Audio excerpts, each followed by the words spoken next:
Boom, regular stream. You guys seriously think I can't do regular stream? One of your friends is doing work experience at the zoo I work at. Yo, it's based. Although actually, I don't know who that can refer to. Umbasa, tier 1. Nice. Green Death, tier 1. Regular, is it fresh? Of course I'm fresh. You guys kidding me? Shout out to YouTube, by the way. We're back on YouTube. Welcome to the gamer tier. We have a gamer sub. And yeah, I haven't been on YouTube for a while. That's because my streams have been scuffed for a while. But we're gonna be back on it. We're gonna be back on it, guys. And yes, I know you've been starving, Chad. I'm aware that you have not been fed slop for a good amount of time. But let me tell you this, you are about to be fed an absolute torrent, a deluge, an onslaught of slop. Oh yeah.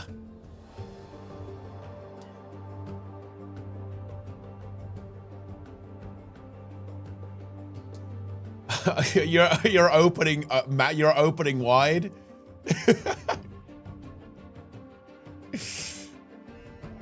You're embracing the slop. Brother, may I have some slop? It's good stuff. It's not copium, guys. There's no copium here. Oh, man.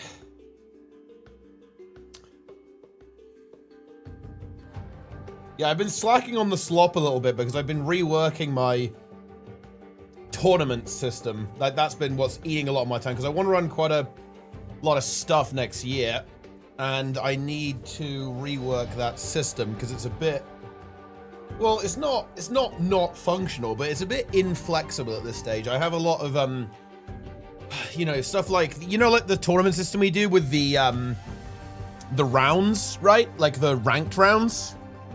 Stuff like that is actually really, really awkward, especially when it comes to the production. Like the software that I made was never really designed to handle that that type of situation, so it's a bit questionable, to be honest. And also the yeah, like the data input, so inputting all the teams, I actually do that manually right now, which was really annoying, to be honest. So we're working on that. We're working on that, guys.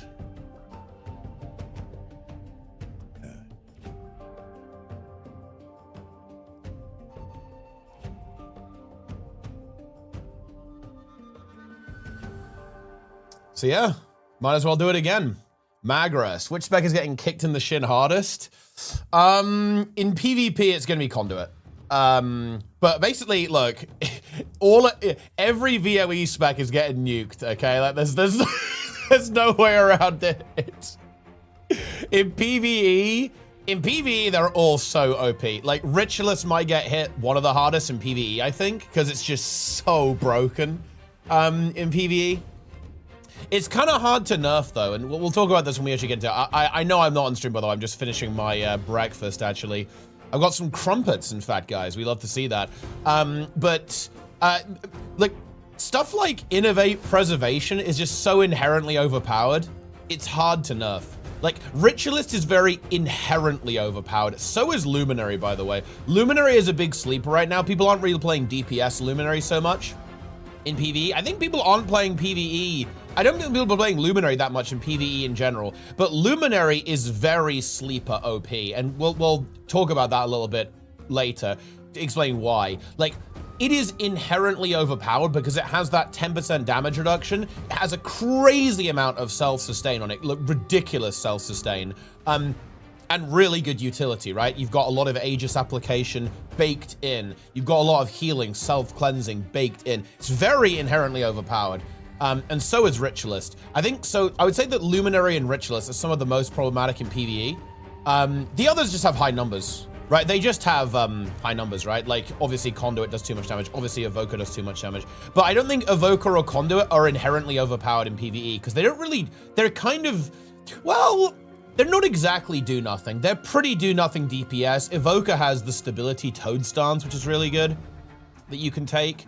But it's not that problematic. Are there any other VOE specs that are like really inherently overpowered in PvE? I don't really think so, actually. It's just numbers on a lot of them. Like, yeah, Amalgam will be fine, I think, once it gets toned down a bit, obviously.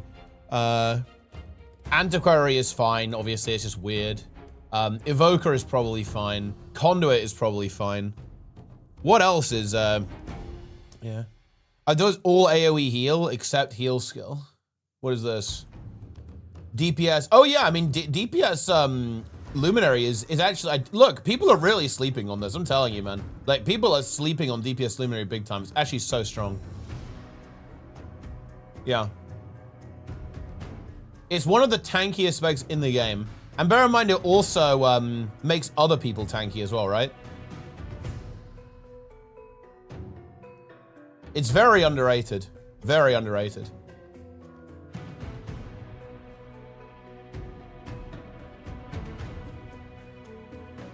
Not the most popular spec right now, though, right? Obviously.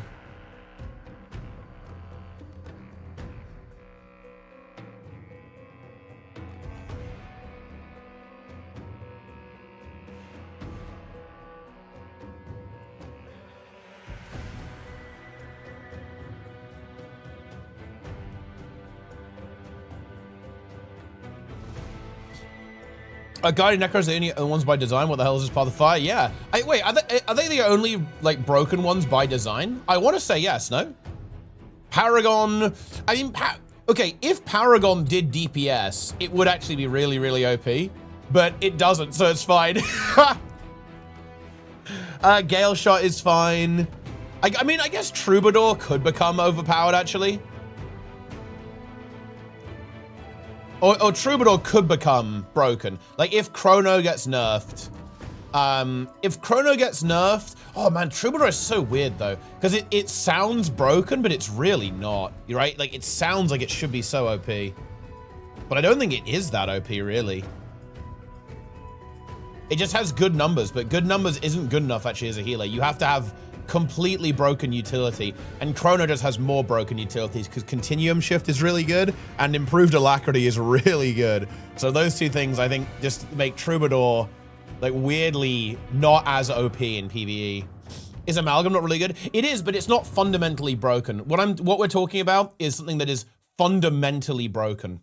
So in other words, I think Luminary and Ritualist are hard to nerf because even if you reduce their numbers, they have fundamentally overpowered mechanics. Like specifically, all of the base utility that's packaged into Rit and Luminary. Like Luminary has insane healing, damage reduction, loads of boons that just like fires out all over the place. Same with Rit. Like Rit has loads of healing baked in, ridiculous CC baked in, loads of boons baked in on instant cast abilities. And it has loads of support to it. Like it cleanses condies, it gives people lifesteal. You can give AoE damage reduction with your heal skill. It's absolutely insane. Like Rit and Luminary are inherently good. Whereas like a lot of the other VOE specs, they just have high numbers, right? You know what I mean? They just have like very, very high numbers. You can just nerf the number down and it's like whatever, it doesn't matter. Like, but that's not the case with Rit and Luminary, in my opinion. Is there a patch coming? There is a, guys, I'm cranking up the music. This song is good. I'll tell you what's coming, guys. TRIG is dropping a nuclear bomb on your main. TRIG frog-wides your main, guys. In an hour and 50 minutes. You are going to be frog-wided. You might as well type frog-wide now, guys. Get ready for it.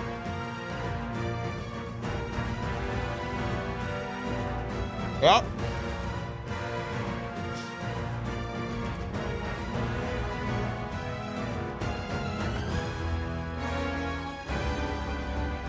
We love it.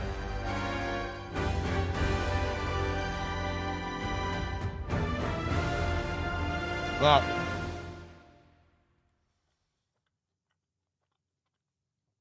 Yeah, I don't think they don't really if you're a Paragon main, dude, if you're a Paragon main, I'd be pretty hyped up for PvP actually. Because I think Luminary and Troubadour will get PvP nerfs. Not sure, Paragon might get some nerfs, but it won't get as much, yeah? And that's actually big. I actually think Paragon could end up in a really good spot in PvP, by the way, after this patch, yeah? Particularly the support build.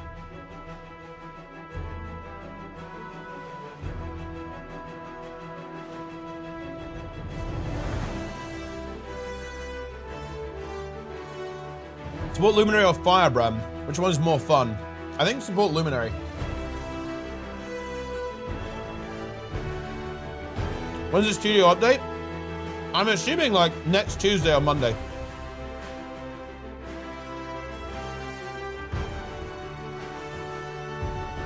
Do I anticipate any buffs to newer old specs? Maybe some tweaks, but they said this one's very focused around VOE. So like mostly VOE, maybe a couple of tweaks here and there. But yeah, it's mostly VOE. And then there's like a major all game balance patch next year.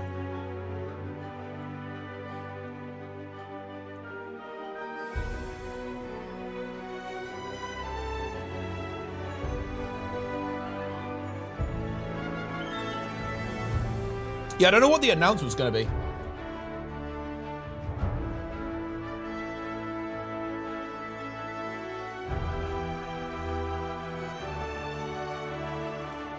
I'm actually not sure what they're gonna drop, guys.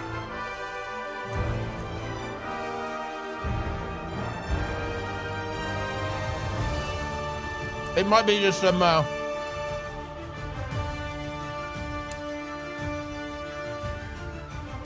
it might be just like a big amount of hype about like Reforged, I guess, or about the studio in general. But I have no idea.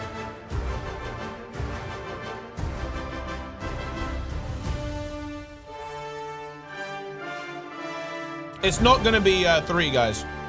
I'd be very surprised if they just like drop 3 now. It makes no sense.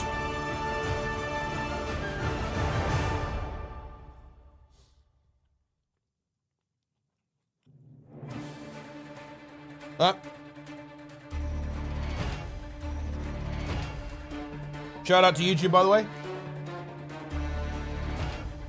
Shout out to Slop.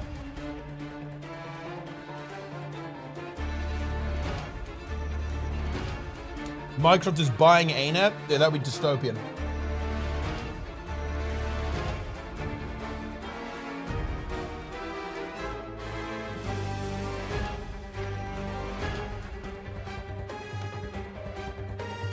No, I mean, well, I mean, I'm curious if when the studio update is going to be.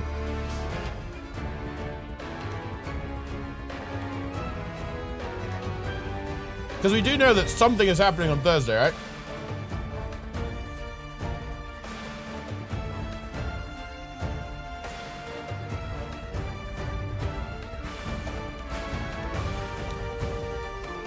You want me here for the patch notes?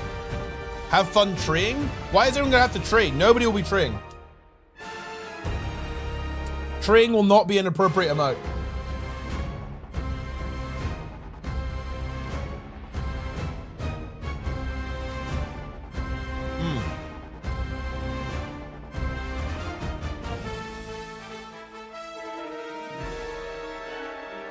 What are the notes out? 1 hour and 45. I also... What's this about? Wait, does... Nike, you were talking about how there's 2 Twitch categories, like Guild Wars 1 or Reforged. I'm not gonna lie, ArenaNet should fix that. That's dumb.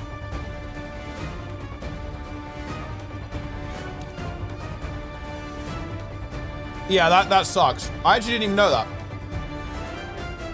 There are 4?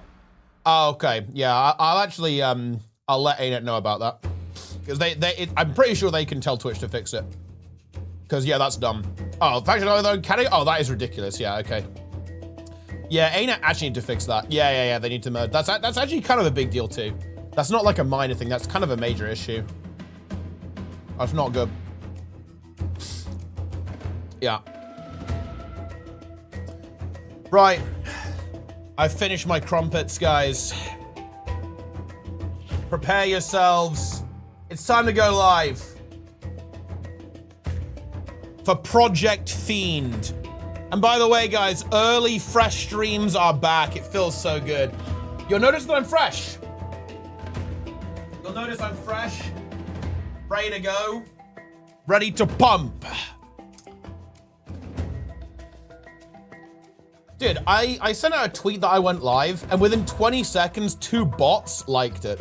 Like, is there anyone fucking human on this shit website anymore? It's just bots, man. Okay. I'll be right back. I'm filling up my water, then we're beginning the cocktail.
All right, it's time.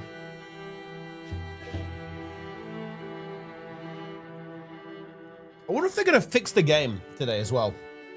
Wait, are they going to fix the game? Because bear in mind, guys, they have not fixed the game yet. Specifically, hearts still suck. Meta event rewards haven't been really fixed yet either. So there's actually a lot of things for them to fix. Will they add the tunnel? Oh, they should. I love the tunnel.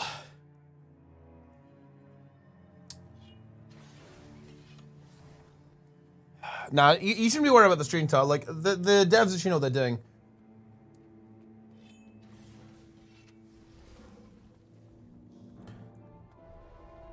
The game is bad because the Maze Bomb Farm is still nerfed. I mean, maybe. Tells what I had in the comments. I had some marmalade. Trig needs to fix the game. Trig does indeed need to fix the game. And he will! Unstable the game is since expansion release. I haven't, yeah, well, I haven't crashed, but I know a lot of people have been crashing. Although it depends if you've been running illegal DLLs, because the only people that I've seen crash are people I know for an absolute fact run a variety of DLLs. What is this tunnel referring to? The tunnel is Gayala Delves.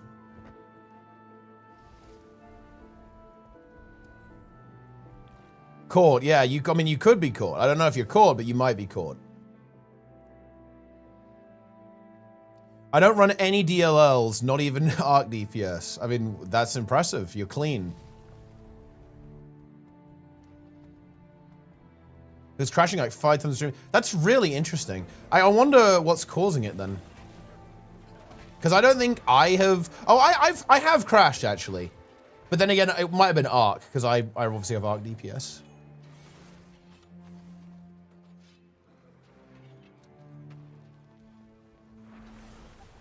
What do we expect them to fix this patch? Just like nerfing all the really overpowered stuff for the new expansion is what's going to happen. When is the legendary giveaway?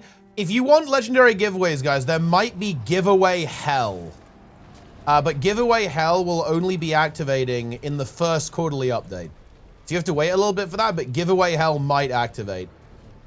And giveaway hell will be designed to make you despise the concept of giveaways. Wing 8 CM giveaway. You missed it, Sokos. We already did it. It was with Planix.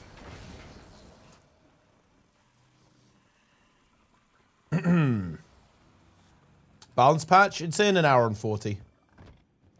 Oh, and the keys are pretty good actually, Toast. It was a smooth warm up. We actually we depleted 20 Arakara by 2 seconds, but we had to 4-man the second boss. So it was not ideal. So yeah, I think it's looking pretty good. We should be able to do, I think, or get Resil 20 pretty easily and then start working on the 21s. Who inted? It was Tren. he just died to like the infest.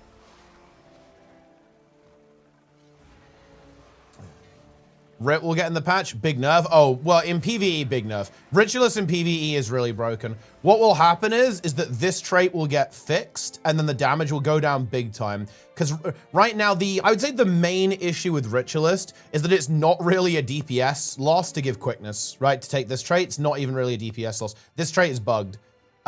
So what they're going to do is they're going to fix it and then nerf the damage a lot. So that when you give quickness, you do way less damage. Because currently, you can do 50k DPS while giving quickness, which is obviously broken. So the Ritualist quickness DPS build will probably eat over 10k DPS nerf. Like realistically, it probably needs a 15k DPS nerf. Well, weirdly enough, that's not even entirely true, because there are quickness builds that do 40k, but it's also a high utility quickness build, so it's probably going to be over a 10k DPS nerf. Will the Forbidden Ritualist build get nerfed? It will, yeah, indirectly.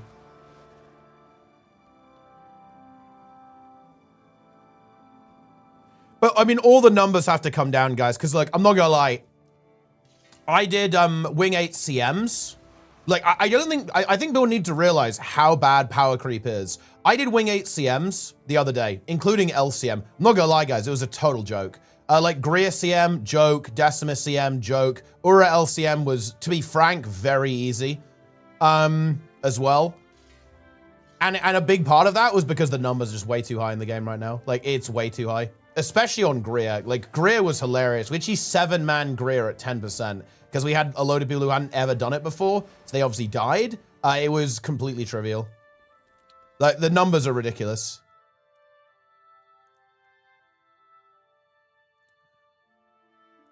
Everything will be nerfed? Oh yeah, I hope so, yeah. Like, everything is ludicrously overpowered currently. So, yes, I do hope it will all get nerfed.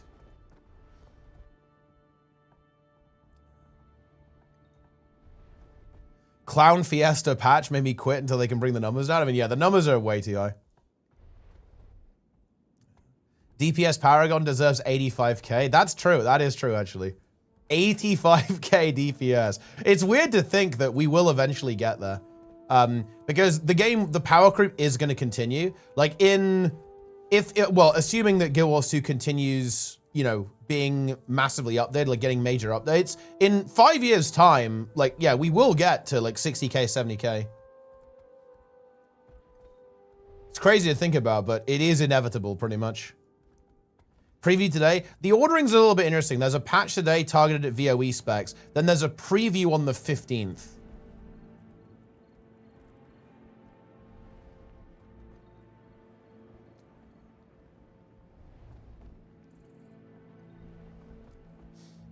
When you're in the millions? I mean, dude, bro, toast. Like, we're going back to 100k next patch, and actually it feels good.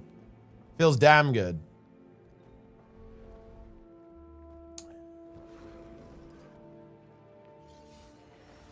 Isn't Condi adequate at 66k? It is, yeah. It's a bit of a meme. It's kind of a very niche build. Like, it's not, you can't apply that rotation to the fights that often. It only works on a couple of fights. It's like really good on stuff like Ken, for example, that way you can just kind of go crazy. Same, I think it does really well with Matthias too. So it's basically like Condi Daredevil, right? Like you need to have like a specific type of encounter for it to work super effectively.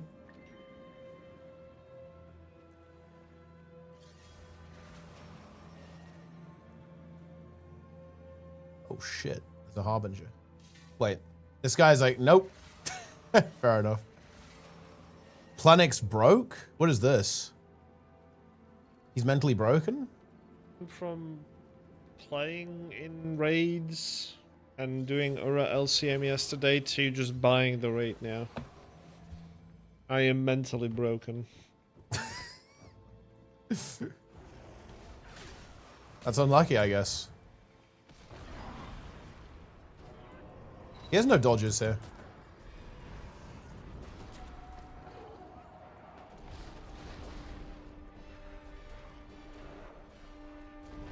No. Are you kidding me?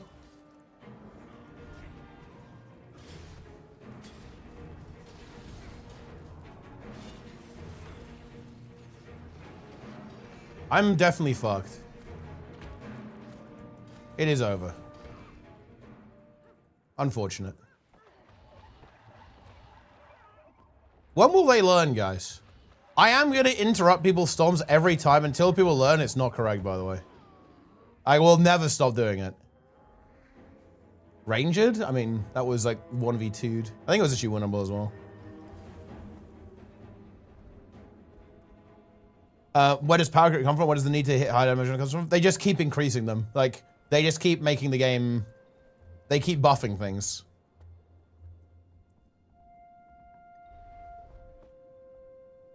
And all, like, content doesn't really... Not all content scales. Very notably, stuff doesn't scale with how powerful you are, right? Like, stuff just scales with how many people there are. So if, like, people are more powerful, then content becomes easier. Guild Wars Reforged public reception? I actually don't know what the public reception was. Is it good? They don't have to.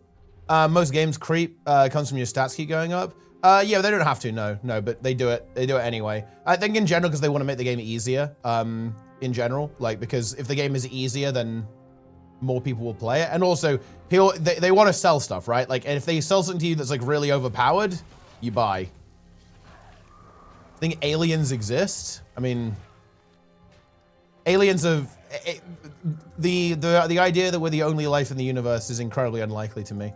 Like, whether... I think the more interesting question is there, like... Is there anything anywhere close to us that's currently alive at the same time? Because, like, there's a whole... It's a big old universe, and there's a lot of time.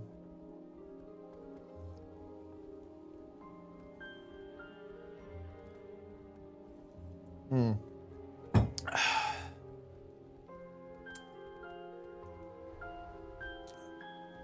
Positive. I mean, Guild Wars 1 is a good game. It's a very good game. I actually like it a lot. I really wish that there was a new game like it. I hope Guild Wars 3 will be like Guild Wars 1 in a lot of ways, to be honest.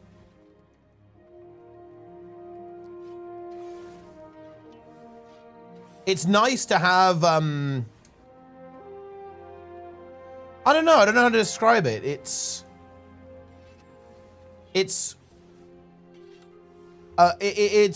a game that's about tactics.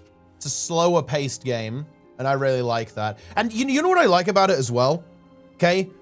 I like the fact that it's not go, go, go, go, go, go, go, actually. It's a much slower paced game, and it's not like yelling at you, right? Like all the time with like numbers and like, oh, come and get this loot and do your daily lockout, right? Like all that kind of stuff. It's just a game, right? And actually, do you know what I like about Guild Wars 1? This is what is the actual correct statement. What I like about Guild Wars 1, and I guess older games in general, is that older games try to convince you that they're real, whereas newer games don't do this in my experience. Like newer games do not do that. Oh, this is bad, actually. I don't have enough life force juice. I am mega dead here. There's no way. Oh. Maybe a little bit of copium. Nah. I really need to get a roaming build set up here, to be honest. Because this build fucking sucks for a 1v1. It's completely useless. Valk versus Zerka army for Luminary, I'd always go Zerka, to be honest, I think.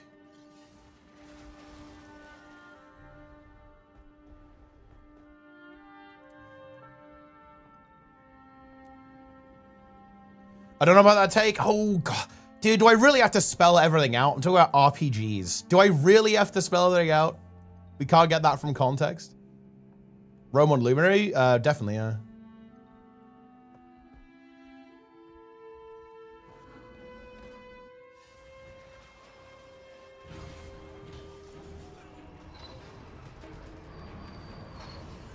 Gira Ellie Sharvin. Yeah, we do. We may need Toast Shock. Although it's actually kind of weird though, Toast. It's not.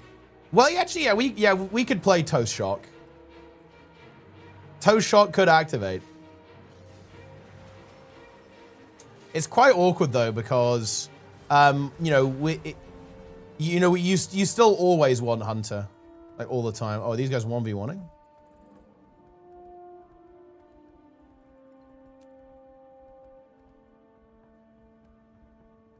Are the patch notes out? No.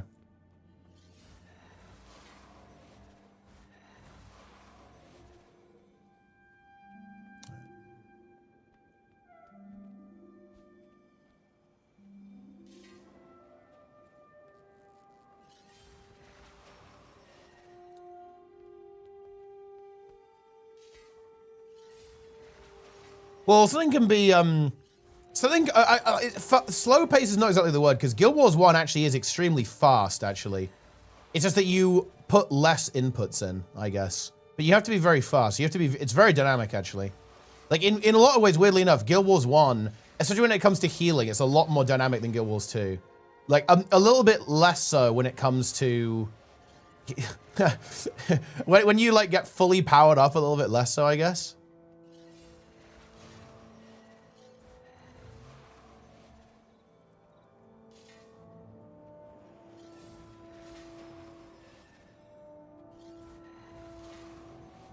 Is this guy, are they going or what? The legendary gladiator.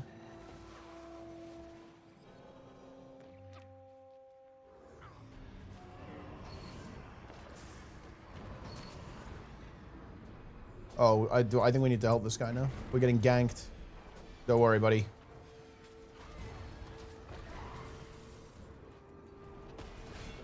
Are you kidding me? I'm just dead here.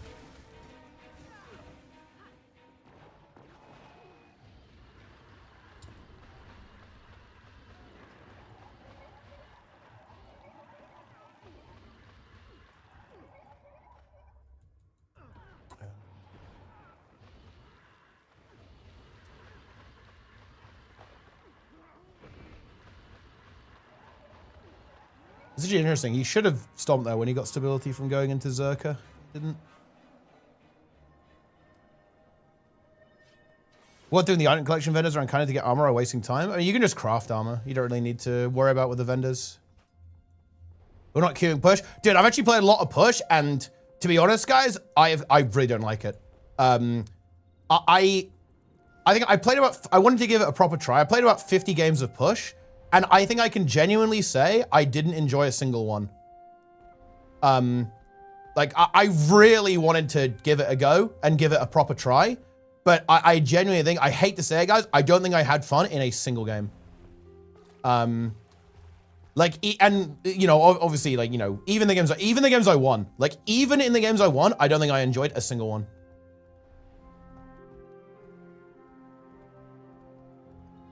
Because it's just too brain dead for me. It is too, like, it's too difficult for a single player to make an impact, right? And it's too comp dependent. There's, like, not enough that, like, a good player can do, in my opinion, to impact the game, which I think is very unfortunate.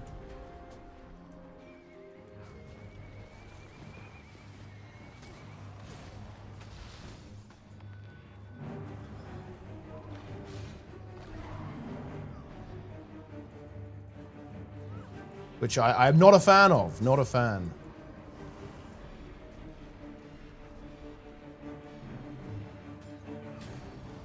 Ah, nice.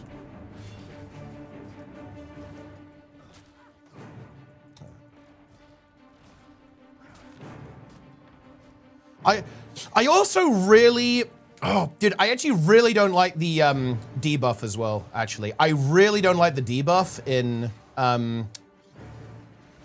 push. Because I think, one, nobody knows about it, so everyone just dies to it instantly. But secondly, after that, like, it also almost, like, punishes you for doing well, which I think is weird. Like, because what happens is you win a fight, and the enemy comes off respawn. You haven't broken combat yet, and you've got a debuff that makes you take, like, double damage. It's like, okay. And then, and the thing is, you can play around it, but people don't, and it makes every match insanely frustrating. Like, it's, oh god. I don't think I have seen people play around the mechanic correctly even once. Like, in pugs, that is. I just don't see people play around the mechanic correctly. And that's a problem too.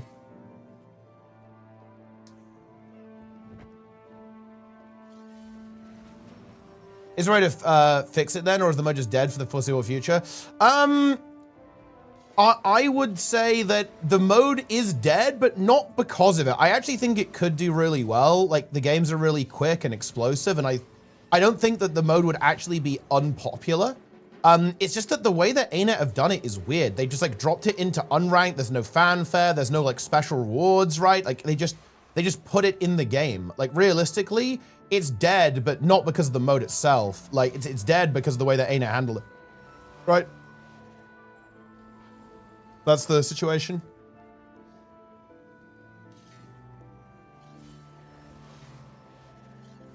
And also, I think rallying is so toxic in push as well. It is so toxic. Because if you just have that one guy on your team who just keeps dying, the game is unplayable. Like, it's completely unplayable. And I've done some fucking grinding, man. I think I've played like 60 games of push. Like, I've got some level of you know, expertise to actually comment on this now after playing a lot. Like, but yeah, I found it really, really frustrating.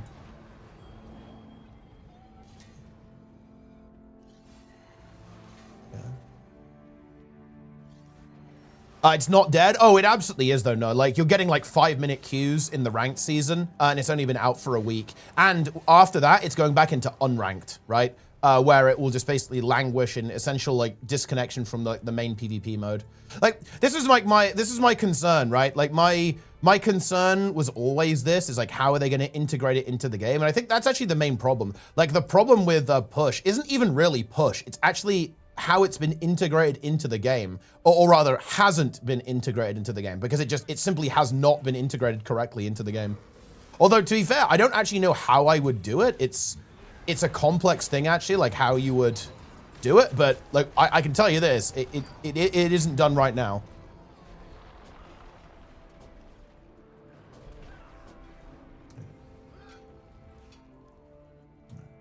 Queuing Conquest? Honestly, I probably am. Although, I do actually have to, I've got a little bit of a busy week, but yeah, I will be grinding some PvP, actually.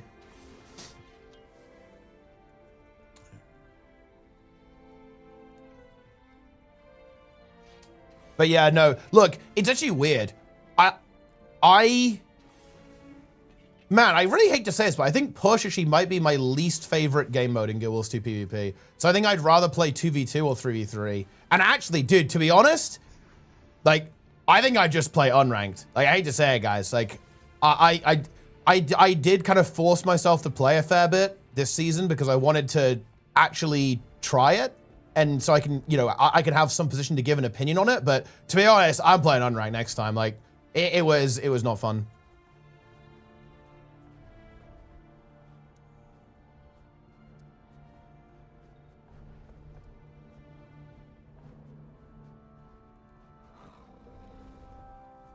It is what it is.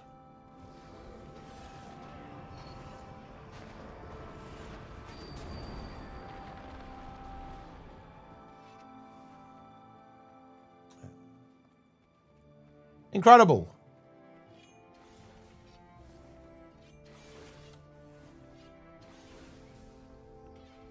Wait, WoW is dying? I mean, WoW has 9 million subs, guys. I think they'll be okay. What head is it? It's actually a hairstyle. It's like the mushroom head.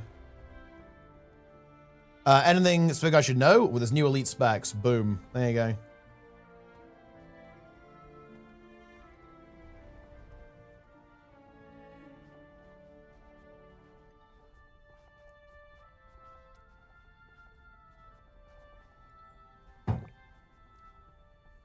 Any other PvP game mode archetype that you think would work for Guild Wars 2? I think it's more, to be honest, I feel like it's more of a question of balance, right? Like, okay, look, don't clip me on this one, guys. The problem is Conquest.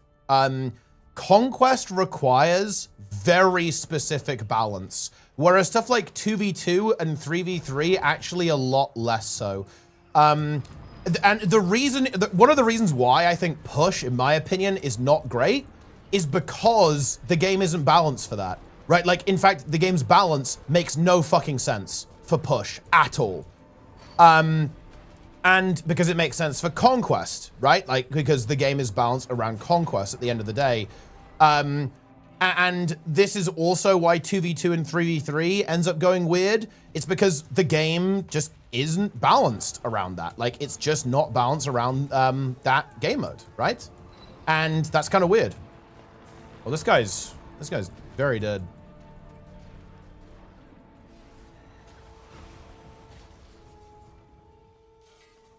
Yeah.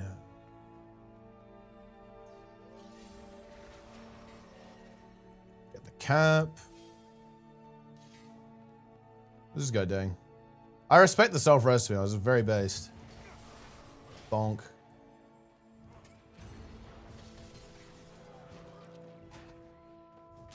Bonk.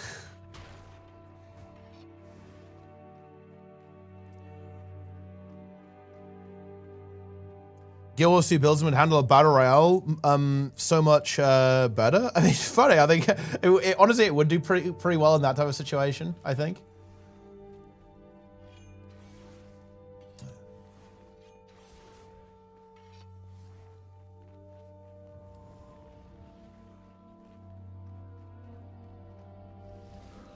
Watching a Zero to Hero, hey, I'm glad you're enjoying. It's a good series.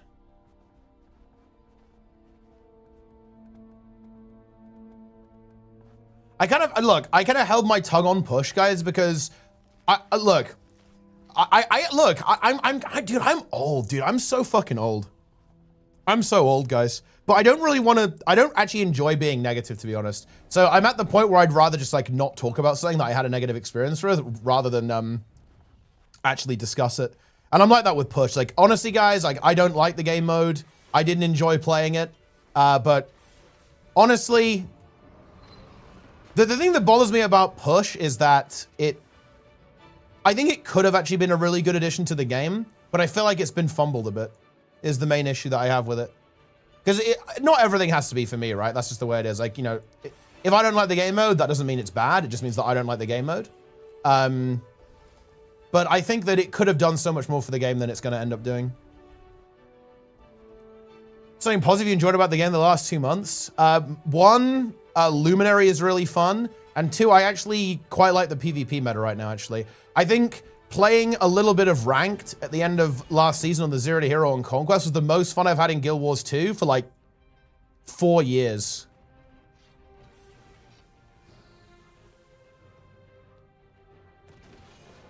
Not joking either, because the combat system actually felt good, whereas like I don't. The combat felt really good actually in PvP.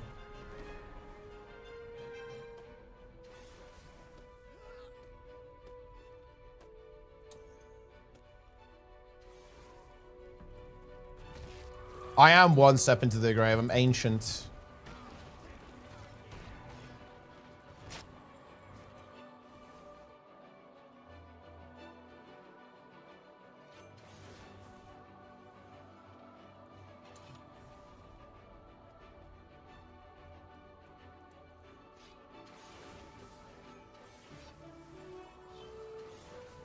Yeah, no, I just haven't really felt that, I haven't felt very engaged by Guild Wars 2 for a long time. Because the combat just feels a bit like mush to me.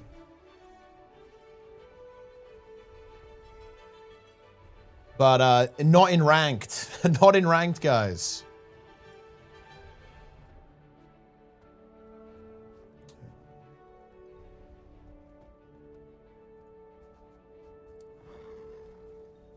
Whittle, thanks to Prime. Going to think without being overwhelmed? Wow, look, that's what Zero Heroes 4, guys. You got to watch those videos.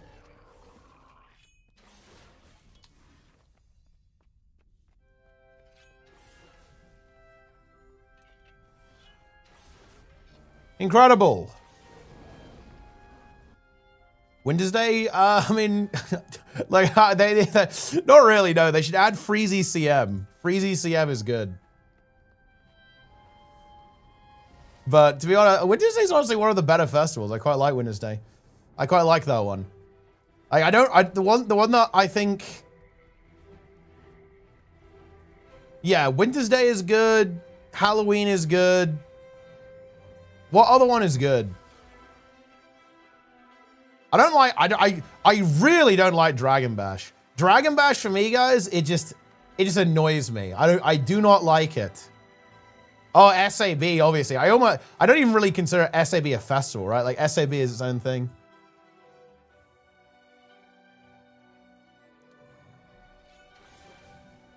What would you say to someone who stopped playing Guild Wars 2 because of the possibility of Guild Wars 3? Do you think it'll be a direct sequel? Have any progress transfer over?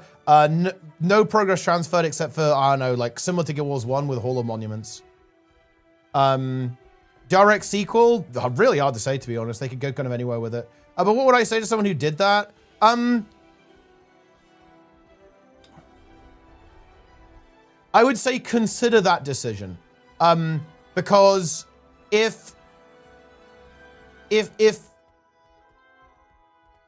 you don't want to play a game because you know another one's coming out, then honestly, that's fair enough, right? I don't think that, you know, it's obviously entirely your prerogative. You can do that or not. It's entirely up to you. But I guess what I would say is just make sure you have all the facts, right? Like, even when they release Guild Wars 3, Guild Wars 2 will not stop. It will keep going. They're not going to shut the servers down, and they'll almost certainly continue development as well. No, not almost certainly. They will continue. They will certainly continue development. So it's not like the game is going anywhere, and it's also not like they're going to stop development on the game. So just, I guess, be aware of that. Boom.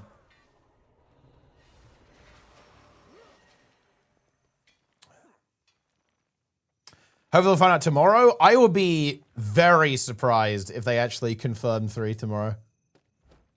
I know they're doing Twitch drops and stuff, but I think it might just be like a celebration of the studio. The timing, like dropping that tomorrow or, well, whatever day it is, like Thursday or whatever, I think would be absolutely unhinged, but who knows?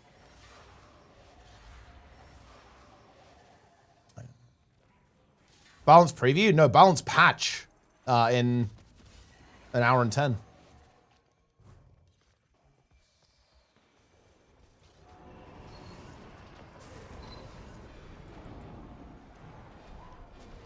Boom. We got him, guys. Tango down. The statue, the Game Awards is teasing is Guild Wars related.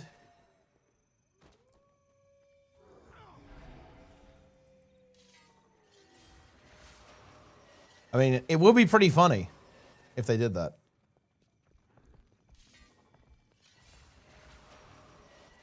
Need to confirm 3 or next expansion over the next few days. I mean, well, we'll see what they do. I did. Who knows? Maybe we're getting some really spicy news.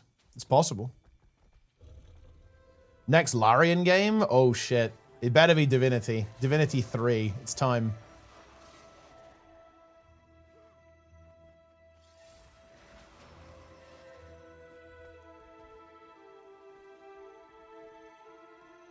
Will there be a studio update? I'm not sure if there... I don't think studio update's until next week, guys. I don't think it's studio update today.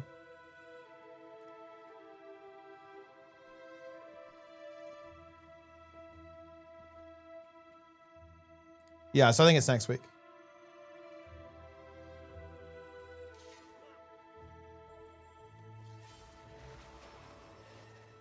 Shout out to YouTube, by the way. How many on YouTube? 150 on YouTube. That's impressive. YouTube is representing, my friends. Goodness me.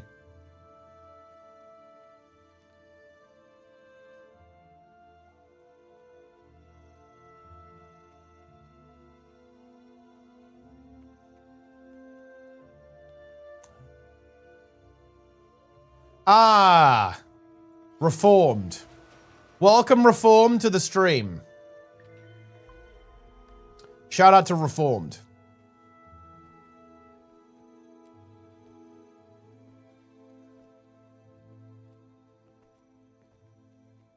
Take the statue. Is it Elder Scrolls 6? I mean, look. People are coped up, right? They've got some serious copium. I respect it. Everyone wants their game. Everyone wants their game to release immediately.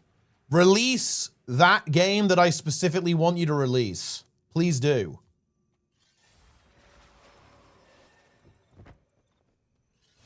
What do you do besides streaming?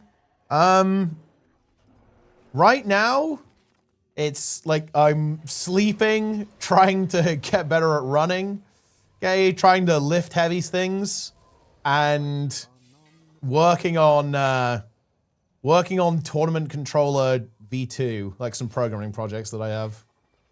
Interested in something specific? That's pretty much it. Do you succeed hard reset? I have never failed hard reset. Not even a single time. The teaser gives Gente was. I don't see why not. Like, you know, the game will continue to expand all over the place. You only fail hard reset? Like, name me even a single time I failed hard reset. StarCraft 3 announcement? That would actually be hype. Like, StarCraft 3 would be insane. But I don't think so. I think they'd probably do Warcraft 4 first. Because Warcraft 3 is doing really well. Although StarCraft 2 has a good community, actually. Like, it's fucking Uthermal and Hearthstone, like, carrying StarCraft 2.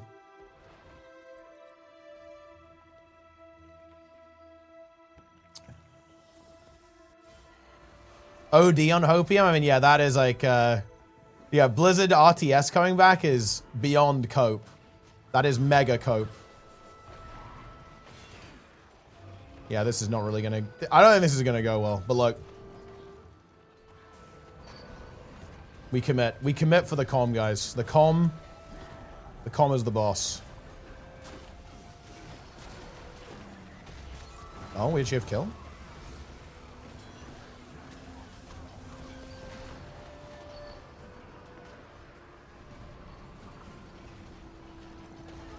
Yeah, it's not looking great.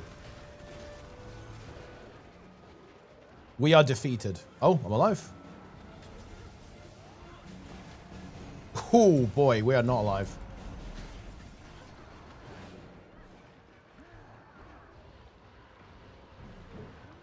How much do you run? I don't run more than like 5K in a row right now. I'm just trying to build up a bunch of, I guess, endurance for that. And yeah, me and Sneb are going to be running a half marathon in Canada in June. So that's the goal. I kind of been slacking a little bit, actually. I was like very busy over the last couple of months, but we're getting there.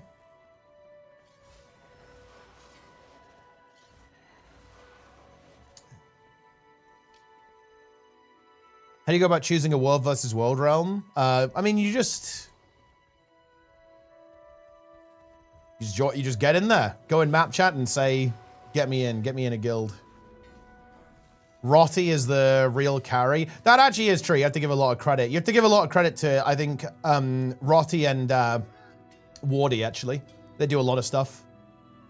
Like constant tournaments. Like, imagine a world without Basilisk with Rotterdam and the Wardy Weekly.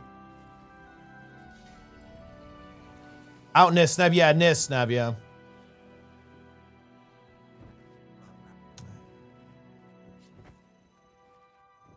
Make it a vlog. I mean, I will try to stream it, but I don't think where we're going, I don't think there's going to be a connection, so it might have to be a vlog instead, yeah. Or maybe I'll just like stream the VOD. You guys can live comment on it. Wait, what is this? Check this video? What do we got? What's this bomb? Microsoft doing? Oh, diversify the product portfolio by unlocking the value of legacy IP. Deliver tiny continuous content updates to extend the life cycle of live service games. Okay, yeah, makes sense. Guild Wars 2, yeah. Surely no, Guild Wars 3 is extending the life cycle of the existing game. Strengthening the IP. Dedicate to extending the life cycle, expanding the global reach, and diversifying the genre. And here you see, Guild Wars Reforged, spin-off, diversifying the genre. Then, extending product lifecycle. Guild Wars 2, they're not shutting it down anytime soon. Well, yeah, no shit. Here's the link, or... Obviously not. There's like no way they would. All of the presentations and internal revenue memes. Extending product lifecycle. I can tell you what's going to happen next. They're launching console support. Maybe. I could see that. I think console is actually a big deal. It was a big deal for New World. It could be for Guild Wars as well. But look, I'm not gonna lie, guys. Like, bro, when they drop the nuke, some of these clips are gonna look really funny. Well, if Guild Wars 2 remaster before Guild Wars 3, I think remastering the game would be one of the worst, like, biggest waste of resources imaginable. I think remastering it will be a complete waste of time.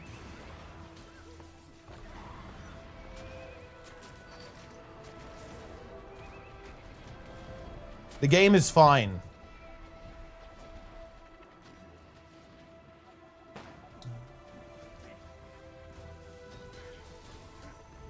Ow.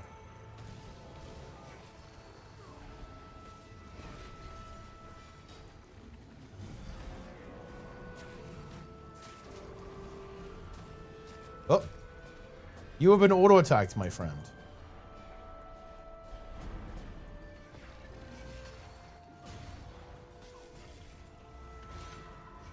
You should be dead.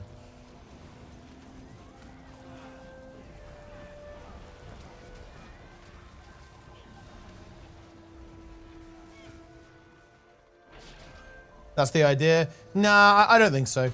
I don't think a remaster is what Guild Wars 2 really needs. Guild Wars 2 just needs more content, needs more stuff. Like, if anything, I think it would be interesting if they did some, like, back-end reworks, right? Because, like, that's where the problem seems to be. Is, like, in their content pipeline.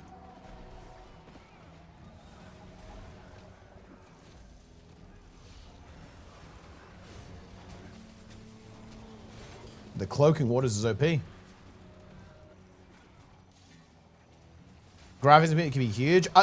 Everyone says this, but in my opinion, why? Like, what's wrong with the game's graphics? I don't think it could be huge. I think, look, I don't think it would change anything if they did that. I really don't think it would be impactful at all.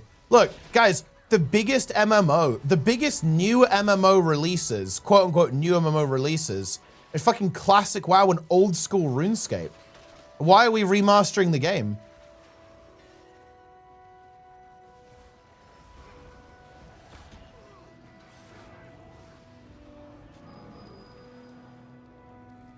Like, graphical fidelity is much less important than style, right? And how the game looks.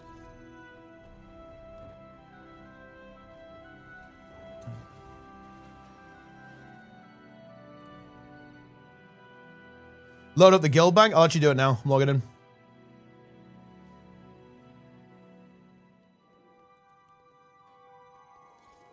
Some new players are driven off the game for the visual aspect. I don't know. I don't think so. I think look, if you're driven away from the game because of the visual aspect, it's gonna be because of the style, not because of the fidelity. Like, in my opinion, like, would those same players like not be driven off by like old school or classic? I don't know.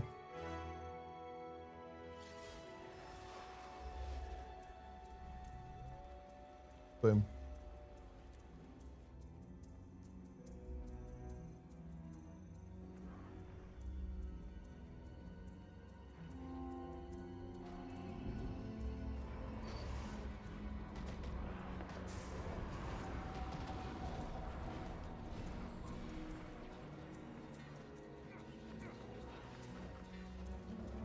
No, I don't agree with this. I do not agree with the graphics Andes. Like, the graphics Andes, they're clueless. All right. 5 billion MCs. Oh, yeah, the etheric anchor Lin doesn't exist because it was the MVP award. I added it to the prize pool for the content, but we actually don't have that anymore. I guess you could buy one, though. So yeah, the etheric anchor already went to CJ.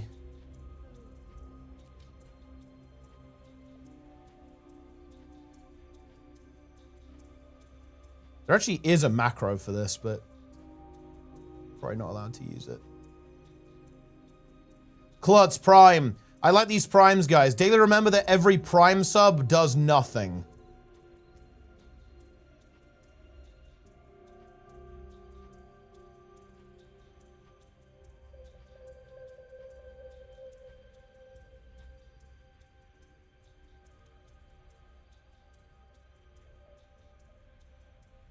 So much wealth. Oh, guys, this is small potatoes.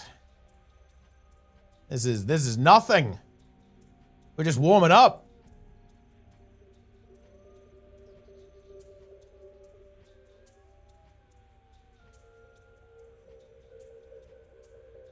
All right, there you go. There are the MCs.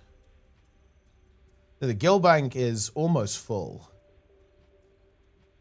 It's actually quite click intensive, isn't it? I guess maybe this way is better.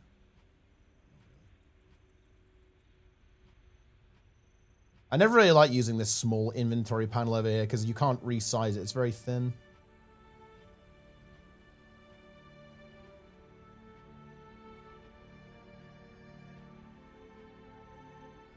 Oh, there's Ectos. Looks like some yummy sauce guild bank stuff over here.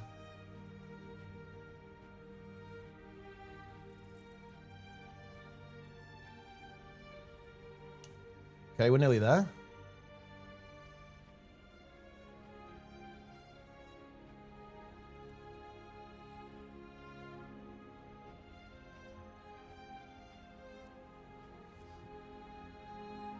Can double click. Not in the guild bank, only in the regular bank. It's because the guild bank is actually very interesting. It works in a very different way to how the inventory works. It's actually one of the reasons why the guild bank has been used for duping a lot. When you do this, notice, check this out. Notice the lag. Do you see how the item disappears then reappears here? It's because when this happens, as I understand it, the item itself gets deleted and copied here. It's because this system works quite differently to a lot of other inventory systems. And this is basically, this is why the guild bank has often been associated with duping exploits because of the way that it operates, being a little bit different to other inventory systems in the game. Do you need gold as well, Lynn? I'll just put 800 gold in too. Okay.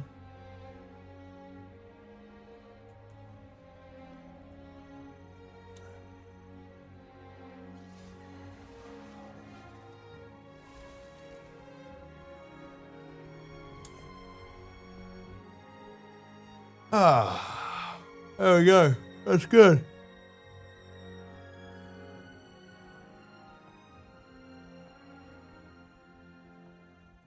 I started playing the game last year. I almost quit because of the Booba MTX in Queensdale. Yeah, I mean, that is a thing. To be honest, I actually really empathize with that, to be honest. Like, I do like RPGs. I want to play a fantasy MMO, and when you have a bunch of people running around in bikinis, it does look dumb. I think one of my biggest requested settings would actually be a way to disable everyone's cosmetics. I would actually like that setting a lot. In the open world. You can do it in World vs. World in PvP, but you just can't do it in PvE. I wish you could do it in PvE, because I would just have that setting on permanently. It's very immersion breaking, like when you have stuff like that, in my opinion. Oh shit.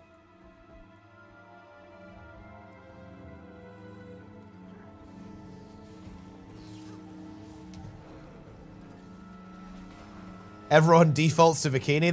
That's like a mode you could add. Kuma mode. Kuma vision.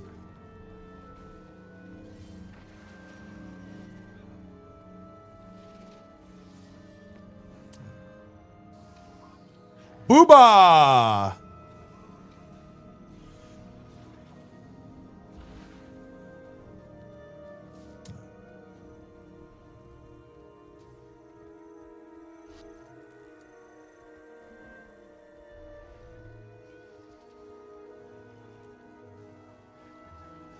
That's kind of what I was talking about Guild Wars 1 earlier. And to be fair, Guild Wars 1 actually does have some goofy shit in it as well. But to be honest, like, I do really wish when games tried to pretend that they were real. Like, I think RPGs, right, tried to pretend that they're real. That was a good time. But that doesn't happen nearly enough in modern RPGs. Or modern MMOs, at least. Whereas a patch in 50 minutes.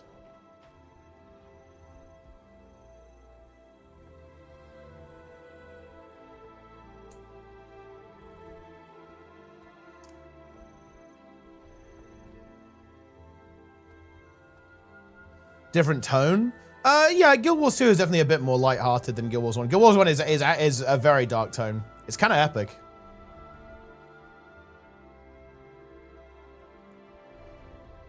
Port all. Okay.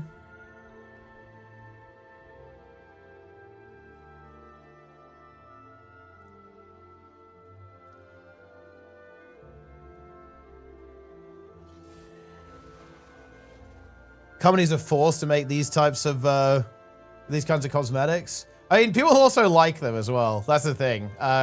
Look, this is why I really think the customization is actually the key here, because a lot of people don't really care about immersion, and that's fine. Like, obviously, you know, I'm not, who am I to judge? But that's why I really think well, here's the thing.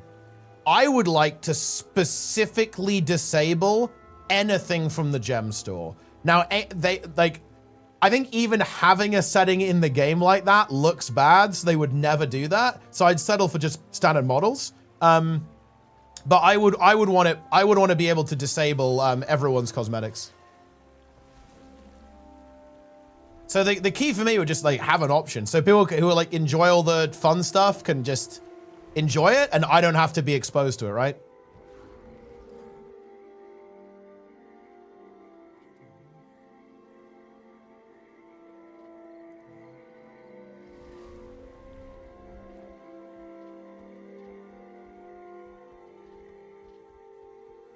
Boom. Yeah, I'm running 2 games. They'll sell less if you do this. Well, yeah, that's why they never will. But that's what I would want, obviously. Do you think Heal Luminary is going to get nerfed into the ground? Such a fun change of pace of fire. I'm dreading its destruction. I mean, like, support builds in PvE are probably going to be okay, broadly speaking. Because supports in PvE are so overpowered. It's weird, like the builds aren't even like meta because of how overpowered like healers are in PvE, so it's actually quite unpredictable. Like they in PvP and in PvP, Heal Luminary is broken. It will be nerfed. In World vs. World maybe as well.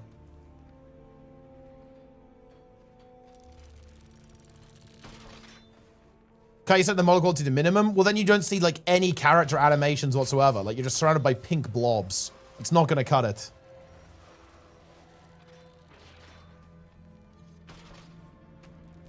My QDBS Rit is not going to be those damage? No, that's getting nerfed. Do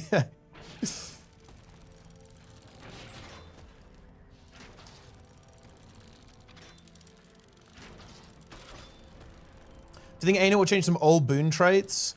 You have Paragon, so why play a Lack Blade Swan? Same with Gale Shot and Untamed. I think that's very untrue with Untamed, but Like maybe with Bladesworn, maybe, yeah.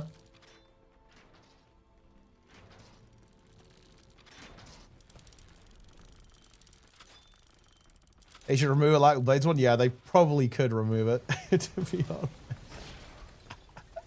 Quickness de-age, that would be content actually. Dragon Hunter changes.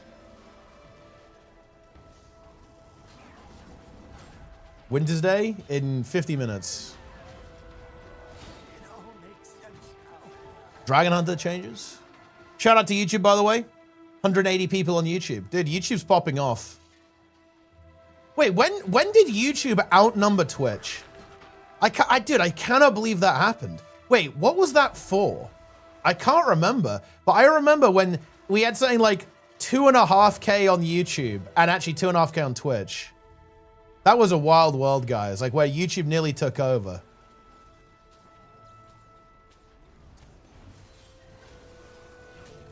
Because that was at a point where Twitch could not be saying a boba. Like, you guys couldn't say a boba then, could you? Because, like, you know, you guys only say that when you outnumber them. But when YouTube was outnumbering you, what are you going to do then?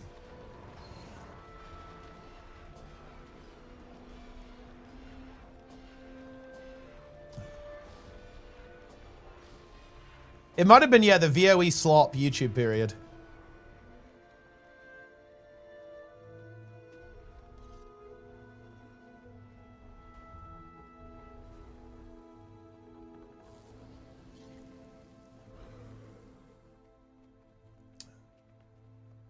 Boom.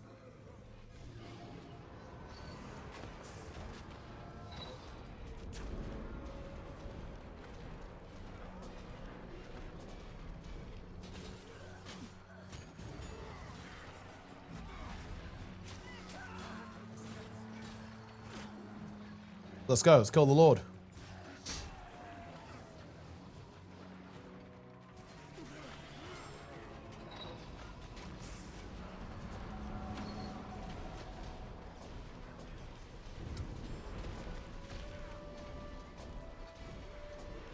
YouTube would go bigly. I mean, look. Wait, wait, an award show? Wait, how many viewers did it get on YouTube, actually? I don't really watch the streamer awards. Because the weird thing is, guys, I am not really engaged in, like, the popular streamer culture at all. I don't think I would know anyone on the streamer awards. Because I just don't, I'm not part of that Twitch. I'm not involved in that part of Twitch at all. I have no idea who any of those people are.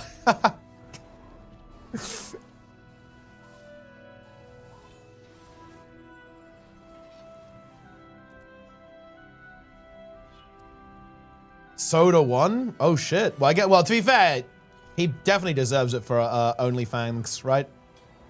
That's pretty big.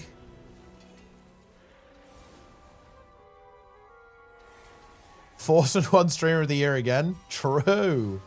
What would you say is better on Twitch? The chat experience is better.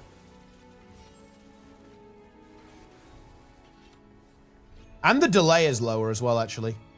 Well,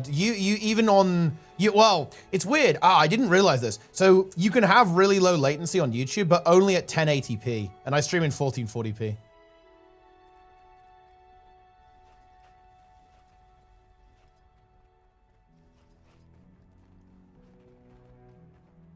So there's a bit more latency.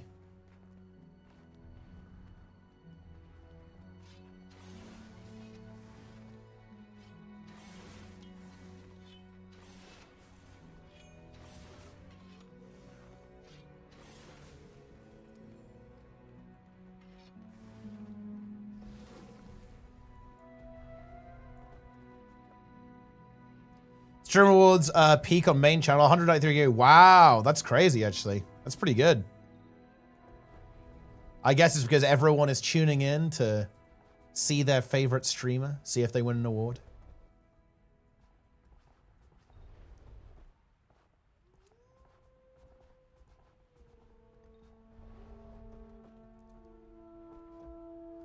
Many big streamers were missing. Well, I mean, that's probably just drama, no? Isn't that? There's probably like there's obviously a lot of people who, you know, maybe are not on the best of terms. Yeah, I'm streamer of the year. Why do you guys not nominate me? Guild Wars 2 streamer of the year, yeah? A literal peanut won an award? Wait, like a role player? Like a VTuber or something? I mean, that okay. I mean, you can do that, I guess. Look, that's the magic of the internet, guys.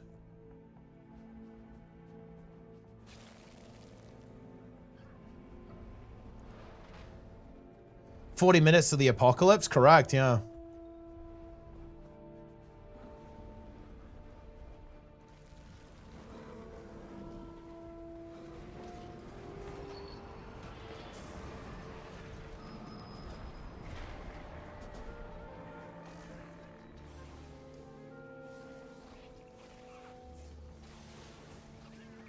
Warrior DPS Paragon. Well, we'll see what they do, because there are a couple of DPS builds with the new VOE specs that like are pretty meh.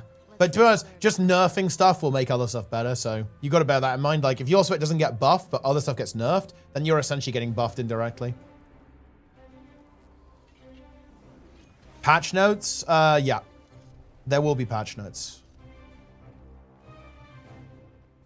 What's the hot topic today? The balance patch in 40 minutes. Boom. Slop is guaranteed. Oh, yes, guys. You are guaranteed slop.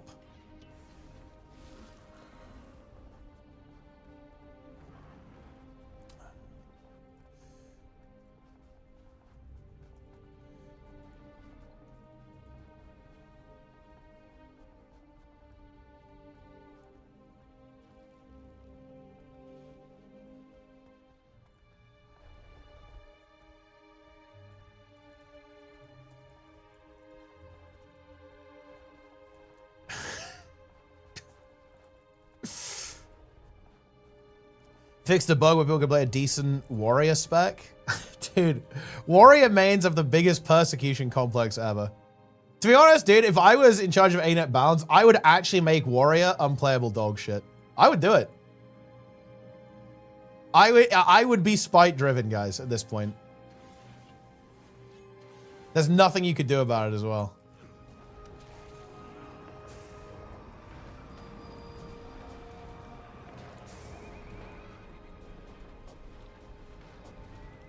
I'm auto-attacking this guy to death.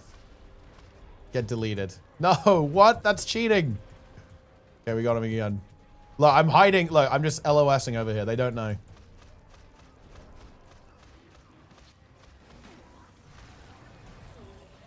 Tack! It's not possible. He's here. Tack is back. Somehow? I don't think he will be.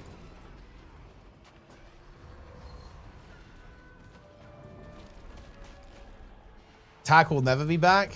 Yeah, unfortunately that is not the case.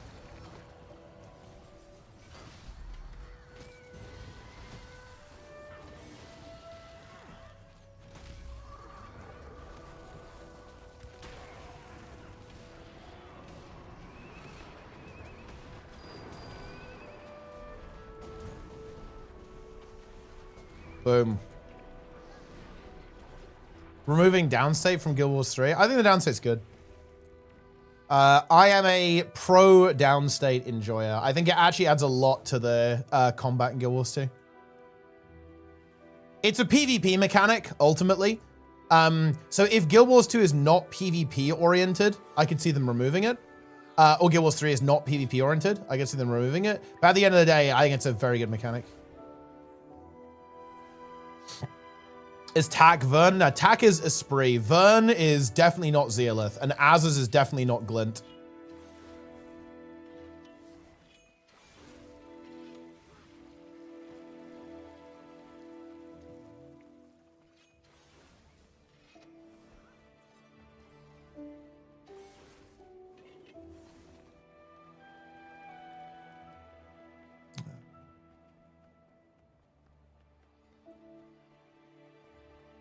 Downstate is more OP. Well, downstate is like weirdly strong. So you have to respect it. You have to be aware of it. And the thing is, actually, dude, Necro downstate with the spike trait line, it actually slaps. It does so much damage. You have to be really careful of it. Are they going to change how legendary armor is made? Make that more accessible to people who don't want to learn the raids? I mean, they're just going to make the raids really easy.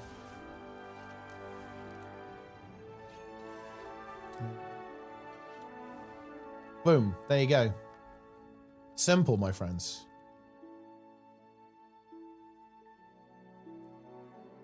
On the patch take. Patch is in 40 minutes. We need like a patch timer in game. Awesomeness. Get on that.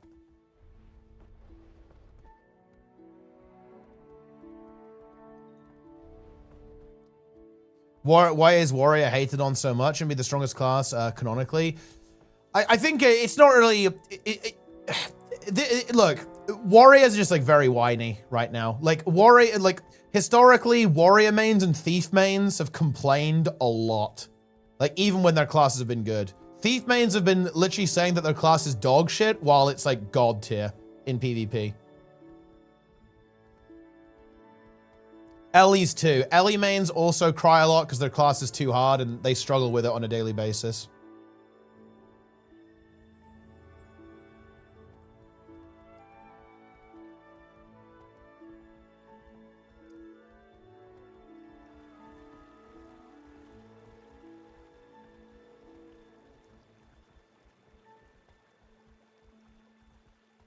Thief is dog water in PvE? Nah, it's not. Like, Thief is a bit weird in PvE, but, like, it has good builds. Like, Spectre is really good, for example, in a lot of situations. Yeah, this guy's, name is, the guild name is Mad Dog. Kill this guy. Bonk! Oh, out of rage!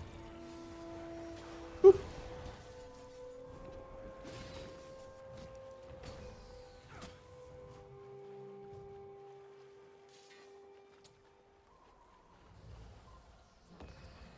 How are they though? A balance match hype. Balance match hype indeed. What's the prime?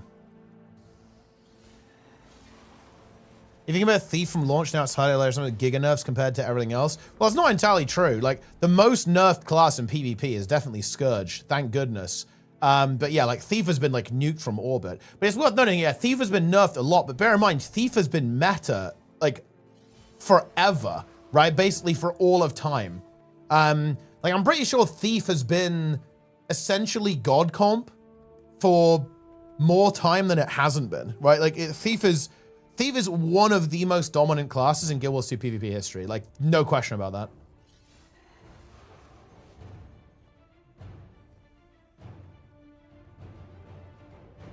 Like Thief is very good and has been historically very good in PvP.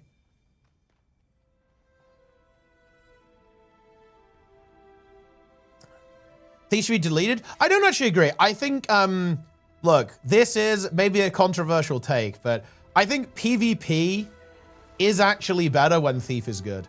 Well, mostly. I will admit that there are some really toxic versions of Thief, like Shadow Arts Thief, but I think in general, having something like Thief in the game is good. I guess it could be Rev. You could have Rev instead of Thief.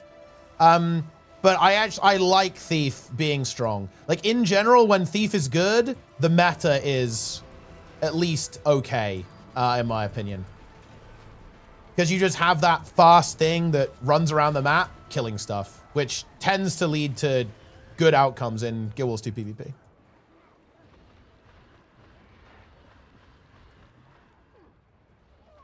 Which I'm a fan of.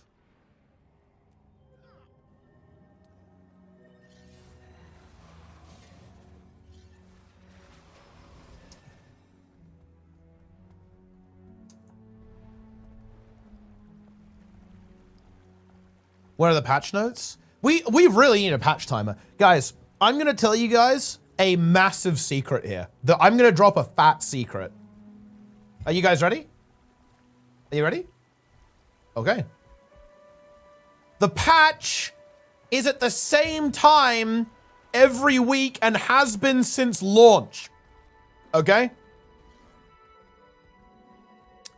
What's the ultimate counter to Thieves? Funnily enough, there's okay. if it's a bunker meta, then bunkers can kind of shut down Thief and make it like not do anything, or Thief. Like realistically, you need a Thief to contest the Thief. I think that's one of the reasons why people don't like Thief, actually, is because a lot of the time you have to match it. Like you can't just go, we're not, if Thief is good, like playing without Thief is not an option a lot of the time, right? Like you have to match it. Or you have to come up with some kind of like crazy bunker setup where the Thief doesn't do anything. To be fair, we kind of saw that in Mota. This was Team USA versus 55. Team USA played the bunker amalgam build and on Skyhammer on that map specifically, and that kind of like made Thief pretty useless in that game, and that allowed them to win. So that you can counter it that way.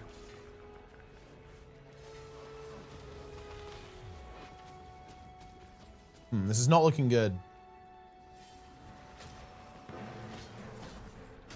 It's not looking good, guys.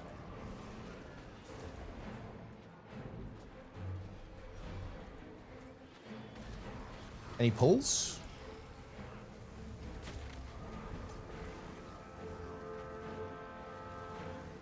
Oh boy. Dude, why are we running? Why are we running? We try and pick them off.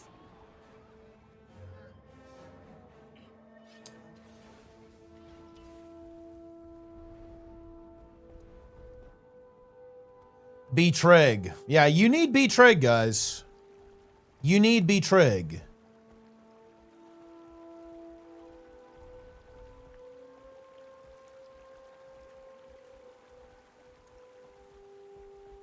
Guys, if you type B-Trig and then a profession, it nerfs that profession, by the way. If you type B-Roy and then a profession, it buffs it.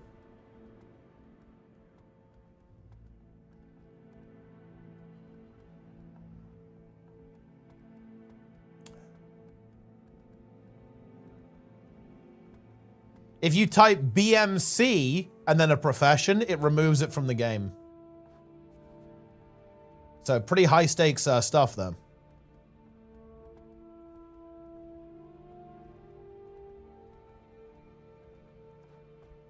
And if the entire chat is filled with B Grouch, Guild Wars 2 is deleted.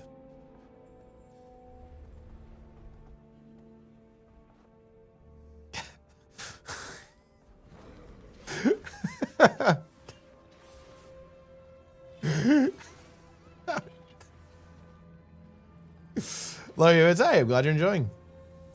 There's some good ones in there. We got some good taste. Oh! Man, we are really not having a good time here, are we?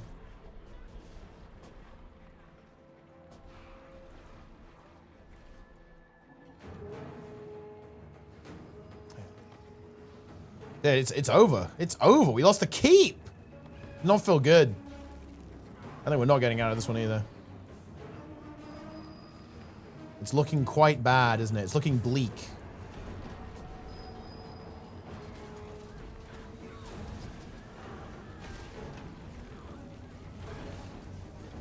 Wait, how am I still alive?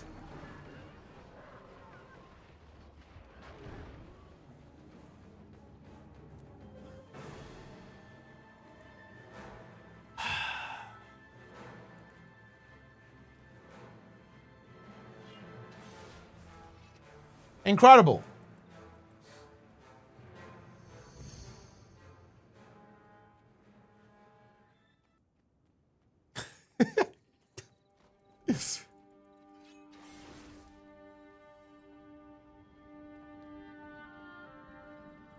Some meta duo classes for PvP. Like anything, like if you want a duo queue in PvP, you need things that can go fast and get kills. That's pretty much it. So stuff like Rev is really good because you can run around the map and just obliterate stuff very quickly, like Luminary as well, I would say. Because you just need to be able to go, you need to be able to zoom, zoom, zoom and get kills.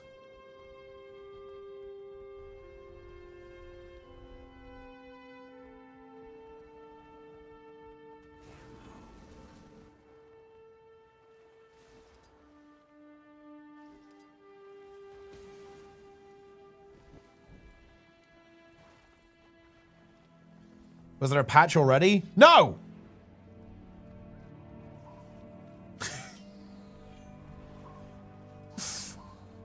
I need like the giant timer again.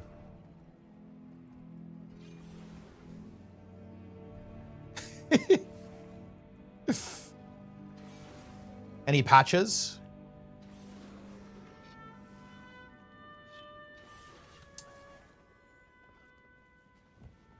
And in the patch, we find out that awesomeness is not reformed.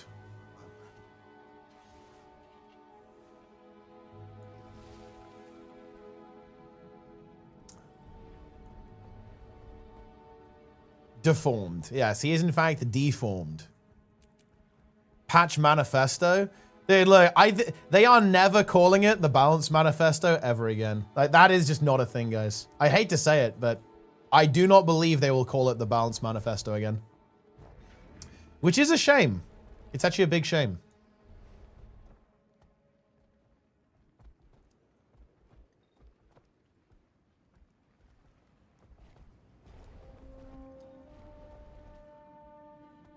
Well, I wonder if that will work. Now, the thing is, wait, what is exclamation mark patch, actually? What even is that?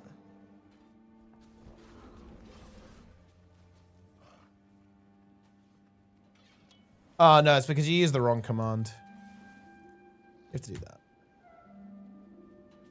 I should add a delete command as an alias for remove command, though. But it's not an alias right now. Oh, dude, I should add... No, I should not add the ability for you guys to alias commands. That would be really bad.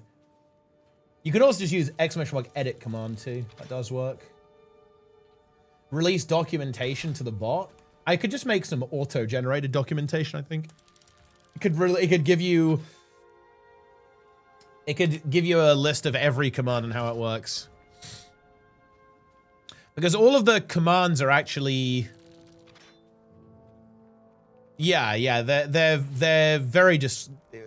They're well described. Like, it would work, actually.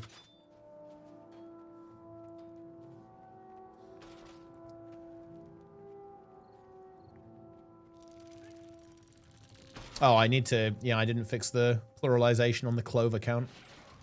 Oh, it feels good that the Doot bot is fully accurate now.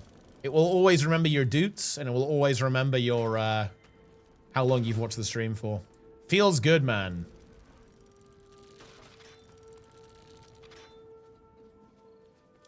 Are you guys ready for, drops, by the way? Another set of Twitch drops?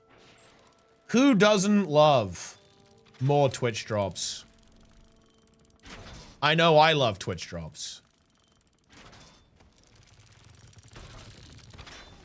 Exclamation mark discourse? Exclamation mark discourse should just be... It should just link to Darren's stream. So it just goes back and forth. Although, wait, has Darren's ever had discourse live? I don't think he has. So he's actually unworthy of being the discourse stream. Exclamation mark chomp? What would exclamation mark chomp even be?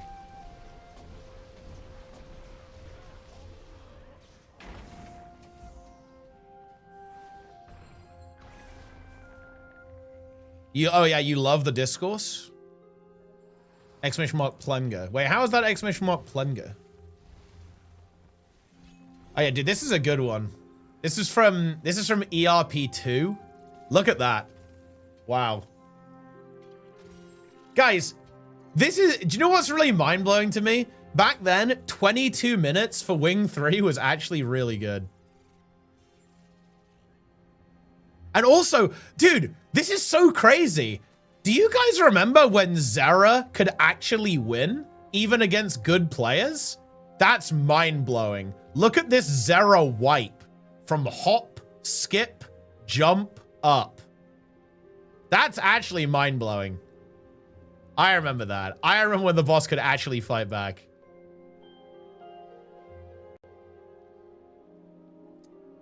Yeah, dude, the ads are buffed. Look, the ads are buffed. And there's retail up as well. Retail was still in the game. Goodness me.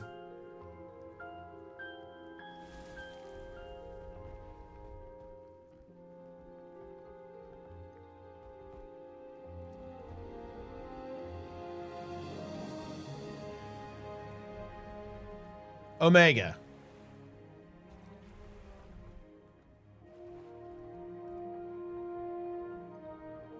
ERP means something wildly different elsewhere. Oh, trust me.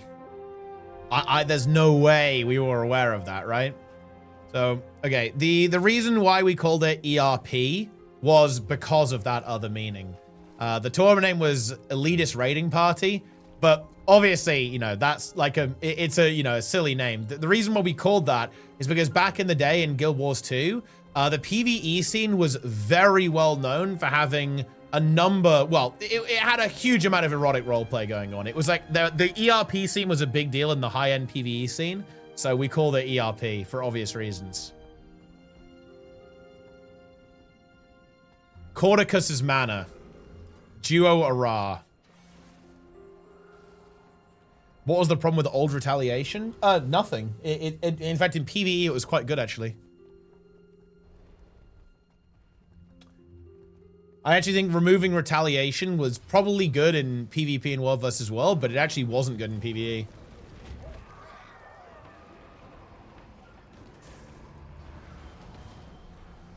Lazy D Pug, tier 1. Nice.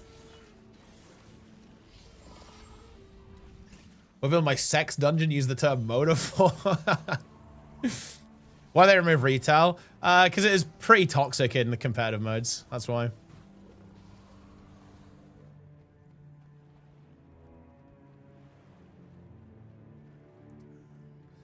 Guardian needs a trade that brings back old retail.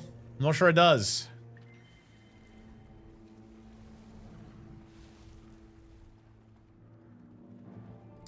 Heal Luminary. I mean, yeah, Heal Luminary is fun. A scorching tier list video. Wait, is it about like the PvE builds?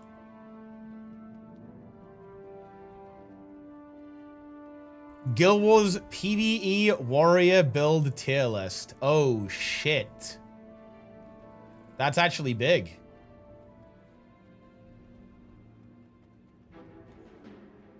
Wow. There are some builds in D tier. The people who play those builds are going to be very offended. They are going to be mentally broken.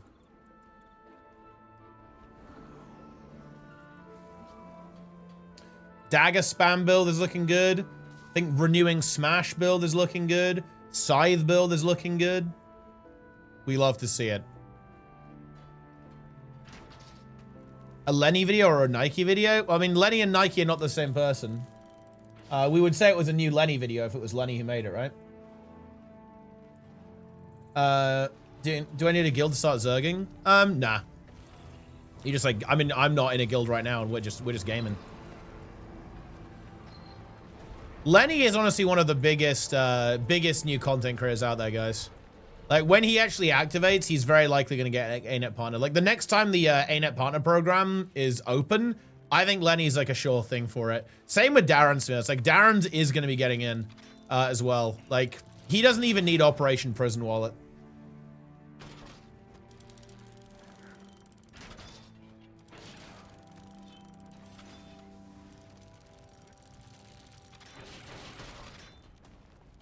Darren's not being in is legit diabolical. It is pretty diabolical. Like, Darren's is probably, I think Darren's is the most active Guild Wars 2 content creator. He streams every day and releases like 3 videos a day. Like, I think he actually makes more content. He generates more slop per day than any other creator.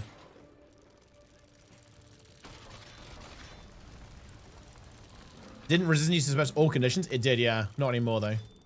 Because that was really broken.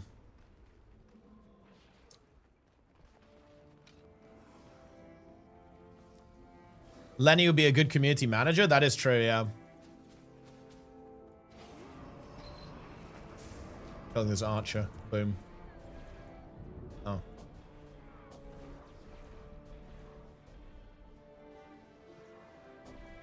Rate Darren's Twitch profile picture. I mean, it's very good. I look forward to when he actually shaves his head. Also, Darren's died to level 24 Ether Seal. I actually have to call Darren's out.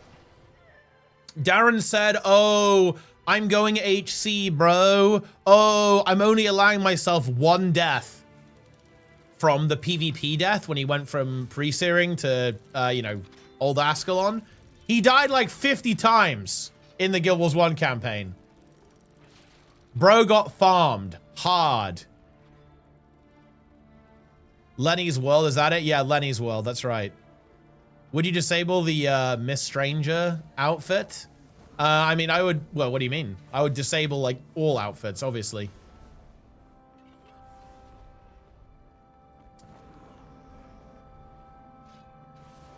Boom.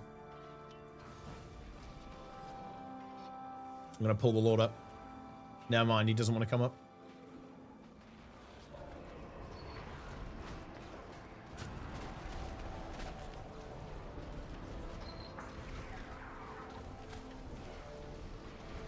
Would you be in favor of Guild Wars 3 to have voice? Nah. It's kind of fun, I actually like. I really liked it in New World, but realistically, nobody uses it. Like, people only use Discord instead. So, here's the problem with in-game voice. If you want in-game voice to be good, it must be opt-out, right? But the problem with it being opt-out is, I think, pretty obvious. So, realistically, in-game voice is just not something that's ever gonna work in a game like Guild Wars, in an MMO, right? People will always use Discord, and they will never enable it, right? Because all these, like, in-game voice will always be opt-in, so you go into it rather than going out of it, right? But the problem with that is, well, yeah, you tend to have people, you know, behaving rather poorly, unfortunately.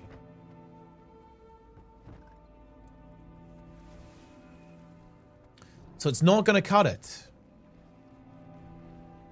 Yeah, and it's very hard to moderate. Essentially impossible to moderate. Although, I mean, wait, I feel like Dota has in-game voice. And I've played that game a fair bit, and to be honest, it was always pretty funny. I really like the New World voice, though. The New World voice was so fucking good, but yeah, unlucky. I'm in favor, guys. I am a in-game voice enjoyer, but the problem is just it very seldom goes well, in my opinion.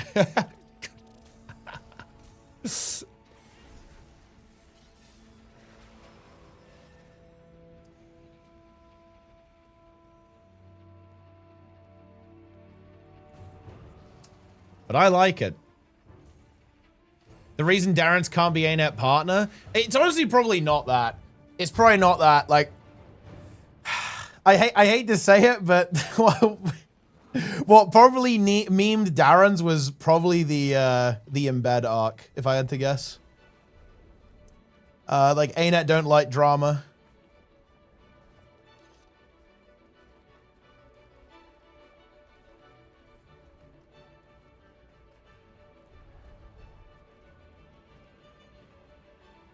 Which is actually really unfortunate, to be honest. But yeah, that's what it will have been, to be honest. It will be the embed arc. It's a shame too, because like obviously Darren's was in the right as well. Like Darren's is obviously, you know, embedding is bad. Darren's called out embedding, but like at the end of the day, drama is drama, and ArenaNet is a bit spooked by that.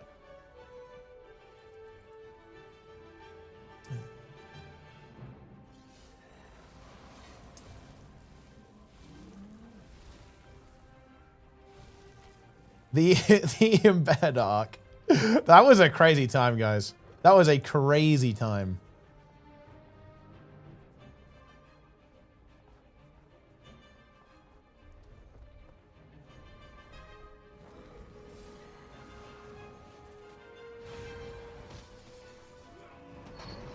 The spooky drama, all from 2019 with Doroya. I mean, like, that was crazy.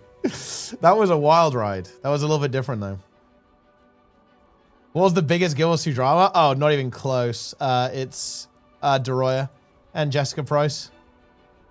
Yeah, that literally went mainstream. You had fucking PewDiePie talking about it. That's insane.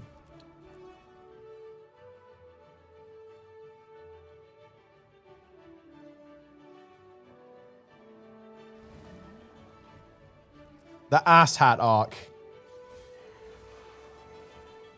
Lore Masters. Basically, Deroy, an ArenaNet partner, got into a bit of a Twitter spat with an ANET dev, and, well, it didn't go very well for the ANET dev. Let's put it like that.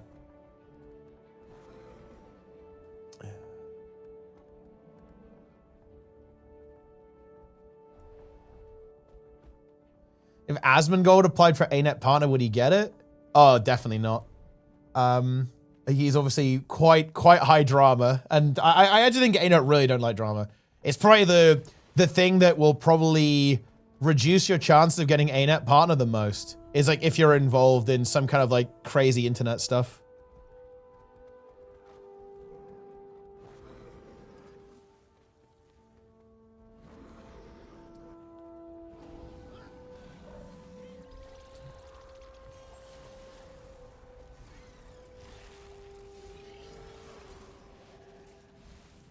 So that's not gonna happen. Not the Big's a snake stuff. I mean, yeah, no, that was like very small fries, or small fry compared to the Jessica Price stuff. The Jessica Price stuff was fucking crazy.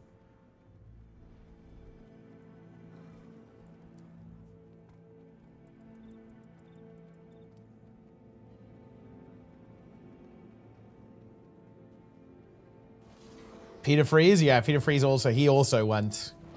he went down with the ship. Game Awards announcement on Game Awards. I think it's very unlikely, but I guess it's not impossible. People were selling shirts with JP's face on it. I mean, I actually didn't, wait, I didn't even know people were doing that, but yeah, that's weird. I mean, people are weird on the internet.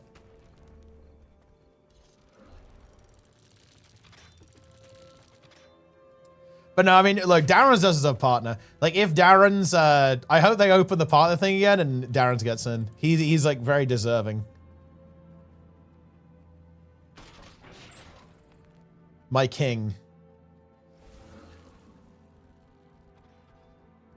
For the PC25 Most Wanted event, for Revolt. I mean, yeah, I mean, I think Guild Wars 1 is a game that I think can do really well. Like, it has a lot of potential to maintain a solid community, I think. I think there's definitely no harm in doing some marketing there. Yeah, this might be a little bit rough. Oh, what's this guy doing?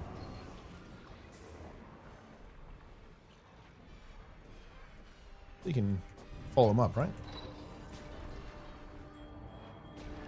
Bonk. Oh boy. That is very unfortunate. Oh, illusion of life? But yeah. Hey, why didn't bro come up? I guess he doesn't have blink.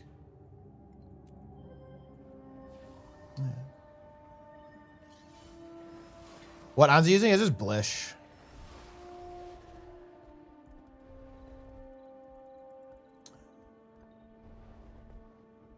Eight minutes? Yeah, here it comes, guys. Relic of the Living Reaper? What is that?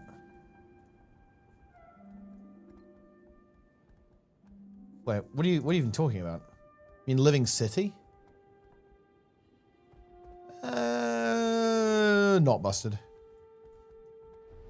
Definitely cool though.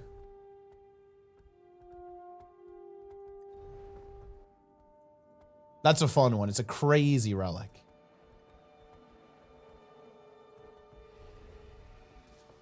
Oh, this guy's dead.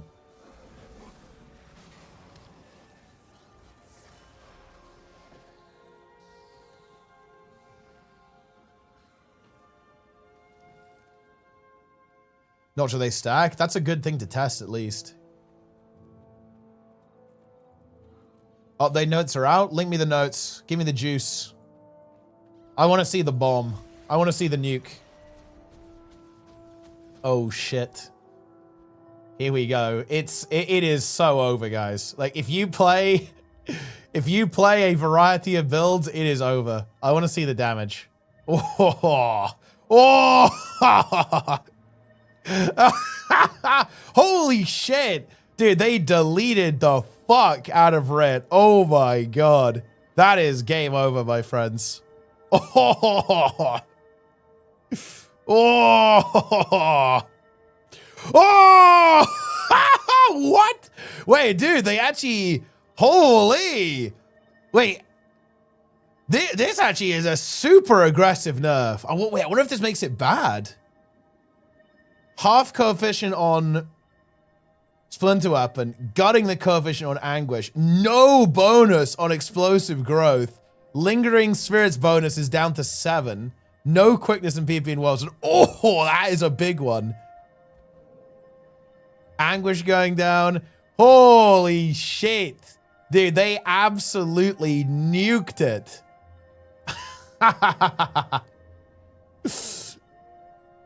Okay, what do they do to Conduit? Delete this shit. Oh, yes. Double energy cost. Very nice. Oh, wait. Oh, this is... Yeah, never mind.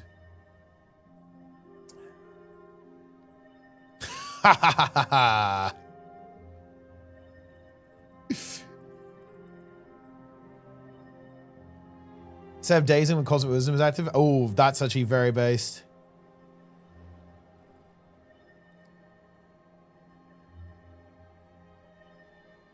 Ah, dude, these are so brutal. Holy shit. Yeah, not much to work as Warrior is kind of fine, honestly.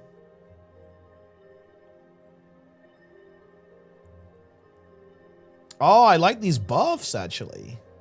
Oh.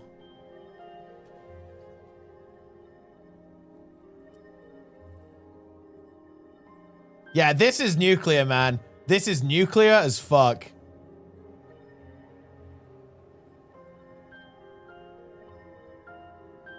Cause Lunar to use the incorrect weapon strength in PvE in World versus World. This results in a damage increase of 64% to all forward skills. Oh, and that's why they're like turbo nerfing it, right? Yeah, okay.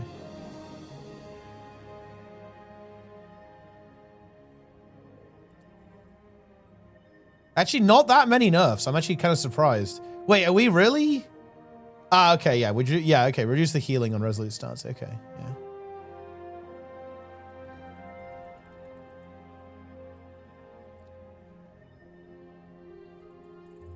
Amalgam. Oh, okay. Oh, 5%. Holy shit. Dude, it's never been more over. This is a nuke.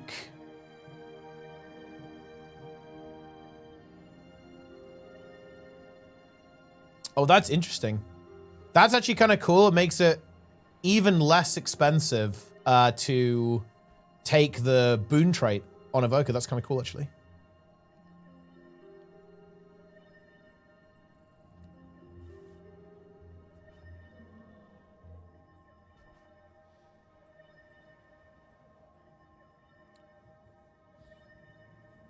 No PvP balance patch. It's mostly for PvE, yeah. There are some PvP changes, though. Oh, it was merged with Ignite? Oh, yeah, okay. Wait, not really.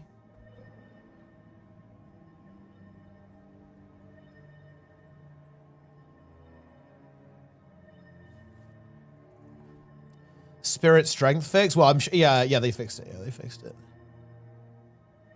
Dude, they just absolutely obliterated Ritualist. Holy shit. That's crazy. But yeah, Spirit Strength will help quite a bit. Taking that trait is going to be big now. Because you get 20% more damage on all of your Spirit skills. Gale Shot. Not a lot. Dude, the fact that it didn't get changed in PvP is actually kind of hype. That's kind of hype, actually. Because now it still does a shit ton of damage in PvP, but everything else is weaker.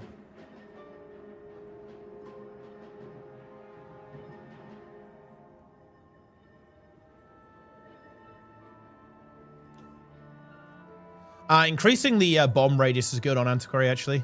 Makes the damage a bit more applicable.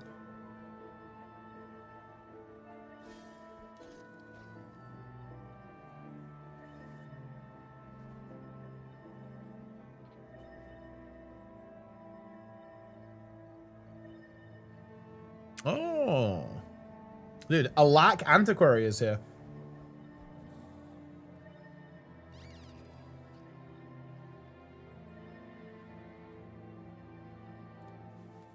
This is a good change, to be honest. This was kind of obnoxious. Yeah, this is good. Man, you know what's crazy? I felt like, Heal Luminary kind of got away with it in PvP, no? Am I cooked? I feel like it's really got away with it. This is obviously a significant nerf. You get quite a bit less AoE healing on Resolute Stance, but it's not that much worse.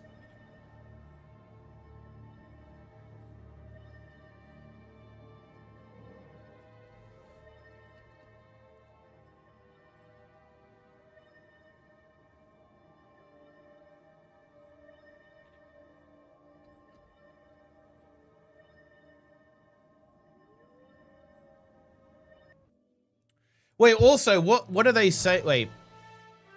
Fix an issue that caused Luminary weapons to use the incorrect weapon strength in PvE. This results in a damage increase of about 64% to all forge skills in those modes. So this wasn't the case in PvP, but it was the case in PvE in World vs. World. So they're basically keeping it about where it is. They're like nerfing it, but it's getting buffed. Am I cooked? Wait, doesn't this sound like mega... Isn't this like mega disgusting in World vs. World then? Or was it just dog shit in World vs. World?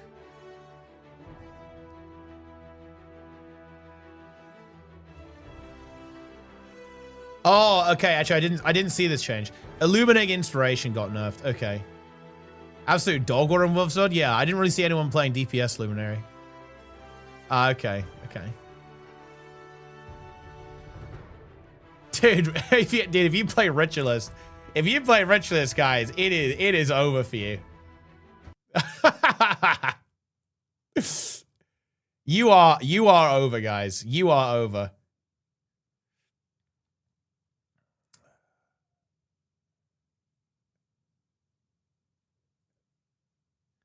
I'm a Harbinger main. Well, I mean, it not really so much in PvP. This is a big change in PvP. Like, no quickness in PvP is a huge deal, actually. And in World vs. World.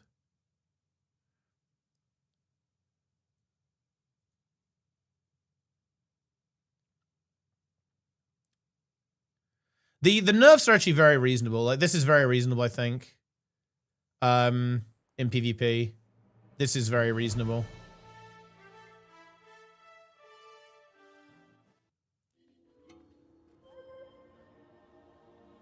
Yeah. So now, look, you need to take this or you're going to do 0 fucking damage. Dude, the Splinter Weapon nerf is apocalyptic. They have just removed that ability. It's still good, right? But oh my god, they absolutely annihilated it. That is funny. That is very funny.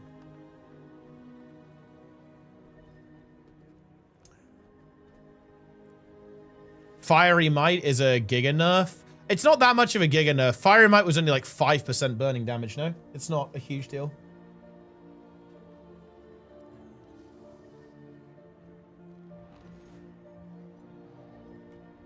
The Q heal DPS build, I think it will still be okay, actually. And we can just try it.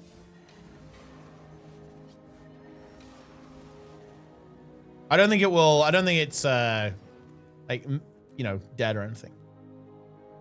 Forbidden Writ? I mean, let's find out. Let's try the Forbidden Ritualist.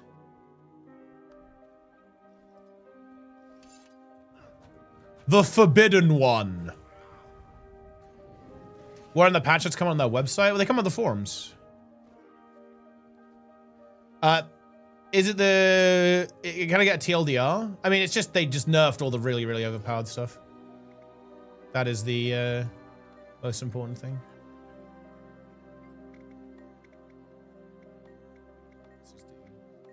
Million. Let's go, Flesh Golem.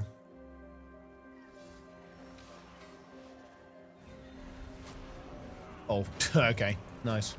Not the best start there, but... Oh, I don't have Arc. Oh, it's fine, the Golem will show me what's going on.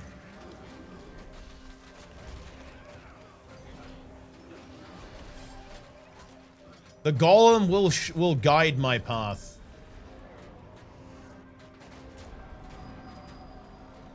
This is fine.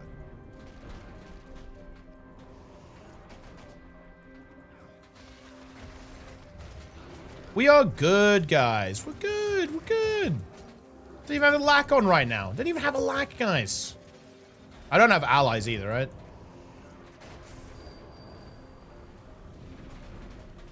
Not a big deal, my friends. Not a big deal.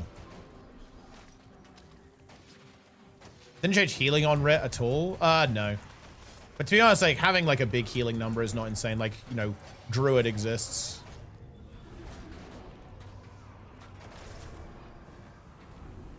Yeah, it's fine. Okay. Gale shot was shit in PvE, now it's non-existent. Well, I mean, look, sometimes it is what it is.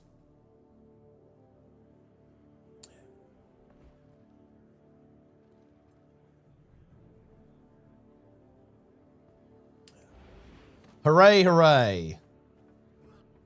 15k DPS, yeah, but that was like with like pressing random abilities. It's probably still like about 20k with a lack, I think. So it's actually not a big deal. Luminary not immortal anymore? I mean, in PvE, it didn't really change.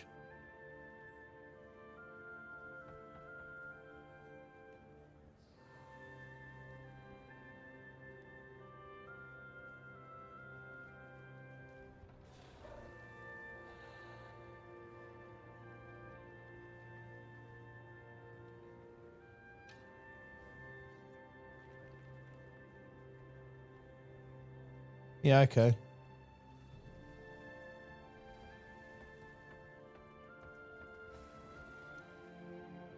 Amalgam no change in PvP is still disgusting. Look, dude. Someone actually did make this call. Someone made the call that they would nerf Condi Conduit, but not Amalgam. And that's kind of happened here, right? So we have gone from one cancer to the other. But it's all good, guys. Not a problem.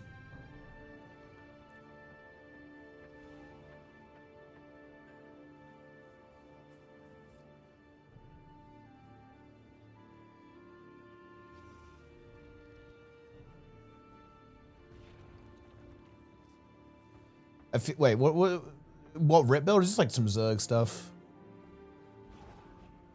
Some Zerg content, my friends.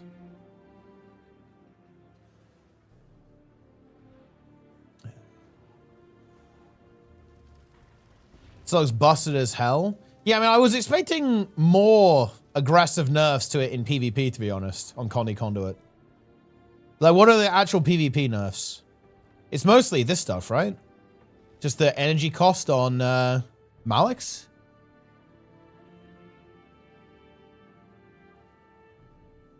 This is, yeah, like, I mean, this was incredibly annoying. Like, misfire was very, very annoying. You know, there's kind of, dude, there's a couple of problems I feel like with some of the design on this spec. For example, one thing on Rit, I think this, in my opinion, this interaction is so illegal. So you can do this, right? So you can do this, right? And you can pour on the song with an instant cast fear, right? And I view that as so illegal. So they need to fix some of the design problems, I think. Because there are design problems, my friends. Let me tell you that. Oh, the evade on the Max that should be removed? Ooh.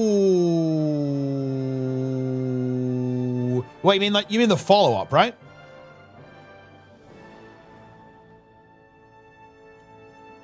The unyielding impact? Ah, okay. Yeah, that's not in the notes, I guess. That is good, actually. Yeah, that is actually a big nerf. Okay, okay.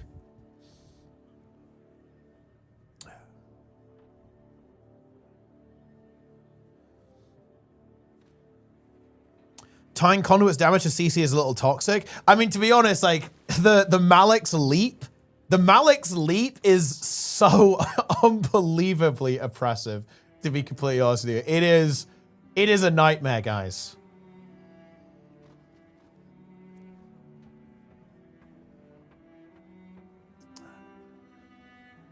It is nightmarish. I don't think this is all kind of good, though. Bear in mind, guys, on the 15th, TRIG is dropping the Balance Manifesto. Do not forget that. Shout out to YouTube, by the way, guys. Do not forget, there is a Balance Manifesto coming. Wait, am I cooked, guys? Wait,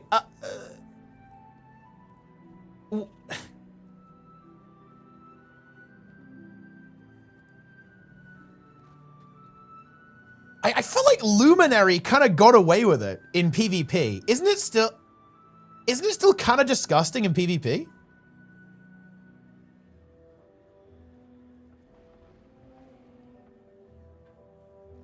Oh, I guess you have to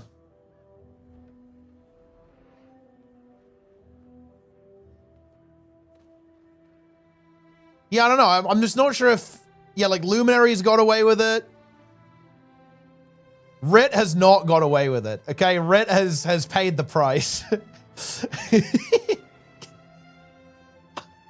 Dude, ooh, empowering spirit, that is nuclear. That is fucking nuclear. Holy shit.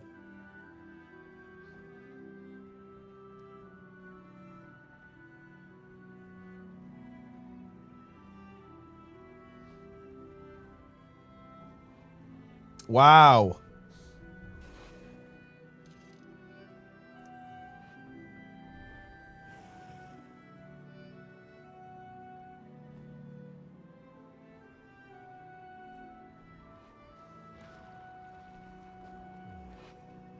Incredible.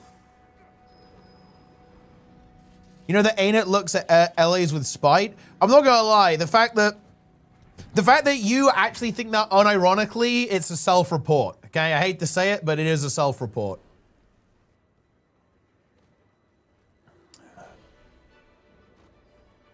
Evoker got away with it.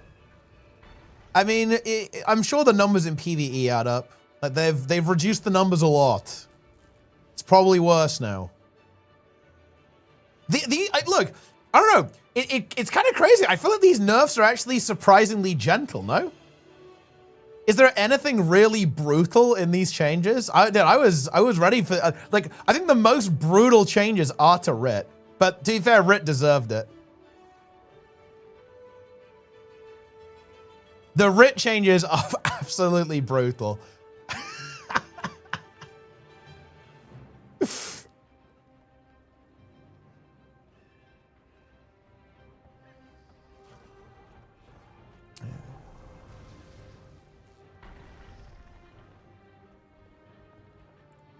Rit is still 45k. Yeah, but just not with QDPS anymore, obviously. Like the QDPS build got nerfed quite a bit.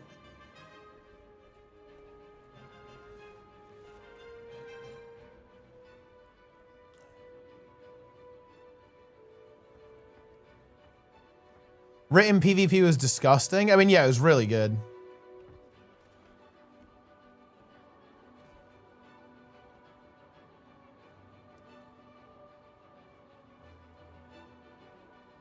They hard nerfed the cooldown reset. Oh, what's this? Adjusted the basic skill charge reduction from 2 seconds to 10%. Oh, holy shit. Whoa. Oh, no. What? That's crazy. That is crazy.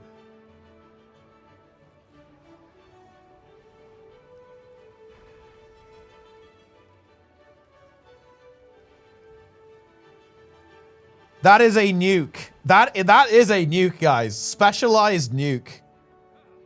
Fire, dude, I cannot believe this. Fire Wizard was God comp for one patch and ArenaNet absolutely deleted it. Oh dear, oh dear, oh dear, oh dear.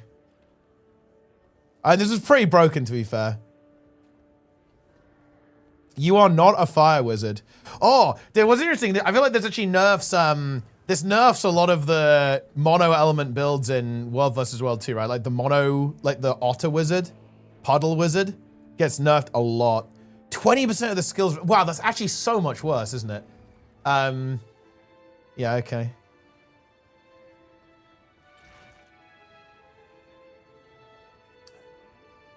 Same with 2 seconds.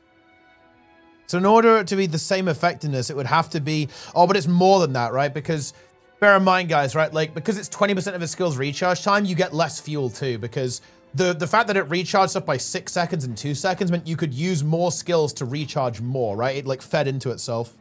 Better for high CD skills? Well, it's better if a skill has a longer recharge than 30 seconds, which is pretty uncommon, right?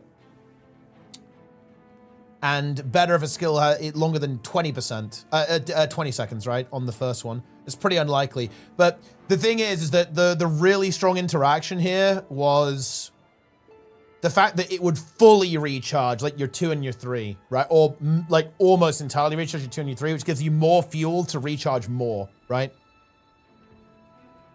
More than 20 CD. Yeah, that's not the case in competitive though, right? In competitive, you have longer cooldowns.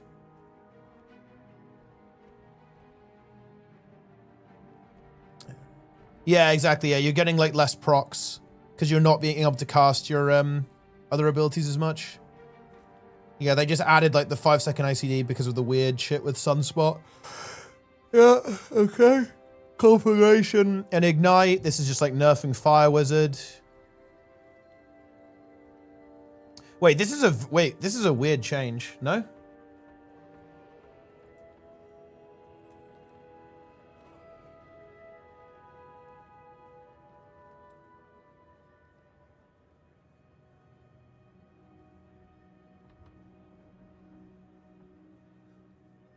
Oh, this just makes it less bursty, right? It means it's slower. So it increases the burning duration, but it doesn't increase the number of stacks.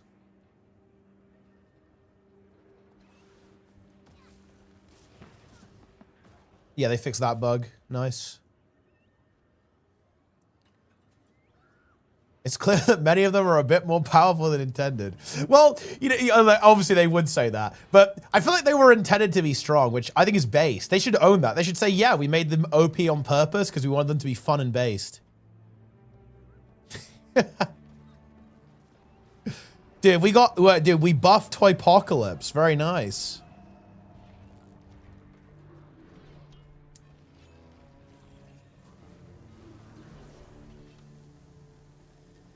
You know, I'm going to drop the bomb, guys. I don't think anyone should really be crying that much about this patch.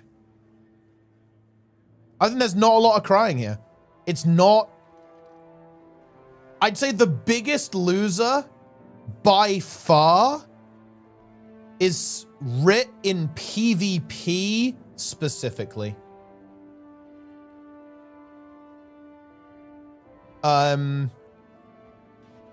Rit in PvE is fine, I think.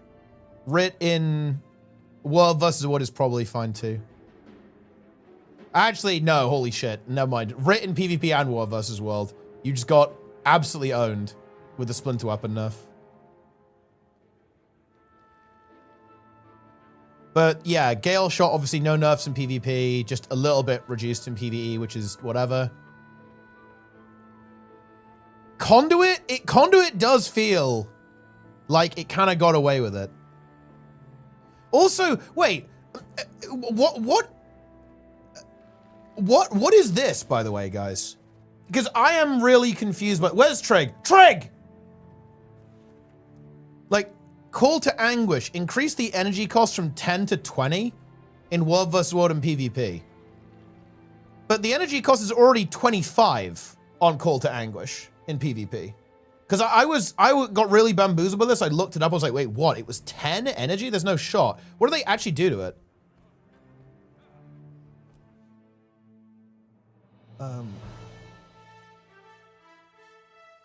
Oh, it's talking about, with the F3, with the discount? Ah, okay. So I was like very confused with what's actually going on here. Okay. Yeah, okay.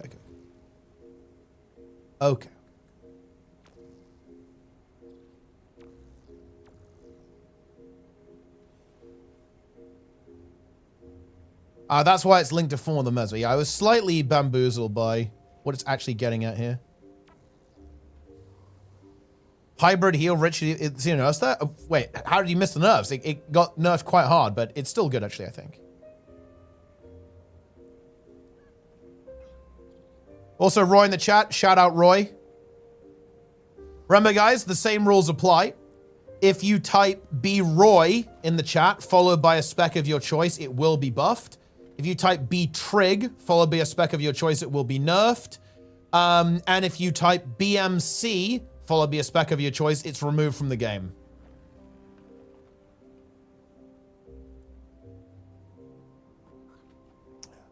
So you have a lot of options.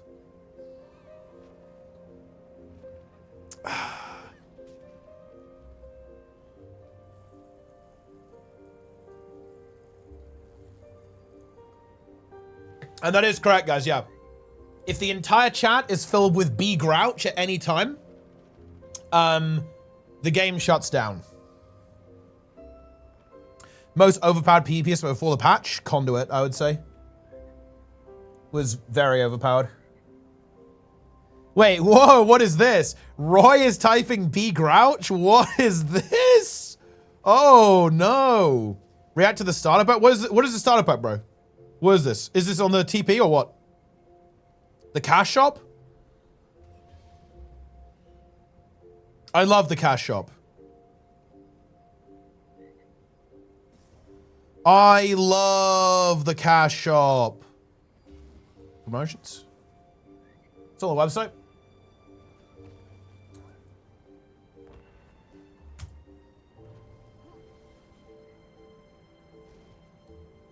The gingerbread homestead package has the sweetest. What are you guys talking about? Like okay.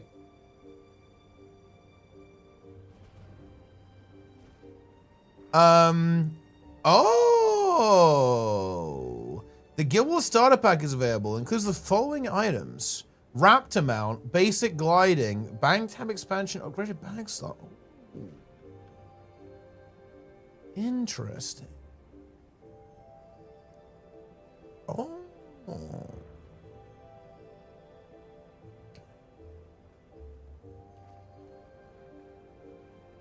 Can you, is this a gem store thing or can you only buy it on the store? Oh, this is like a store thing. Interesting. You know, I'm going to say it.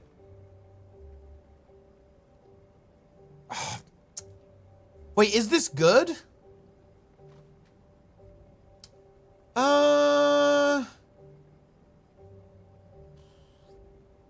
Wait, would you... isn't this a trap? Doesn't this cost the same amount as HOT and Path of Fire? Wait, whoa, this is insane bait. Like, buying this is crazy. Oh, no. Why would you... wait. Yeah, okay, POF and HOT is £26. And this is 18? Bro, buying this is holy shit. Wait, they need to remove this. This is a brutal noob trap, no? Huh? It's actually so much worse than POF and HOT. Like, it's only like a tiny bit more.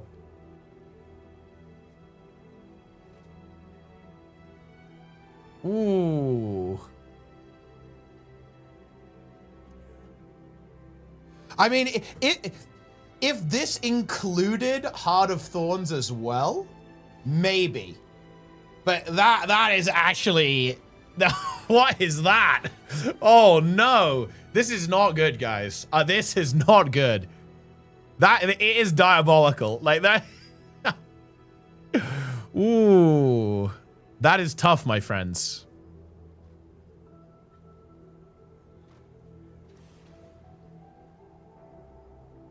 Huh. Well, no, okay, hold on though. Let's engage. Let us actually engage here a little bit. I actually like this idea because, okay, well, listen up. We're trying to solve for how can someone pay some money and get a little tease, a little taste. They're trying to make the game approachable, right? I actually like this idea. I like the fact that you instantly unlock the Raptor and you instantly unlock gliding. I actually like that. But they should have just done that, right? They've increased the price and they've justified it with the bank tab, the bag slot, and the total makeover kit. They should just cut that and make it just this. Yeah, and then you could cut the price to like 10 quid. Or even, you know, 8 quid or something, like 10 USD. So I like the idea here, but I think the execution is off. Right? But the idea is good. But the execution is not good. Because the thing is, if you buy this over this, you're insane. Like, guys, let's actually compare this. So you get Raptor, basic gliding, bank tab, upgraded bag slot, and a makeover kit. But for £8 more, you get HOT and Path of Fire.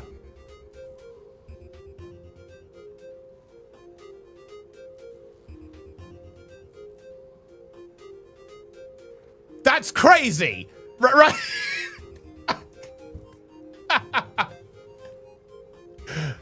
That is wacky, guys. Okay, that is wacky. Oh, but good. Look. Ooh. Need to play to unlock is the only justification. Well, I actually really don't hate unlock it. Look, okay. This is actually really cool. I like the fact that you get the mount instantly and gliding, because there's like 2 things that make Guild Wars 2 like kind of fun to go around in the world. But the problem is, why have they attached this like slop to it? Right, they've attached a bunch of slop, and that's like jacked up the price, which is not good.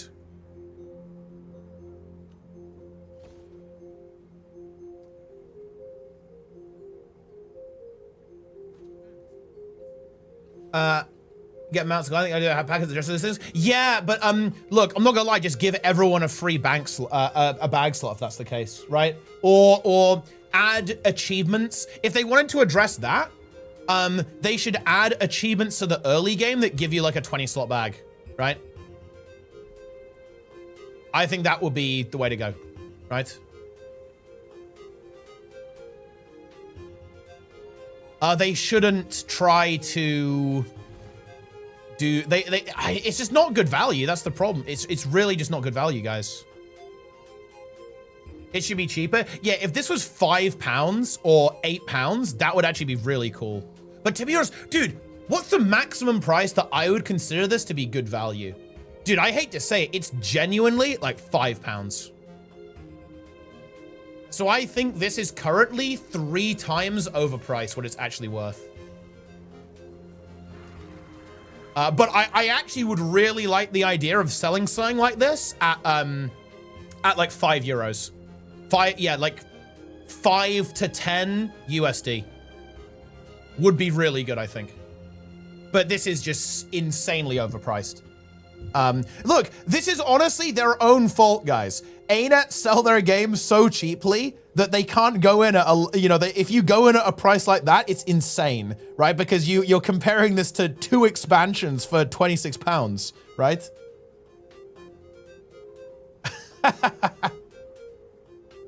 That's crazy.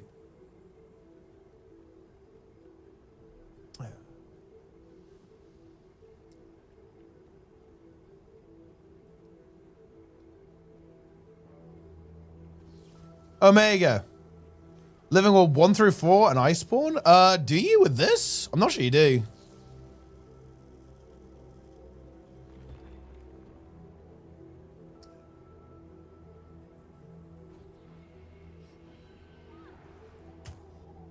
I think you have to buy those separately if you just buy the expansions.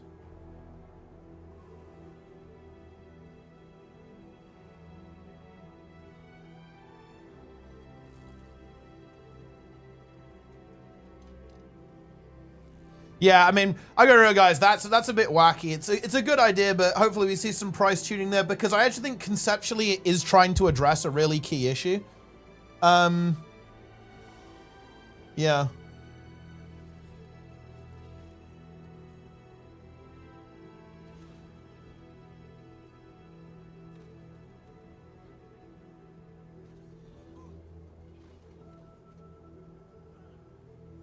Discount vendor for HT POF bundle with it?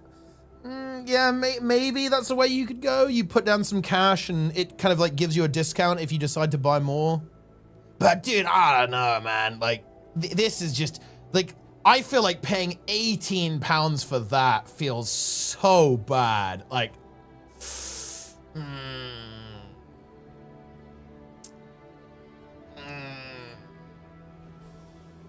yeah, I don't know.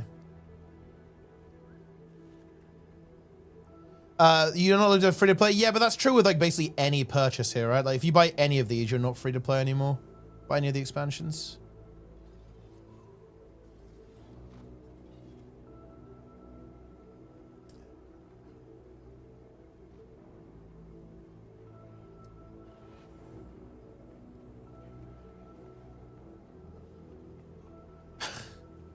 I mean, I don't know, guys. That's crazy. I don't know.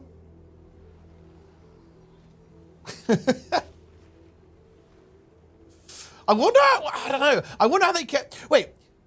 I wonder why they did this. Like, I'm curious.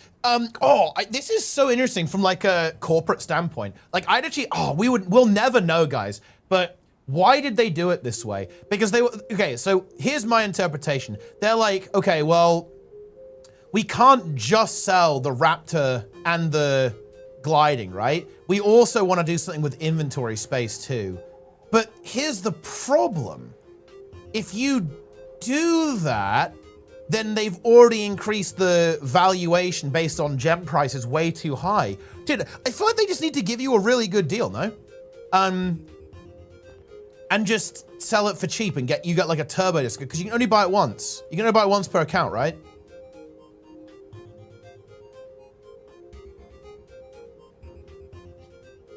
Yeah, like they just have to, like, if they want to do this, they have to eat it and just sell it for like half the price. Honestly, less than half the price. Because the value comparison of this to this is hilarious. Like comparing honestly, any of these, if you compare this thing, the starter pack, to even the mediocre, even like the worst expansions, like Soto and Janthea Wilds, it's hilarious, like how bad value that is. Like, dude, Path of Fire is 2 sets of elite. If you buy this, you get 2 sets of elite specs. Every mount as well. Oh, oh my God. Yeah. No, this pricing is absolutely insane. Like that is completely insane. Yeah, like if look, for what it's worth, guys, if this was priced at £5, I'd go, ooh, that's pretty cool. But it's not priced at £5. It's priced at 18.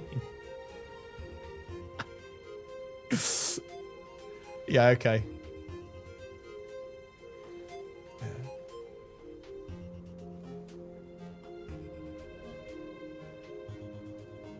Why is it the price of an X-Pack? Good question.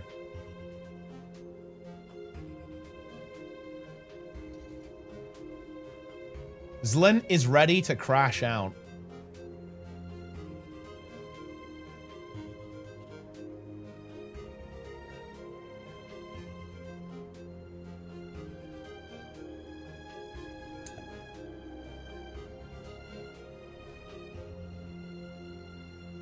Omega.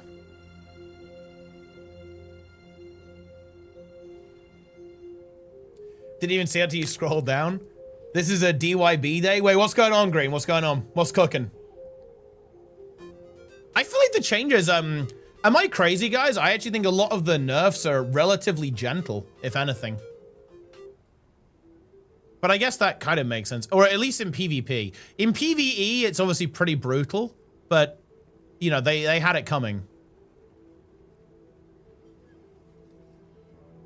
The balance patch? What's going on? What's cooking in the balance zone? What's the damage, Green? Well, okay. Look, here's my thought process, guys. Here's a wacky idea. Why don't we just make Path of Fire and Heart of Thorns like the de facto, this is what you buy first in Guild Wars 2?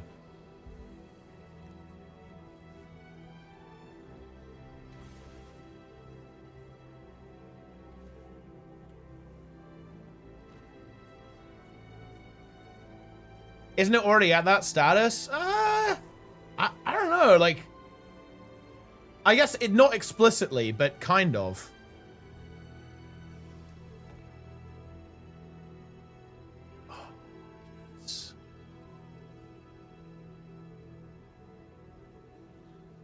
Why don't they split half the PvE changes for Evoker? Rather losing connection edge mob when Con the Evoker is already unviable hell trash because of PvE?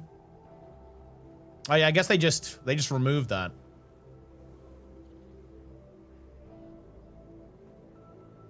Now it's just like a pure power trait, right? And now it just says you do more damage to burning foes, right? Or something like that.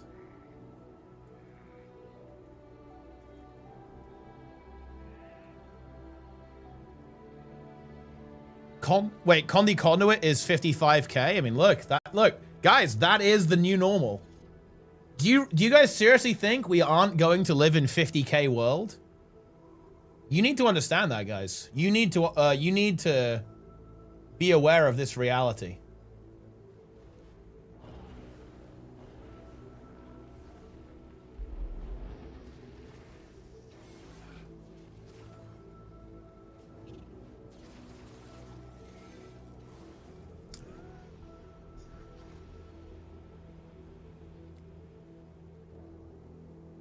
Sub 50k means you are trolling. Antiquary dodging the nerf? Yeah, I mean, they didn't really nerf it much, right? They reduced some of the burning on the misburn mortar by a fair bit, but it's not that they like deleted it. Like combat high is gone. Oh well, not gone, but like reduced a fair bit. You can do a lack now. Very exciting.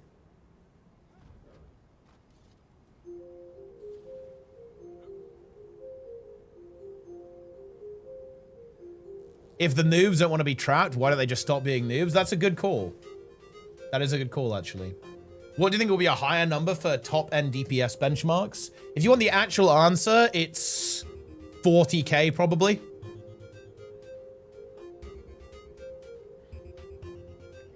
Nah, it's not even 40k. Like, it's actually more like 30k, I think. But the thing is,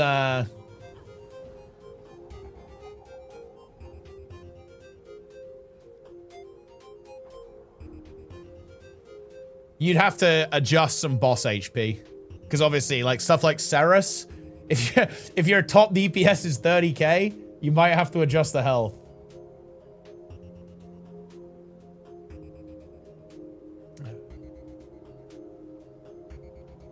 HCCM would actually probably be fine. Ceres, a little bit less so.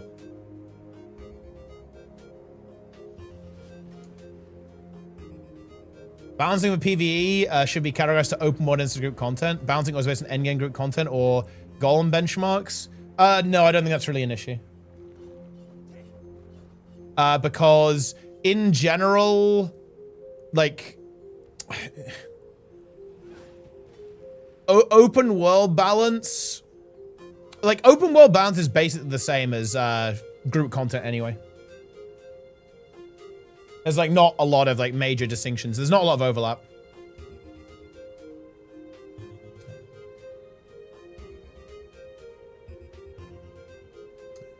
HCCM is dog shit, has no swapper. Man, if they made HCCM swapper, that would be huge. Like, that would actually be high tier. Swapper!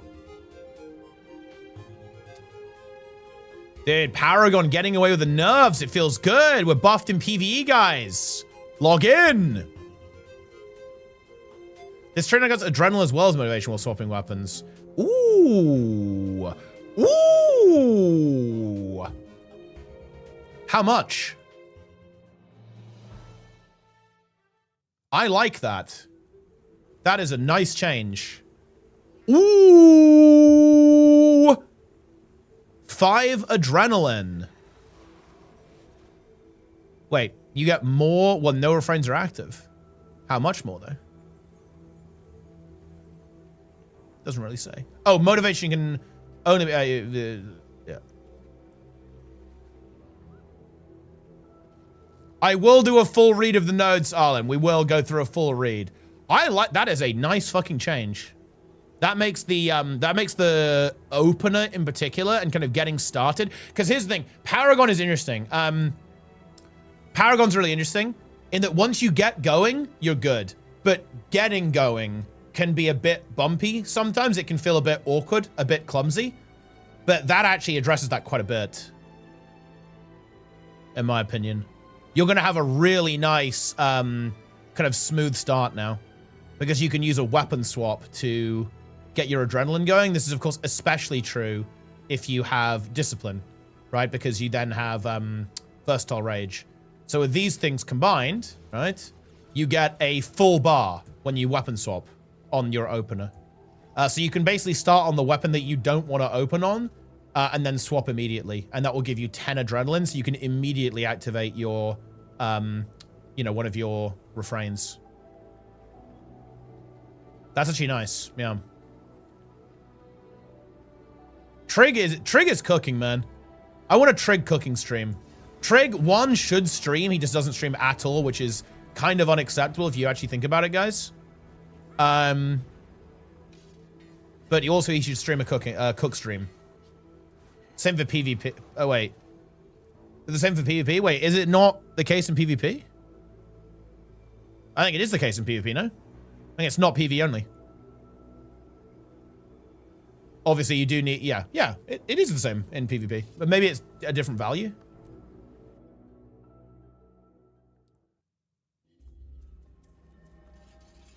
It is... Yeah, it's the same. Boom. There you go.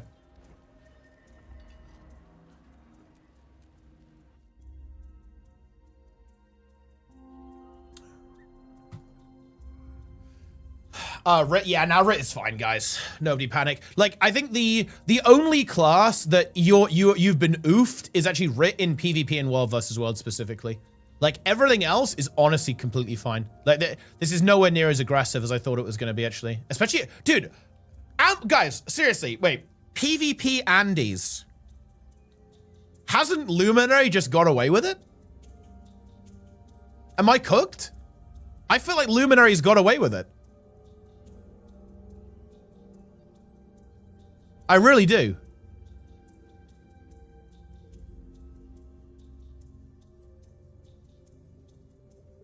Yeah, like, this is obvious. This is a nerf support as well. And these two here are good nerfs. I like this.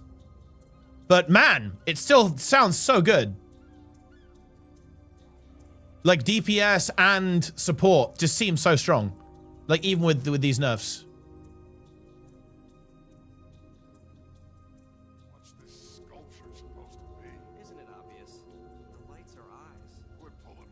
Evoker 55k. Redeems, yeah, I'm on it.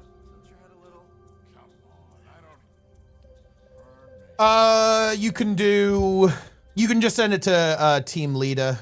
Oh yeah, I assume you found the account names, right? Just send it to team leader.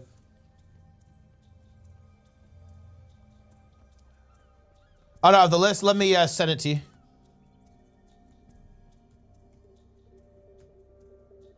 I'm not sure if the sign up is still there, actually. The sign up might have like auto despawned, which is really funny.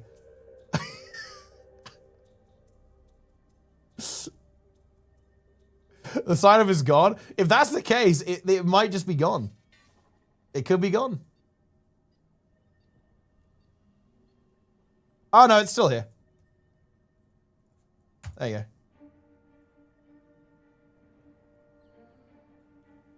Oh, it's just invisible. You might have to log in. The nerfs have brought Destroy Doom December as the post can no longer do acceptable deep. Where Delta's melting down. Is he just done? Is he over? Is Delta just game overed? What experience brings is that ability to like filter. Bro's listening to Ghost. Excellent choice. Wait, is it over? Wait, what are you doing? Nice lie. It's fine. Delta is not psychologically broken. Wait, 0 out. Whoa. Wait, he's done. Wait, isn't he done? Guys, we're 0 out of 9 Doom CMs. And it's 6 p.m., 7 p.m. in Europe. No, he's done. He's over. He's over. Delta is over. Delta's finished. Double pick, but it's fine. It's 10%. Oh, dear, oh, dear, oh, dear. Yeah, he is picked. They're all picked. And this is a kill, though. There's no way they fail here. It's not possible.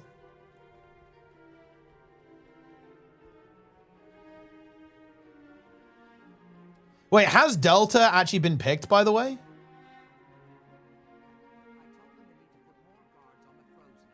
So, guys, context. He's doing a challenge called Destroy Doom December, which is you do 1 Doom CM for every, according to the date. So today it's the 9th. He has to do 9 Doom CMs.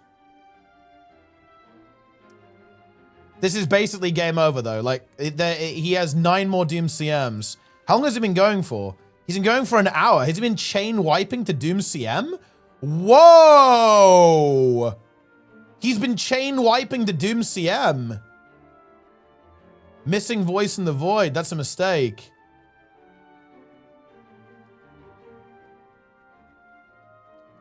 He's counting per stream, not per day. Oh, wait. Okay, so he just has to... He doesn't have until the end of the calendar day, then.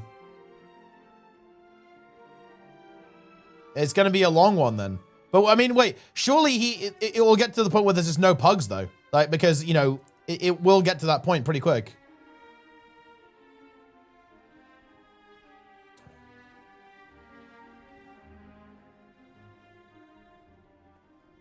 Ooh. Wait, how does this wipe? This actually seems fine.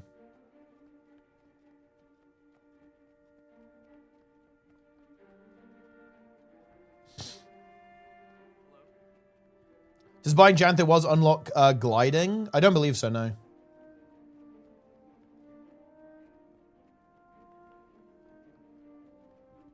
Dude, I have actually not seen Delta get picked. Think we're ready for another attack? Connor's doing 55k. Yeah, the nerfs are actually relatively gentle, guys. It is not nuclear. I saw him get picked twice. Ah, okay.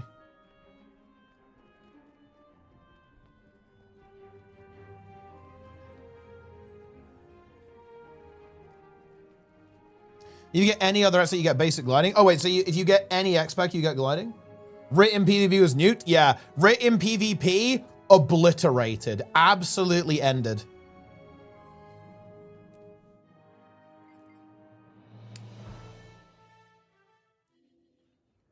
Specialized elements is blasted. Yeah. Oh, no. Evoker is still busted. Yeah, wait, I'm assuming it's just not Fire Wizard, right? Like, you probably just don't play Fire Wizard anymore. Oh, dude, Ritualist. Oh, no. Oh, Vigor. Oh, no. Dude, it is... Oh, Ritualist bros. It has never been more over, guys. It has never been more over. Goodness me. It is fucking over.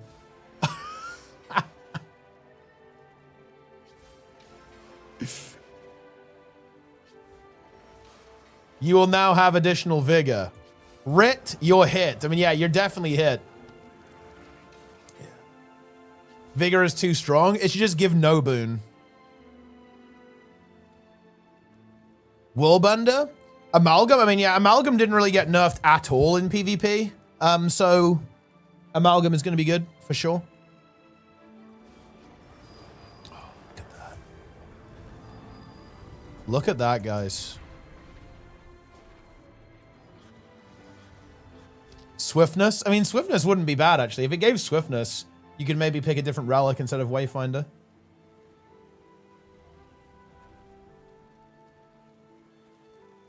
Wow.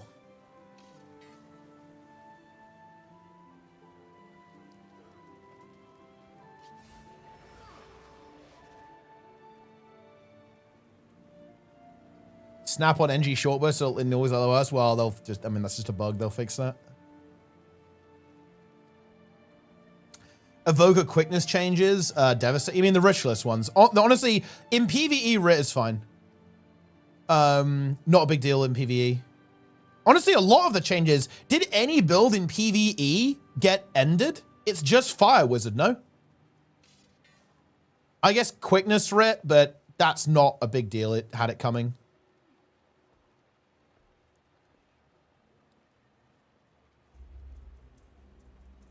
PvE Luminary is doomed?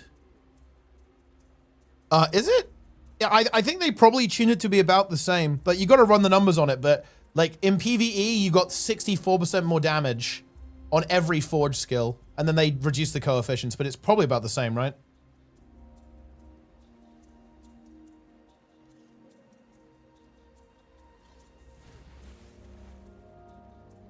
Evoker? Wait, what do they do to Evoker?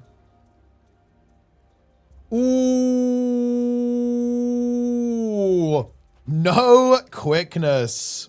Oh, I mean, I actually don't hate it because I think that in general, quickness, like very high quickness uptime is pretty toxic.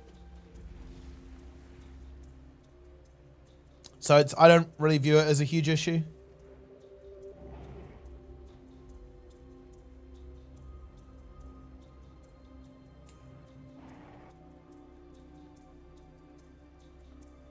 It's fine.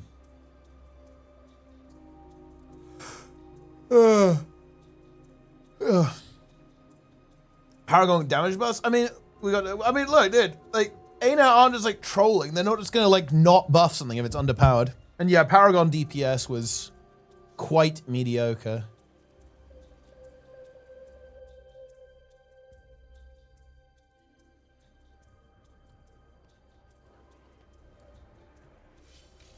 I love the Ellie theme. I mean, I don't think it's going to be unplayable. Like, because bear in mind, Spicy Boy OG, everything's getting nerfed. Yeah.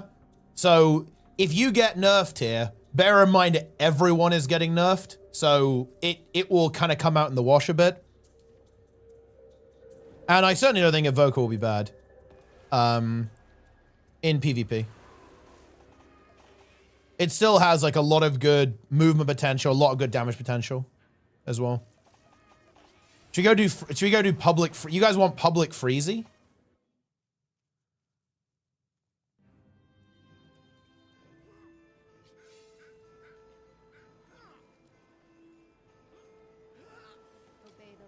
Shout out to YouTube, by the way. We're going to be doing YouTube slop very soon, by the way, guys. Hooray, hooray, it's Winter's Day. All right, get me in. Public secret lair of the snowman. We're in. Ooh.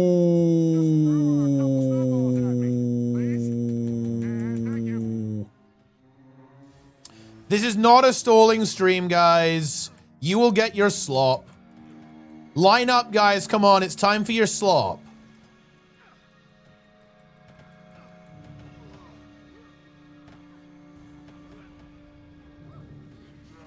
Boom.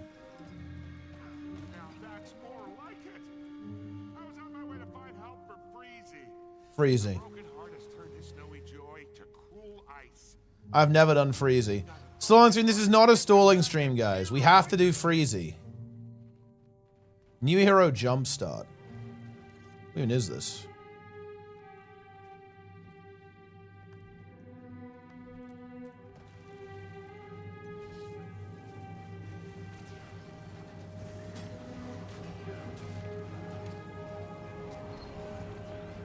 Freezy is not possible, actually.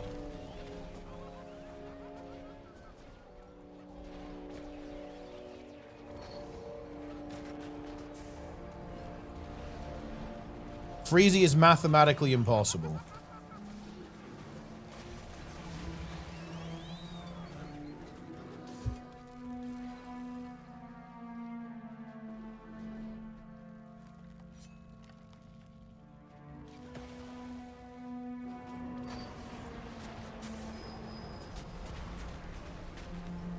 Freezy CM.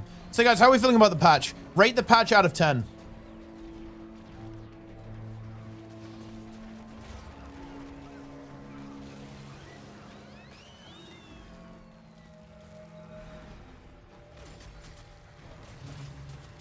$11 out of 10.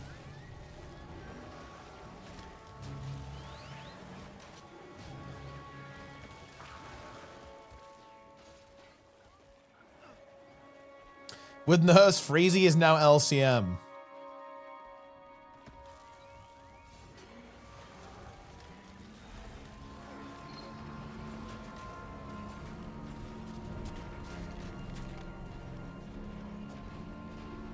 What I'm interested in, guys, okay, look. I know that this wasn't supposed to be that patch. But is it striking you guys as weird that there are still very major issues with the expansion that haven't been fixed and now won't be fixed until next year? I don't know, man. Look, I'm actually a big VOE enjoyer, but like that's kind of a problem to me. Like, why haven't they fixed heart rewards? Why haven't they fixed the meta event rewards, right?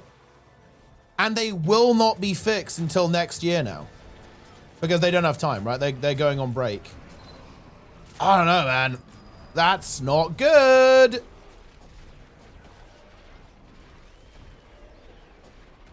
There's no way all of VOE has a 2-week window. Like, that is not reality, guys.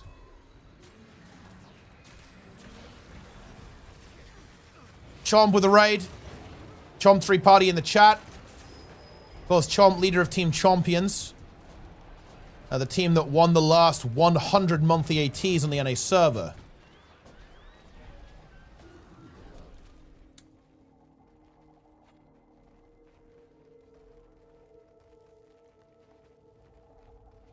Chomp 3 Slay, also an excellent choice.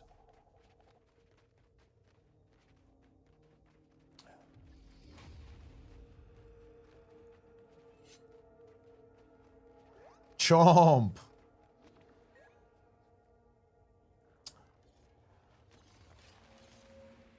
I'm not sure I felt. I don't know why, but there's something about Twitch now that's kind of weird.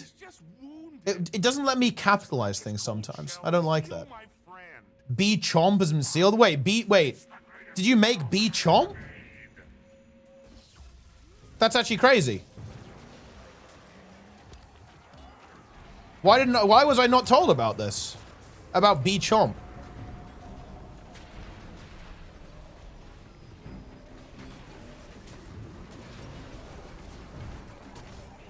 It's about 2k less now. I didn't even fix 2 intentional damage modifiers. Getting 43k if they get rid of those. I mean, I guess it's a little bit underpowered for today's day and age.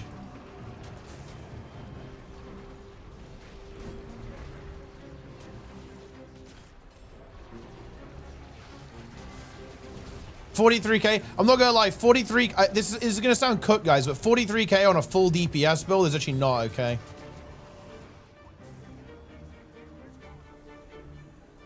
Not on a full DPS build. Well, unless they nerf more. 43k on a full DPS build is actually bad, no? It is a power build, so that does help, I guess.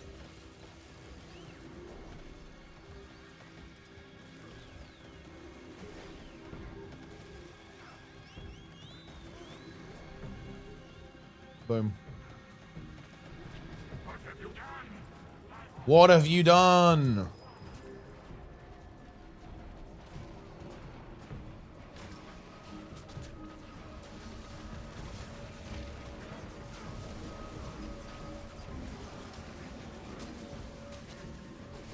Doesn't seem to be super important. Well, I mean, people care about balance, obviously.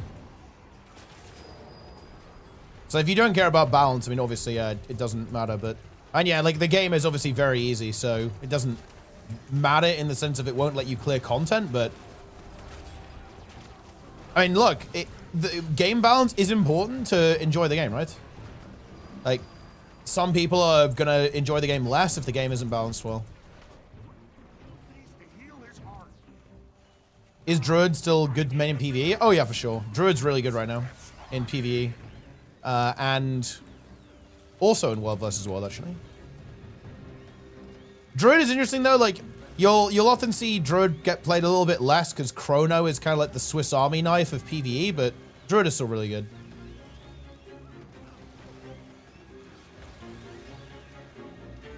Endgame content pushing PvP, what do you recommend? Some classes to look into for mechanics, interesting depth.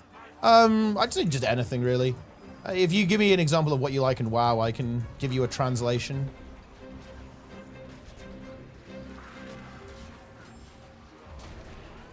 Minor the Antiquary nerfs are? Well, I mean, like, nobody's fucking playing it. They're probably not going to nerf a spec that, like, nobody actually plays. Like, play rate is an important factor of balance. If it, like, starts getting out of control, then they'll probably nerf it, but until then, they won't.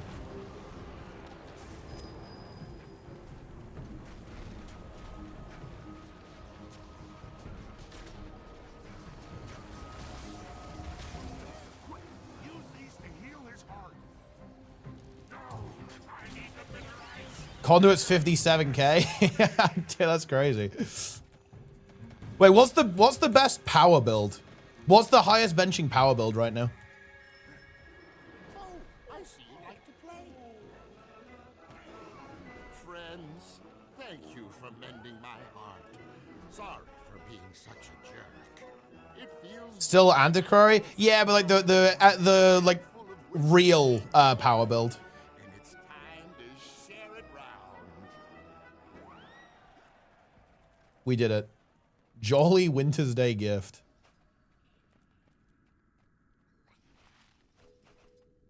Wrapping everywhere. Huge. Snow Diamond. 11 gold. Dude, we're feasting.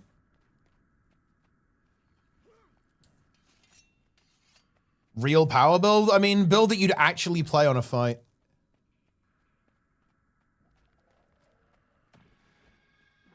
I play Warlocks and Necromancer, love Warrior, Gilson Release, or Ranger and Engineer 2. I mean, I just play those then.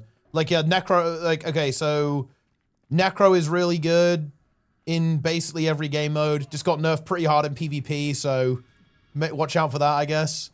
Ranger and Engineer. Ranger is really good in World vs. World and PvE right now. It's okay in PvP. Engineer is probably going to be really sick in every game mode right now. Warrior is really good in World vs. World. It's good in PvE, but not broken. Same in PvP, to be honest. It's like a good spec. It's honestly one of the weaker specs in PvP right now, but who knows? Maybe that will change. Year of the Rat Man, get ready to be a rat or be noob. Dude, you later in there with the Prime, very nice. Run Orphans. Dude, the Orphan minigame is brutal, okay? We're not doing that. Warrior's good in World vs. World roaming. I mean, anything's good in roaming, but in Zergs, like Paragon is good in Zergs, and it's really good as a DPS as well. It's been like a really core part of the Zerg DPS meta for a while. Like Spellbreaker, Core Warrior is good as well. I'm sure there's even some Berserkers out there as well.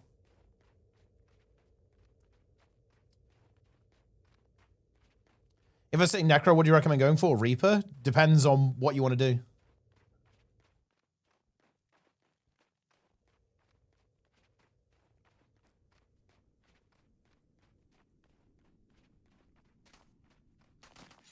Whoa. I'm getting iced.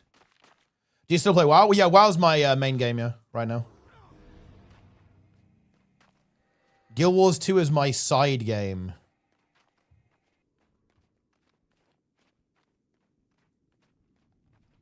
PvE and PvP? I think I'd still play Rit in PvP. Like, I can't imagine Harbinger, Reaper, or Core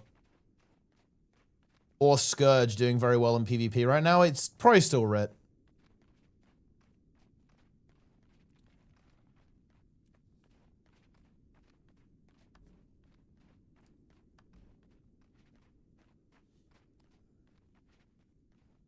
Conduit is going VV? Nah. It's a bit out powercraft right now, in my opinion. I don't think it's good.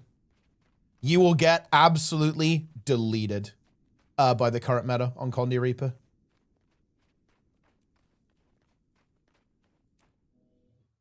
Core Necro? I mean, it's playable, it's bad though. Like, it doesn't do enough damage to do well, I think.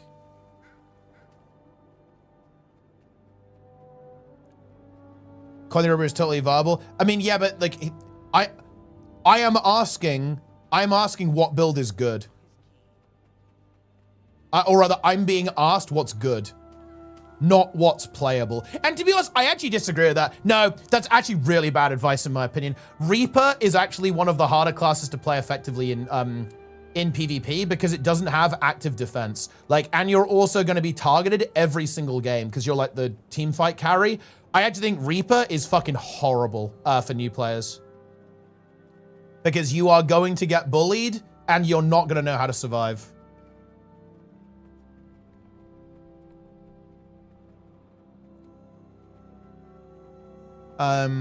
So I would honestly not recommend it. Like if you want to play, yeah, if you want to play like I'd go Rit. It's Rit. The answer is Rit. Play Rit in PvP still, even after the changes. Like the nerfs are pretty, they are very significant, but it's not like unplayable. I think it will still be decent.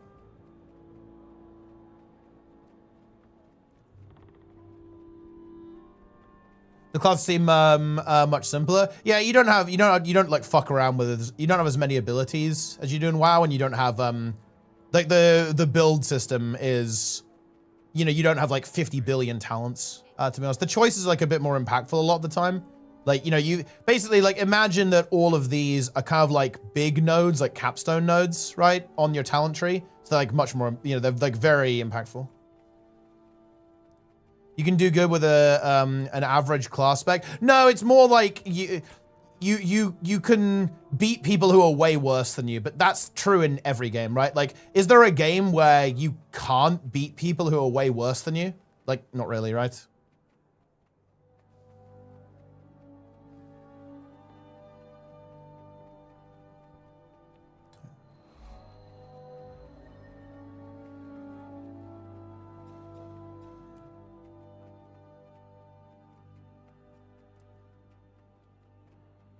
You'll carry with meta builds? That's honestly not a thing. Like, this is not a thing, guys. Oh, dude.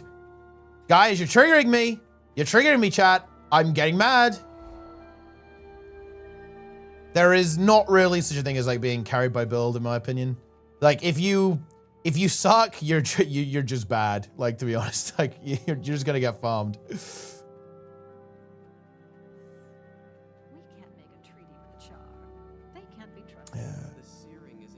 Rim by Guardians and Revs? Yes, because dude, I mean, Guard and Rev is still gonna be really sick. I'm actually really surprised that they didn't nerf Luminary and Conduit more in PvP. Like, Conduit and PvP are gonna absolutely farm you still. They are, like, and they didn't nerf Power either. Dude, Power Conduit didn't get nerfed at all. Oh, well, actually, that's not true, right? They nerfed, what do they nerf? I think they nerfed something on PvP, right? They nerfed release potential Dervish in PvP, in every game mode. The cast time's longer on the, what is it, like the F3.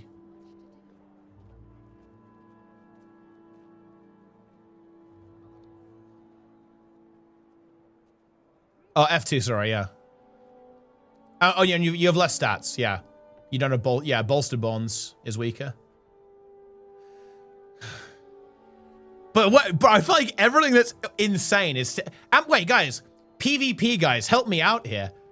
To me, I'm looking at all of this. It all looks still crazy. These nerfs are not that significant. The misfire change is big, actually. The misfire change is big, and these energy costs are big as well.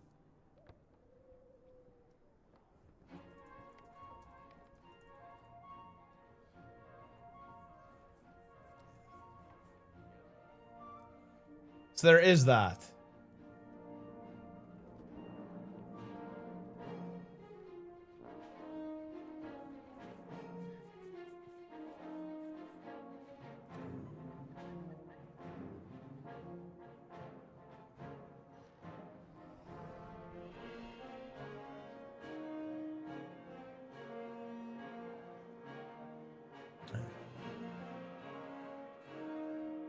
Relic of Akeem nuked? Wait, do they nerf Relic of Akeem?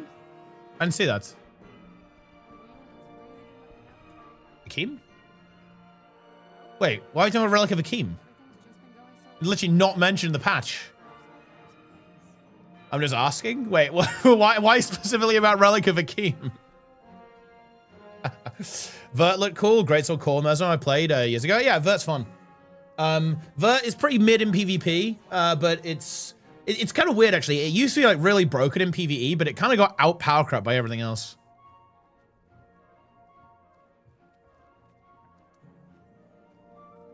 I'm trying to throw super grenades and mortar shells using bomb kits. The time I set it for 10 seconds, I'm already one shot from them pushing 6 buttons in 0.5 seconds. I mean, I don't know, like, there are, like, nade NG or, like, nade scrapper or something. It's... I mean, I don't know, those builds are kind of not bad, but I'm not sure if you really play that right now. It's like a nade NG build. Do you play nades in PvP? I don't think so. You mostly just play short bow.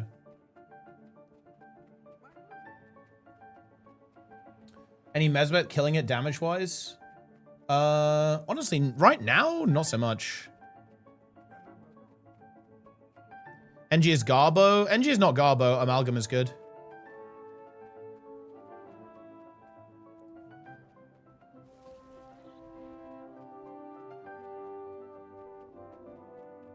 Can't you only play short bow with one spec? Well, no.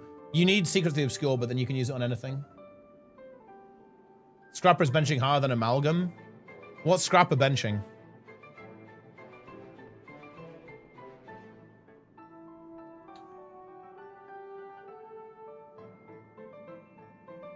Yeah.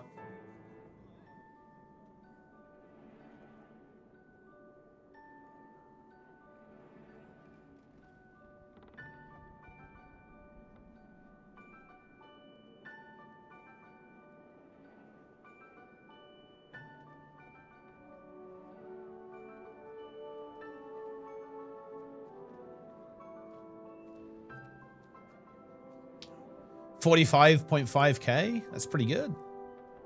The first change, the ground targeting one? Yeah, that's a good change, right? It was that was like a bug, basically. It was a bug. Wait. Wait, what is this? Updated Relic of Mercy to only affect players in World versus World.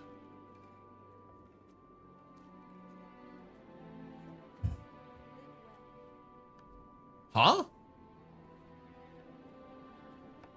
Oh, it means not the Lord. Okay, it means not NPCs. Okay. Yes. Yes, it means not NPCs. Yeah, it's funny. The way I was reading that was that it only affects people in World versus World, right? So in other words, it doesn't affect it in PvE and PvP. I was like, what? What does this change? Like, what does that even mean? Like, oh, that's funny. Yeah, it's like, wait, what is going on here? It's very unusual. Very unusual meme. Little World versus World exclusive there, guys. Ah, Roy for lol. Excellent choice of emote there. Rugged Muscle's bug could fast res lords. I don't think that's actually a bug. That's just how it works. Because it does work on NPCs. Like, it works if you, like, res a downstate NPC, for example. It's just like a change to make it not do that. What can I play for you? Yeah.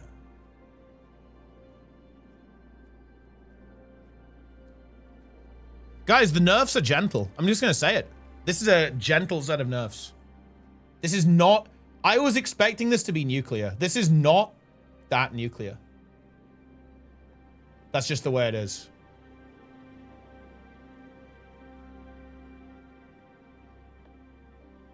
Evoker is nuclear? Is it though? Is it? Ein Fire Wizard got nuked? But regular wizard is fine.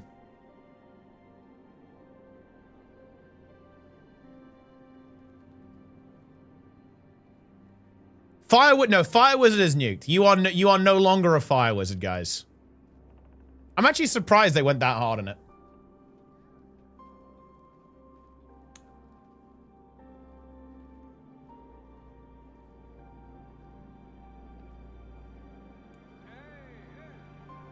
Any requests?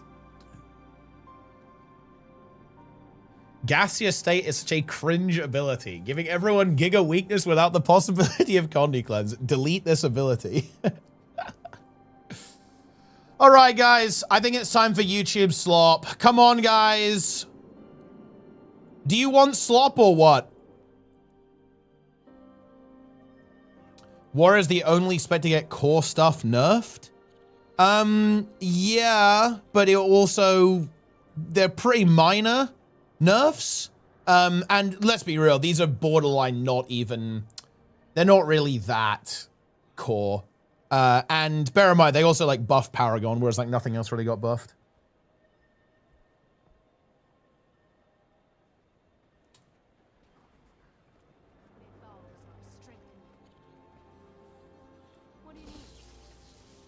Mice is here, also known as Mice Vegan.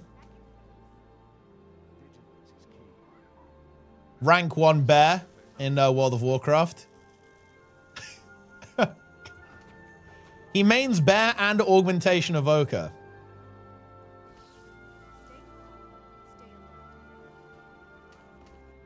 Power Spear Antiquary is so good. Dude, look, guys, look.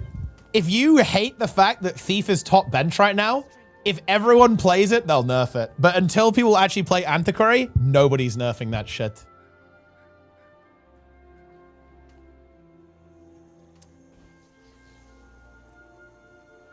Trig, what obliterates your main?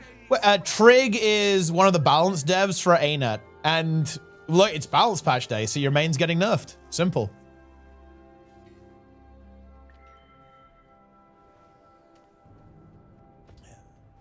PP chat. Dude, look at that little PP actually. Look how fast he's going. That's I like that emote. That's a cute emote. Look at his little hands. Blobs tier billion. Antiquary is getting Relic of Mickey Mouse and will be the first 100k DPS bag. Look, I hate to say it, guys, but we are living in Mickey Mouse Guild Wars 2. Like this, we are in Mickey Mouse Guild Wars 2. I hate to say it, but that is the reality.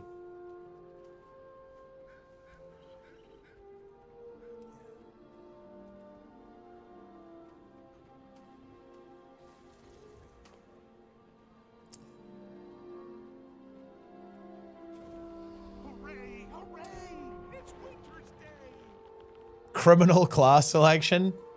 I mean, dude, that's just what Mice goes for. He's bear, Druid of the Claw, Dogmentation Evoker, top. He was like Mice. I pushed in my first ever season of World of Warcraft.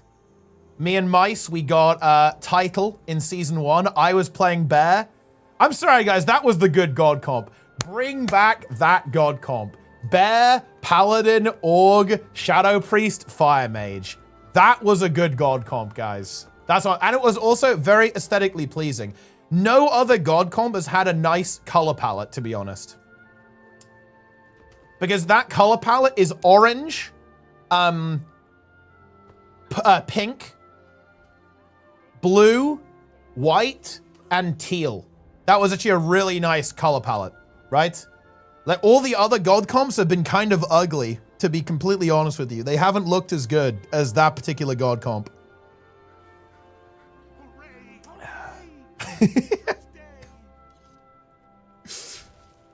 The god comp.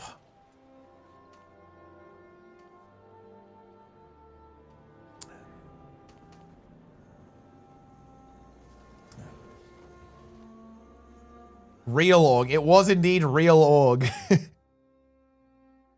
When pre-Spirit Spilled Screen, it was, yeah. Alright, I'm doing the... Wait. What's the best path to do? Is it the Quaggan path? Isn't it the gingerbread path is the best?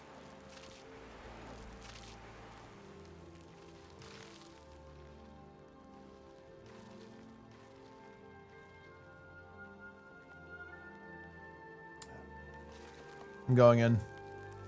Oh, this guy's zooming. Oh, you need to use Wayfinder Relic, don't you? Because it works in these zones. I think this guy's got it. He's zooming. Actually, maybe not. Oh. Oh. Oh. Oh, it's patched? Well, never mind then. Don't use Wayfinder Relic. This is one of the better jumping poles, actually. I quite like this one.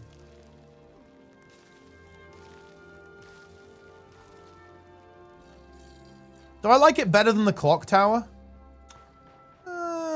No, I don't think so, actually. I don't like this segment. This segment's not great. Clock tower's pretty good.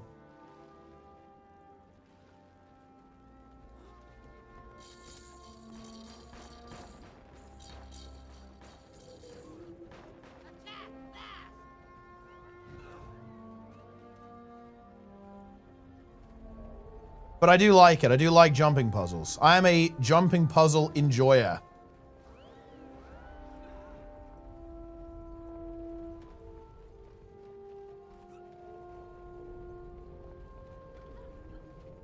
Oh, you can make the jump, but I'm too much of a coward to go for it. Oh, someone slipped off. It's unlucky. I respect going for it, though.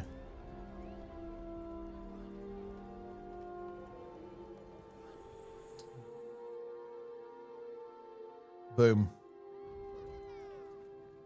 How interesting. I love watching WoW players try this, especially Chalice. Listen, okay, I have to call this out. Are we really going to pretend that Guild Wars 2 players didn't savagely cry about how difficult these were on release? We're really going to say it's WoW players who struggle with this in particular? Listen, go on, man.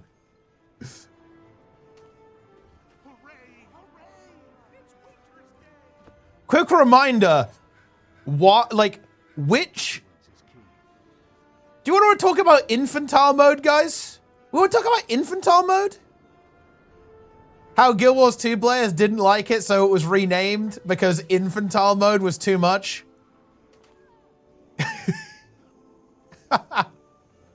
Literal baby mode added.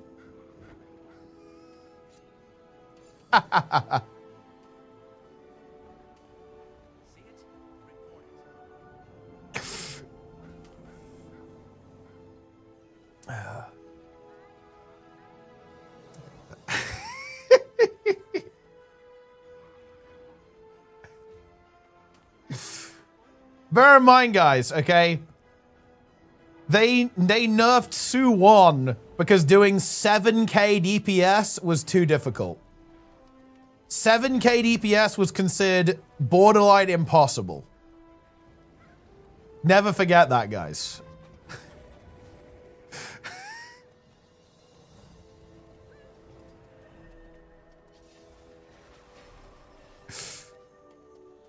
I'm escorting the yak. Ho-Ho-Tron.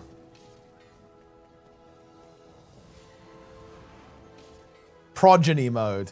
Wait, what is it even? Wait, what is it called now, actually? What is infantile mode called?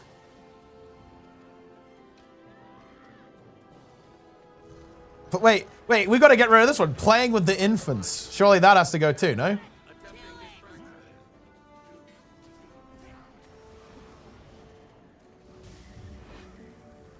Wait, is it called progeny mode?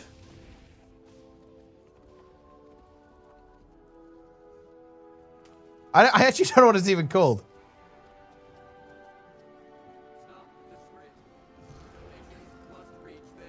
We gotta get these script. Dude, they knocked me over. You don't even fight the script directly? This sucks. I'm getting the present. What is it?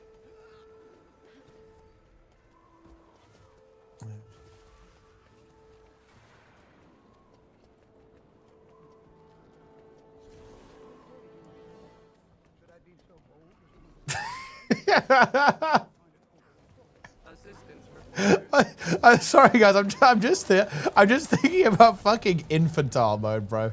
Oh,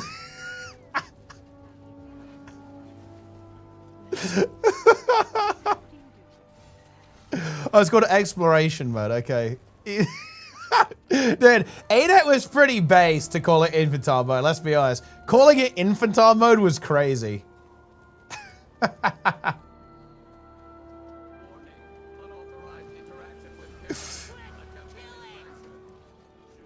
Oh yeah, that reminds me actually. Dude, I need to do tea time because I want to interrogate Bloom about the core game difficulty thing because I'm really curious about the context of that quote because I feel like calling VOE metas core game difficulty is maybe a little bit harsh. So I'm just wondering like what actually happened there. We've got to interrogate him. I want to know like what was said because Bloom went hard. Bloom dropped a nuke. He said the game is going to be, he's like, oh yeah, like the dev said it's core game difficulty. I'm not sure if VOE is really core game difficulty. Report any suspicious activity. Yeah. How can I help? It's obviously not Su-1. It's much easier than some of the open world they've done, but it's not core game.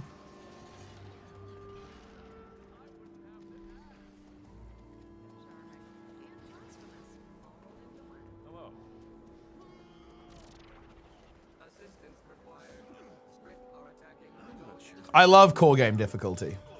How can I help you? It's tough to prosper nowadays, but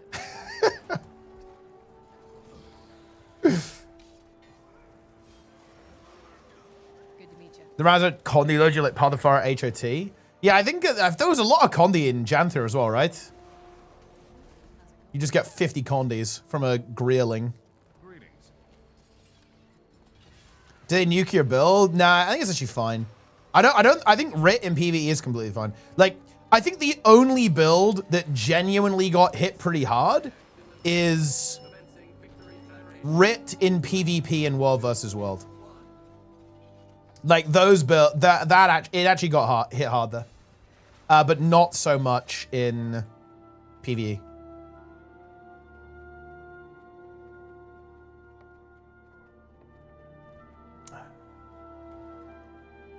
If Greer has one fan, then that is me. If Greer has 10,000 fans, then I am one of them. If Greer has 1,000 Grees, then I am one of them. If Greer has 100 Reegs, then I am one of them.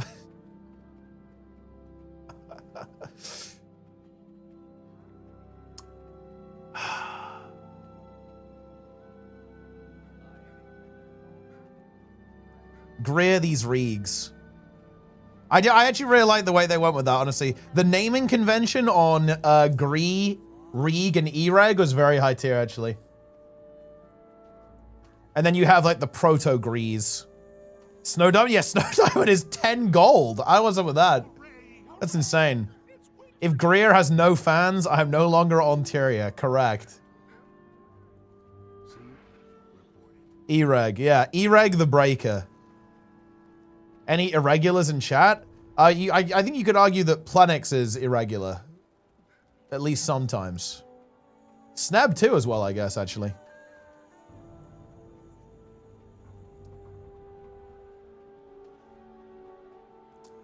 Oh yeah, you need to do the thing, don't you?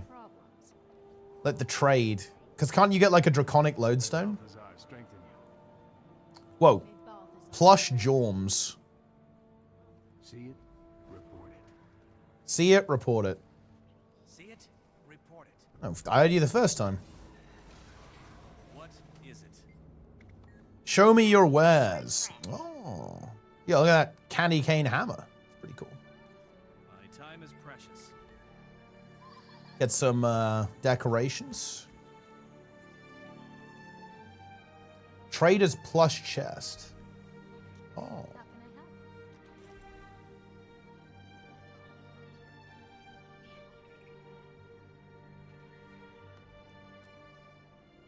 help? I'm not sure about this. Starting the grind for Aurora Coalescence and Vision seems like a bit much. Just do it in one piece at a time. No rush.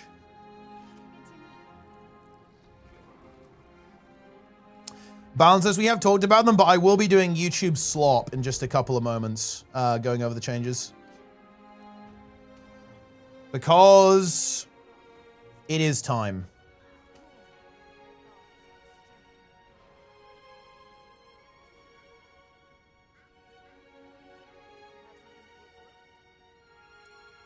Where's the? I want the wiki link so we can have icons. I really should. I had a script that did it, but I need to make it work again at some point. It is slop time, guys.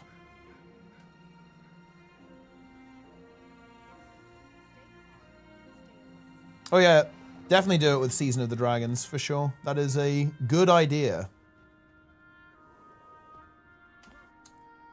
Oh, do they not have it on the wiki yet?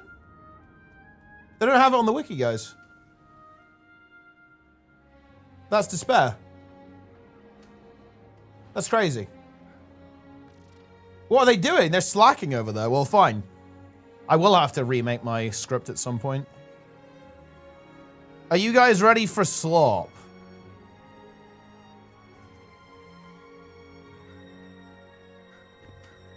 Oh, never mind.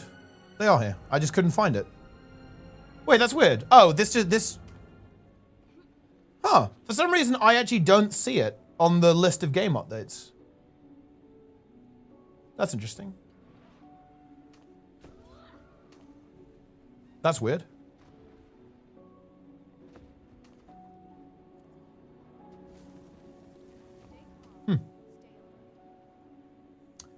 How about that? Oh, look at this. Yes.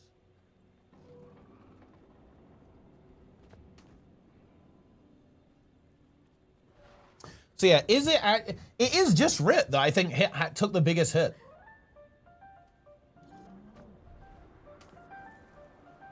And specifically in PvP and World versus World.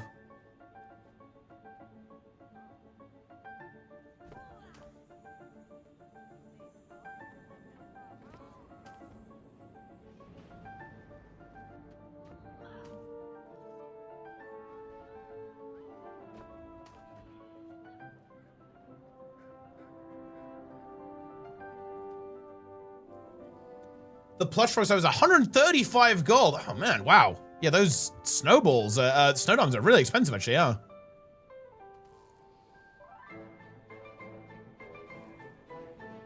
That's crazy actually. YouTube slot going, it is Magrest. Dragon Hunter changes.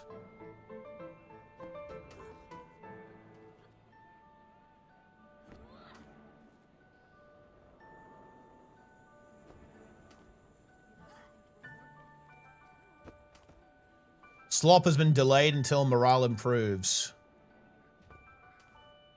There will be slop, guys. You guys will be all receiving slop very shortly.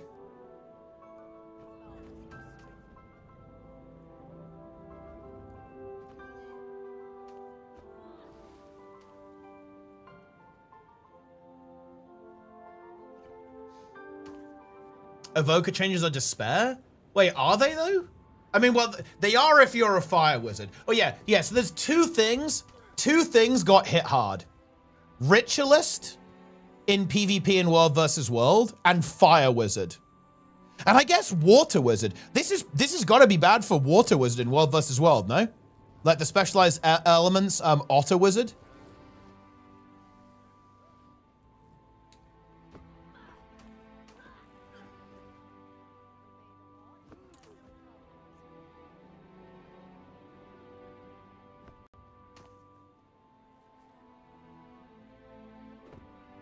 No one was playing that? Well, I mean, I know some people were. But it's way worse now.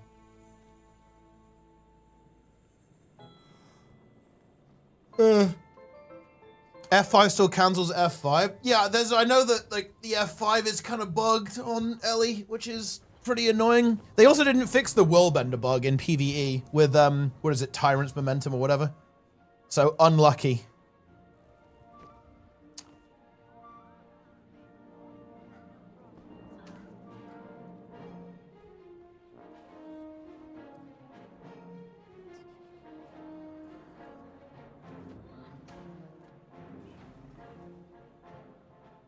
Uh-huh. 2 and 3 got nerfed? Yeah, but 2 and 3 getting nerfed is relevant because it means you get less procs, so you get less less recharge on the other ones, right? So even though that, yeah, it's about the same on the 4 and 5, you're gonna get less overall activations because you're not resetting your 2 and 3 nearly as much. So that's like the problem.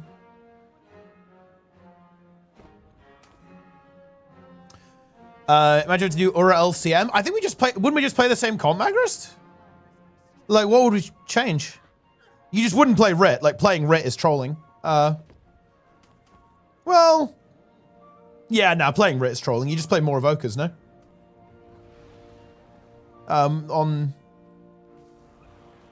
For Ura LCM. I don't think you'd actually play anything different.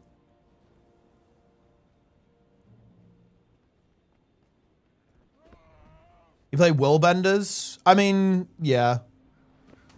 I guess it's less value to play the VOE specs now.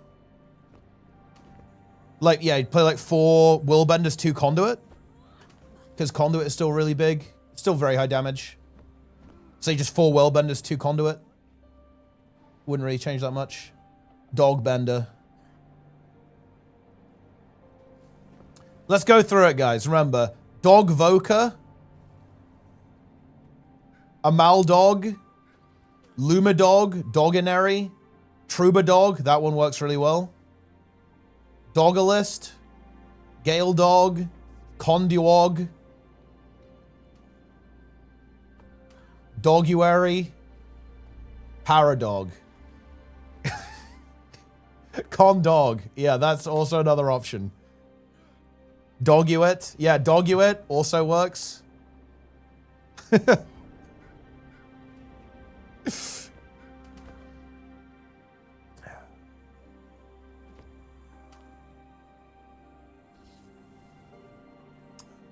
Dogon. Wait, what Dogon? Like for Paragon?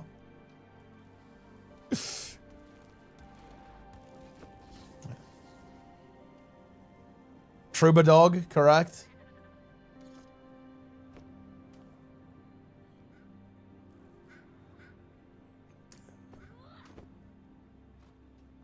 $45K for Fire Wizard? I mean, that's really not bad then.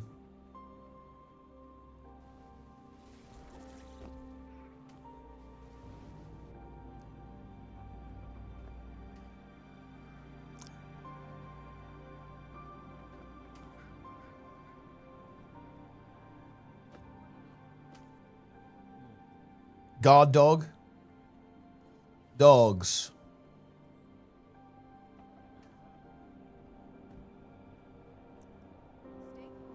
Okay.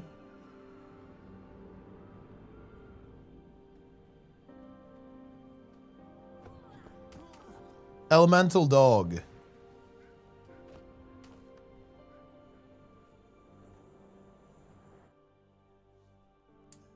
$60K Firewoods with Infernos is a $15K DPS nerf. I mean, look, guys, I don't believe it. They nerfed the 60k DPS build? Oh my god. I don't believe it. There's no way. I can't believe they've done that. God of dogs. Ugh! Also, wait, what is the most dog-themed elite spec in Guild Wars 2? Do we actually know anything like that? We're just getting rid of some slop, guys. Are you guys ready for slop or what? To hydrate real quick. With 0 utility? The utility wasn't that expensive. It's actually less expensive now too, actually. You can get stability pretty easily on the build. You just have to sacrifice 1 utility skill and 1 trait.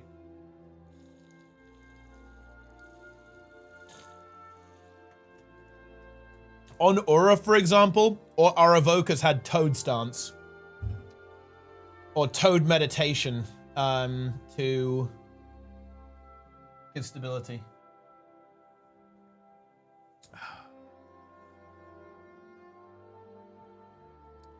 Toad.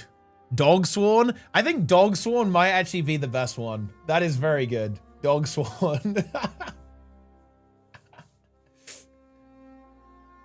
Elite skill gave 5 seconds of resistance. And didn't you? Why didn't you go for the elemental? Isn't the elemental more damage? I feel like we don't really need resistance. I guess it's good CC. Actually, it's really good CC, no? That the elite skill. It's like 500 break bar. That's pretty good.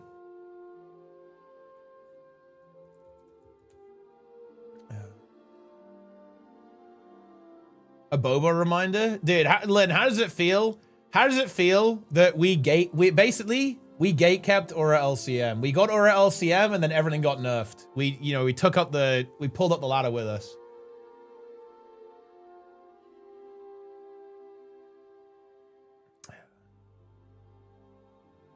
It feels damn good. Yeah, I mean, it does. It's just the way it is. It feels way too good that Magras has Aura LCM. It's true, yeah. It's actually true. I guess Amalgam don't even have like 40k DPS now. They nerfed it so hard on PvE, it wasn't even good. What do you, wait. Are you seriously gonna make that claim? Am I getting rage baited here? Amalgam wasn't good in PvE? I feel like I'm getting trolled.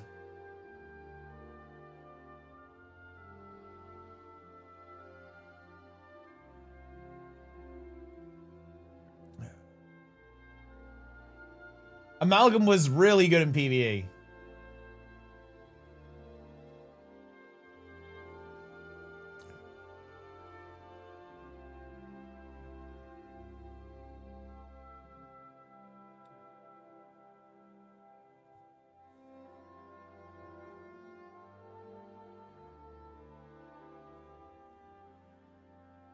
Shout out to YouTube, correct?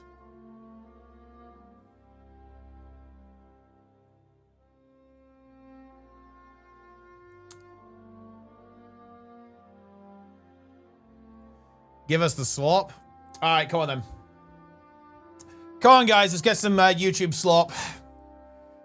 It's time for YouTube slop. Come on, everyone. Gather. Come on. Together, guys. Everyone get yourselves together. Sit down. Get nice and comfortable. It is time to talk about the balance patch. And in fact, with that, let us begin. Gamers, listen, did you really think that every profession basically doing 60k DPS was gonna last?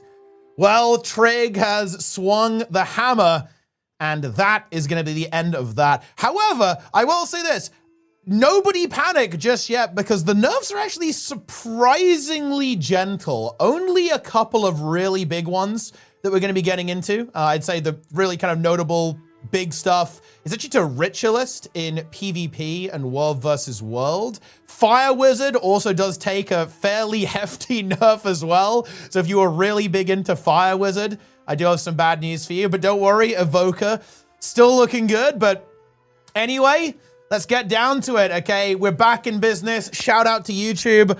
Let's do it. the balance patch is here. And now this one is focused on VOE specs, right? So let's actually set the scene here a little bit. If you guys like balance content, I've got very, very good news for you, because on the 15th, so basically next week, there's gonna be a balance preview of something happening after the winter break in the new year. There's another balance patch coming up, which is more of a general thing, kind of, you know, whole game balance patch that's happening in January. Right? So this is just like a precursor balance patch to the first major skills update that's coming next year. But this is just aimed at basically toning down some of the absolutely outrageous specs. Obviously, Visions of Eternity specs have been absolutely terrorizing PvP, PvE and World versus World. I think if I ever see a Condi Conduit ever again, I'm just gonna scream responsively if I see it, like just coming at me, right, in a push match. It's not going to be a good time, but yeah, you guys get the idea. VOE specs, very overpowered. Now they're going to be less overpowered. So let's get into it. First up is Evoker. Of course, Evoker leaping onto the scene, very dominant actually in PvP. Did get nerfed already in PvP actually, but still good. And obviously in PvE, unbelievably good. Having a crazy strong amount of output for both power and condition builds. And of course you have Inferno in there as well, which kind of like almost like brings the two together in a weird way where your burning is power damage. But anyway, what's going on there? Pretty much they nerfed it quite a bit. As you can see, Fiery Might, you don't get any more extra burning damage. This is like a DPS trait in the Adept. Less modifiers on Familiar's Prowess, less modifier on Familiar Focus. Ignite and Conflagration have just been nerfed. This is the Firefox F5 skill. Sunspot and Flame Expulsion, you're not going to proc those as often, because again, you have that kind of like fresh air element to your elemental achievements when you're an Evoker, so you could proc these really, really frequently. Now you're going to be able to do that a little bit less so. Specialized elements, oh, this is probably this is a bit brutal here, because of course you have to spec into only one element. Now you're going to get, instead of 2-second recharge on your little F5, you get a 10% of your skill's recharge time. So it's the same at 20-second skill recharge, but worse, potentially significantly worse, with a shorter cooldown than that.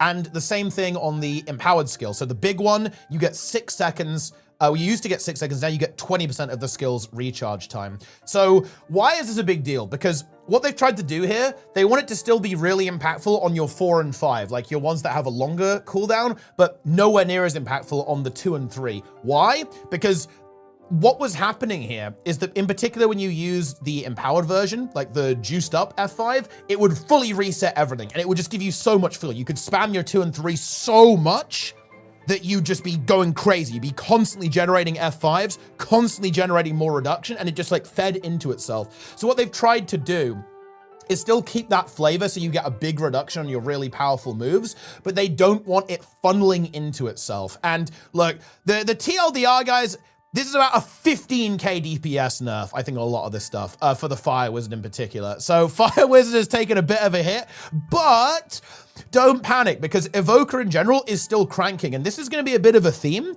The DPS is kind of crazy. Like, a lot of these builds, they're still 50k plus, right? Like, we're still above 50k on quite a lot of these builds that exist there. You know, Conduit is still cranking, Evoker is still doing over 50k DPS as well. I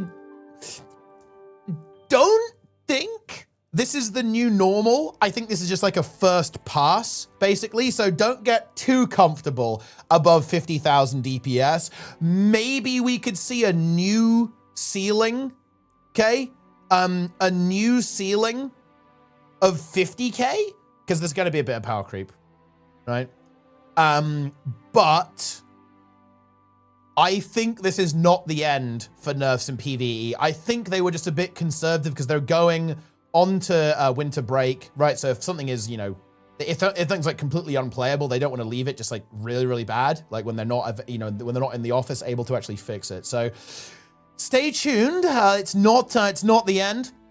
And then a couple of nerfs to the power evoker side of things here as well. Galvanic Enchantment, Zap, Lightning Blitz, and Familiar's Blessing in PvP and World vs. World, not giving quickness. Now, this is actually a fairly significant change in PvP and World vs. World, because quickness sometimes is really good. You get a lot of damage from that. Like, you are able to get a really quick combo. But that's the only nerf that it's getting in PvP and World vs. World, because it actually already got nerfed a little bit in kind of one of the early kind of hot fix patches there as well. But yeah, some nerfs in PvE for the power build as well. But like I said, in general, the only build for Evoker that really got hit hard is actually the Fire Wizard, the Specialized Elements build. The more conventional Evoker builds actually still do excellent damage, like very, very high DPS. So Evoker mains, do not despair.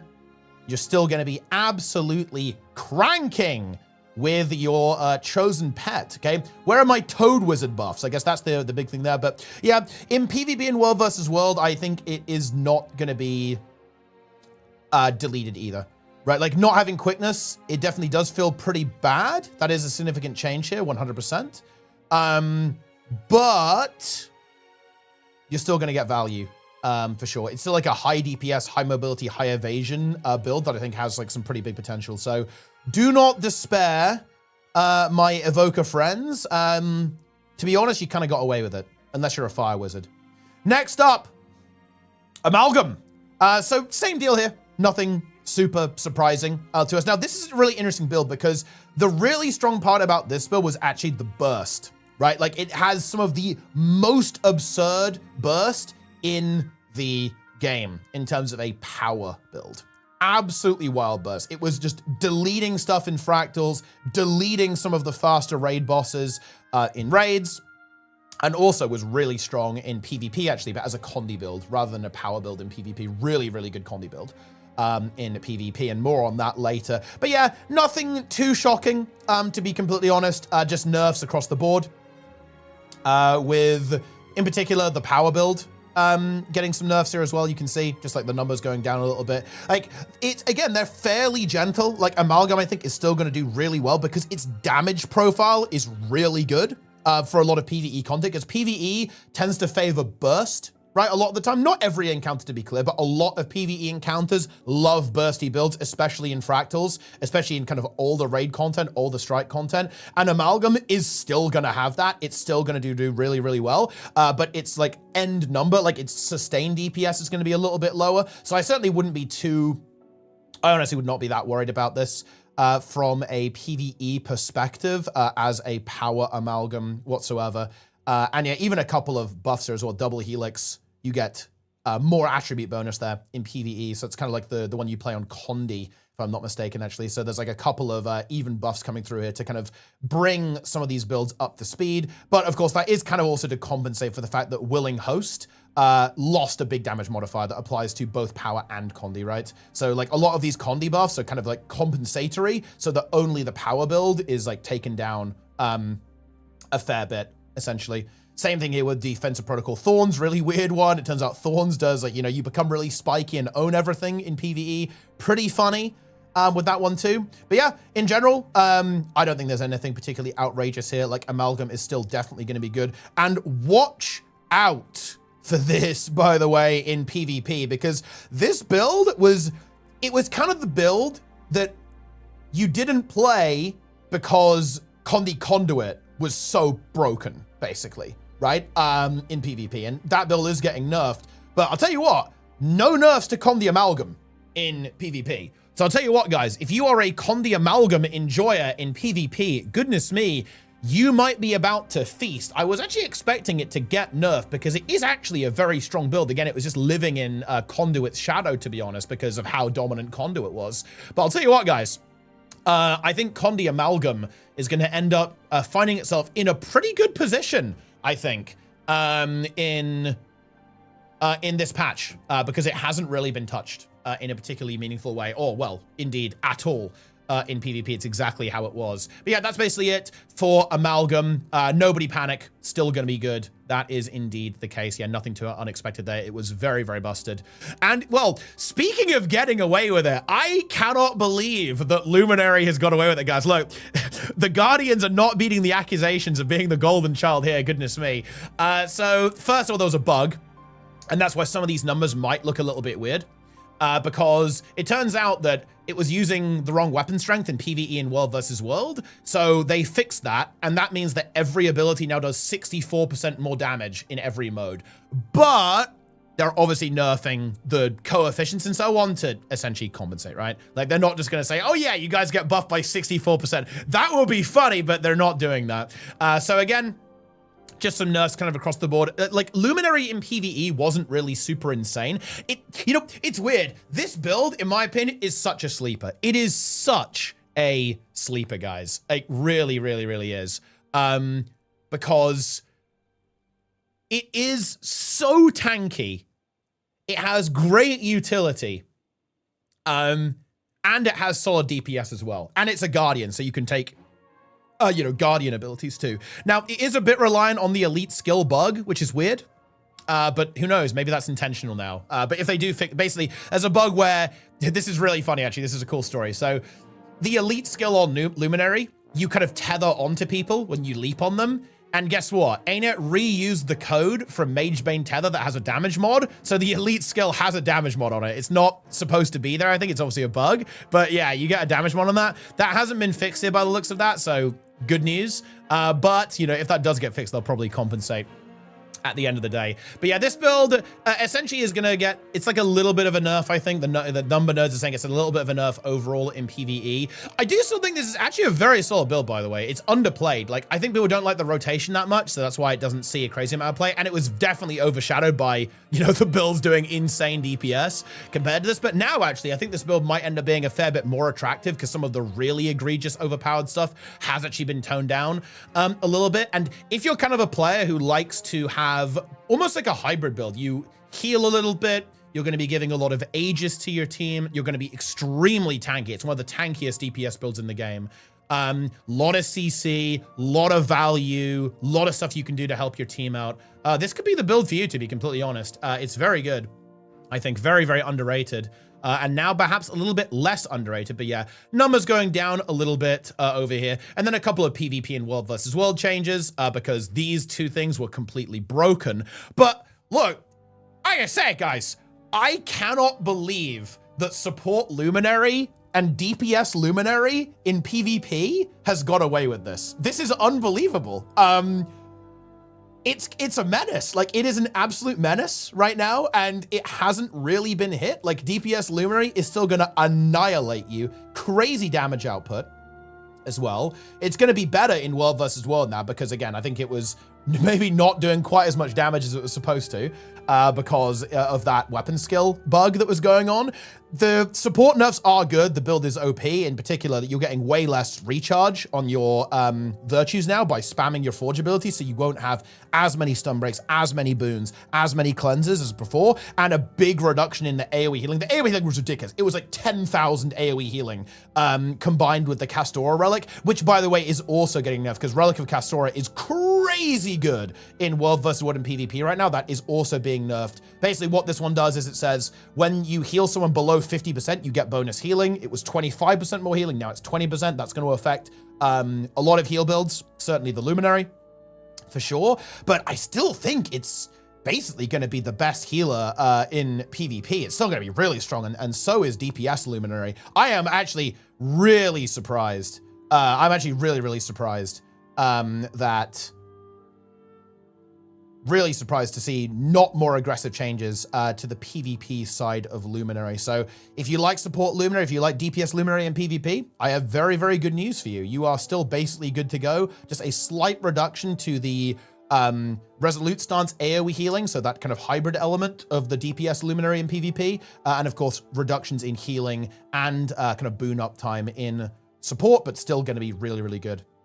Not much going on here for Troubadour. I was almost expecting to see some buffs on the DPS build, but I think it's maybe, I guess, less necessary because at the end of the day, like, everything else is getting nerfed. But here we have Tail of the Second Sun. The heal skill cooldown goes up in World vs. World and PvP, and so does Harmonious Harp. I think these are good changes overall. Like, the amount... This was not the meta support. It was Luminary. Troubadour being a little bit behind. But this is almost like a preemptive change, I feel like. Another thing with this is that it actually gave you a lot of... You had this, like, window where if you didn't kill the Troubadour within a Harmonious Harp cooldown, it would just like heal itself to full because you get distortion whenever you use Harmonious Harp too, so you get like a massive heal and a bit of a status reset as well. So just reducing down the overall sustain, reducing down the overall AoE healing here, I think is good. But again, not the biggest nerfs in the universe there for Troubadour.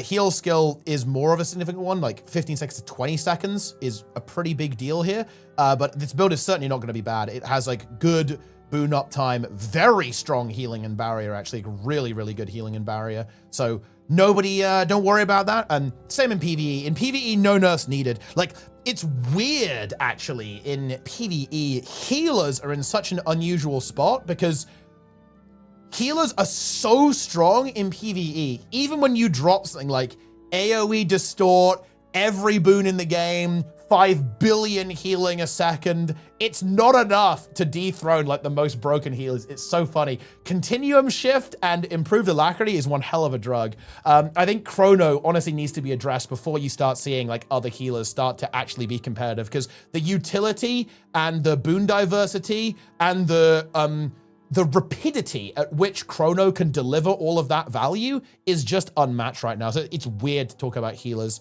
because the elephant in the room is that Chronomancer. To be honest, like that is a big one. Oh, yeah. Necromancer up next. And oh, look, it was good while it lasted, guys. Ah! We are getting nuked, my friends. So, big damage nerfs. Essence Blast, damage down. Splinter Weapon, coefficient halved. Ah! And then also a nerf from 0.5 to 0.35 in World vs. World. Innovate Anguish, coefficient down. Explosive Growth no longer gives you a damage amp. Ah! Lingering Spirits, damage down from 15 to 7% in PvE. Empowering Spirits, Vigor instead of Quickness in PvE. Ah! Anguish, power coefficient goes down in PvE in World vs. World. Wanderlust, power coefficient goes down. And Shroud drains faster in World vs. World. That is nuclear. Now, okay, real talk. In PvE, we also get this big change here. Spirit Strength. Fix the issue that prevented this trait from affecting spirit skills other than their auto attacks. So this got fixed, right? And what this means is that, don't worry, Writ actually still does really good damage in PvE.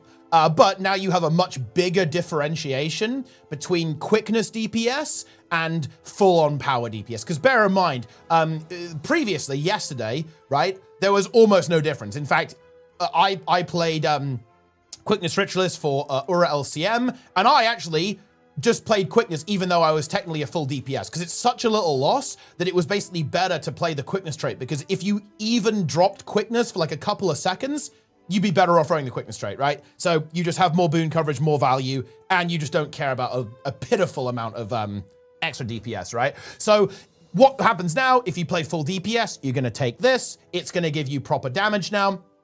And then if you play Quickness DPS, you're gonna pay a much heavier price, which is obviously how it should be. And the numbers are looking fine, by the way, guys. It is absolutely looking fine.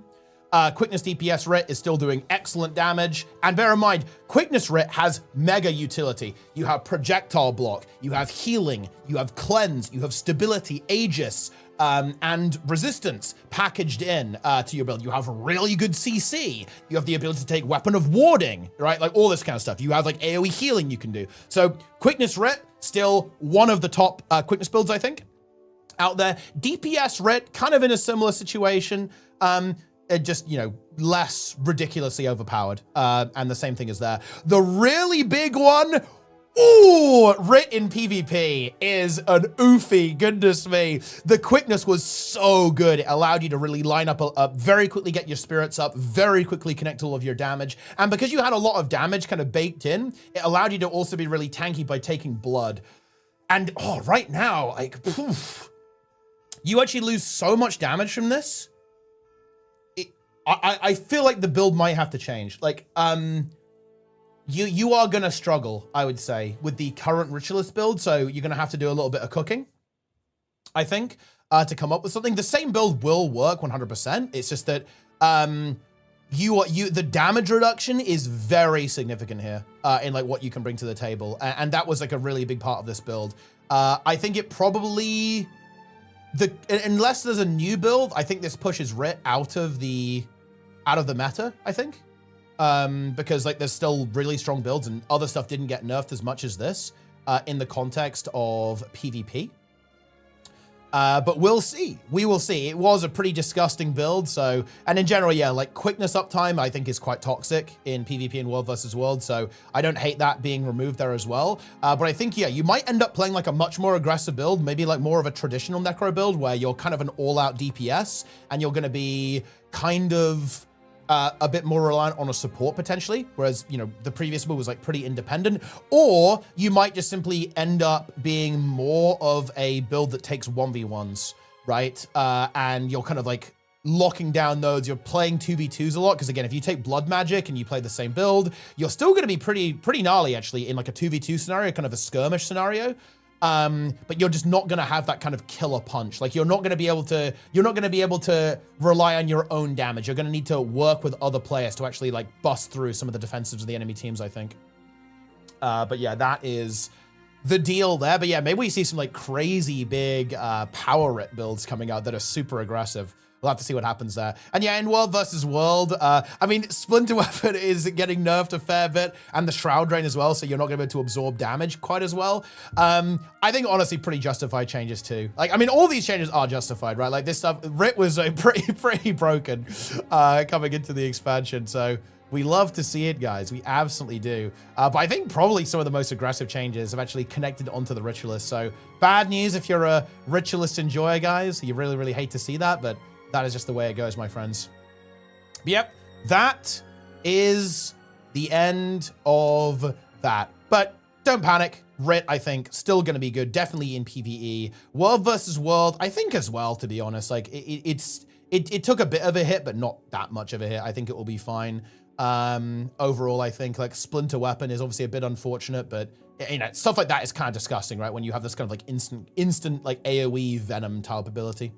Not much going on here for Gale Shot, which is up next. Just a couple of nerfs in PvE, again, just to prevent it from getting out of control, given that everything else is getting nerfed. I feel like this is one of the ones that I really didn't see that much, actually. So, I don't know, maybe it would have been okay to kind of leave it being pretty broken. Because I didn't see it that much, and I think play rate is like an important part of balance. No changes in PvP as well, because again, it was just overshadowed by everything else being really, really overpowered. But because stuff hasn't been nerfed that much in PvP, I'm not sure if it's going to increase the play rate of Gale Shot that much in competitive. But again, just a couple of nerfs across the board in PvE. Nothing too unexpected there, rather. Like, I don't think there's anything super crazy, super wacky. It's not bad, right? Like, if you like Gale Shot, definitely go for it. And yeah, maybe wait for some more patches for it to exist in PvP, because I think it's not quite there yet in PvP. But who knows? We'll see what Boyce is able to cook up. Maybe Boyce activates his true power, his Hawk power, and gets it done. But yeah, not a lot to say about Gale Shot, really. Overall, I think it's just one of the builds that hasn't really had its opportunity to shine just yet in any of the game modes, I feel like. It's a bit of a gnarly roamer. It's like very mobile, so you can like run around in World vs. World and snipe people. But in PvE and PvP, I haven't been overly impressed by it. I think it just doesn't really have what it takes to compete into the current meta, and it didn't really see a lot of play in competitive. Next up is the Absolute Devourer, the Destroyer, the Fiend, the diabolical build. The build that every PvP player fears. Okay, to the point where it was actually being banned in in-houses because it is so obnoxious, so oppressive, that I think many consider it to essentially ruin the game. That's right, guys. It is Conduit. Let's go. Okay, so once again, pretty light-handed with a lot of the nerfs here. Now, there are some targeted nerfs to Conduit in particular. So well, for a start, in PvP, this is like a general Conduit nerf. In PvP, you just get less extra stats, which is a big deal. Right, you can see specific stats, 150 to 75 halved in PvP and World vs. World, and the all attribute, 75 to 50. Right, so you're losing a lot of stats there, by the way. That is a big deal, and that is a significant nerf to Conduit in general. Form of the Mesmer, so this is like the big nerf to Conduit in particular. So basically, when you pop your form right? You basically get Form of the Mesmer is going to give you reduced energy costs on your abilities, but more cooldowns. So what people would do, right, is you unload all of your energy, right? Drain yourself, form, and then go again, right? And the goal here is to try to prevent you from kind of double dipping and then legend swapping away, right? Because now Pain Absorption, Banish Enchantment, Call to Anguish, energy costs are now up significantly. They basically doubled a lot of the time. So this is hopefully to prevent like this mega double pull spam. It's going to be forcing you to commit a little bit more and not be able to essentially just get away with double casting and just getting these insane, brutal pulls. There's actually a nerf that isn't in the patch notes as well, by the way. Call to Anguish has a flip skill where you kind of leap into the air and smash down and apply a bunch of condis. That has an evade. That evade is now gone. That is a significant nerf, actually, because that means you're much easier to pressure when you're kind of executing your combo, so you can't go as hard. However, I do still think this build is pretty damn good. Another change here as well is Mistfire. Mistfire, this is basically when you pop Cosmic Wisdom, you get like an AoE daze. That is not an AoE daze now, it's a burn. Yes! Okay, I love CC spam, and that is now gone. And the burning duration is going down as well. I think this is like a really nice change, to be honest, in my opinion, as this allows you to, well, it has more counterplay now, okay? Very based. I do not like random AoE CCs. Not good, guys. I give that a low rating. But overall, Conduit, I think it's still going to be pretty gnarly in PvP. Its damage output is still there. You're not going to be able to spam your CC quite as much, which I think is a big deal, because that was pretty much one of the reasons why it was such a bully, especially in kind of team fight scenarios. It just applied so much Condi damage, and it could just CC you over and over and over again while being really, really durable. So I do think some good changes overall there from PvP. Notable, by the way, Power Conduit didn't really get nerfed that much. We have an increased cast time on Release Potential Dervish, which is what you play on Power Conduit. And of course, it does run Misfire as well. That build too, so there's a little bit of a nerf there, but at the end of the day, not much of a big nerf. I would say overall to Power Conduit, so that build might still be around. You do, of course, have less stats, so you're not going to have like the same insane one-shot potential that you do right now, or that you did, I suppose. You could say that as well. So Power Conduit still going strong. Conduit, I think, also still going strong, but just not quite as oppressive in the metagame. So that is the good news. And with a couple of buffs even, actually. Enhanced Embodiment increases the recharge reduction from 20 to 30% in World vs. and PvP. I think to try to nudge some builds towards that away from Misfire, probably in particular the power build, actually. So Enhanced Embodiment, this is actually a really, really cool, crazy one. It's very game-changing. This is the one that reduces your legend recharge rate, right? And while you invoke your legend, Cosmic Wisdom is active. It increases the duration of that, which is like your kind of conduit little bonus there as well. So this is, I can see this actually being pretty good on a on a power build, actually, because you're kind of, oh, you want to swap to Shiro, then you want to swap to, you know, Dervish form, right? That you go back and forth between those two things, are kind of like leaping in and out of combat, very high mobility focus, like very high, like kind of snap jump focus there as well. So I think that's kind of like the intended goal there, to have a little bit of build differentiation, particularly in PvP and World versus World. Kind of across the board there. And yeah, some nerfs in PvE as well, but the nerfs are not that aggressive, by the way. Like, I've been hearing that this build is actually still benching in the mid 50s in terms of the DPS, so it's certainly not bad, guys. You know, if you're a Conduit PvE fan, good news. But yeah, nerfs, wow, who could have seen this one coming? The build was absolutely broken. Now, it is less broken, but it's still pretty strong. Again, I definitely would expect more changes to a lot of these numbers in the next patch in January as well. So be aware of that, but that's pretty much the deal here for Rev. Antiquary also is kind of dodging the nerf bat a fair bit. I'm actually pretty happy about that, because this is one of those specs that, one, it's hard to apply it to a real fight in PvE, to be completely honest with you. And two, it has a very low play rate. And I feel like nerfing builds that have like extremely low play rates, it does not feel good. There are some nerfs coming through though, because again, the damage was pretty outrageous when you could actually connect it.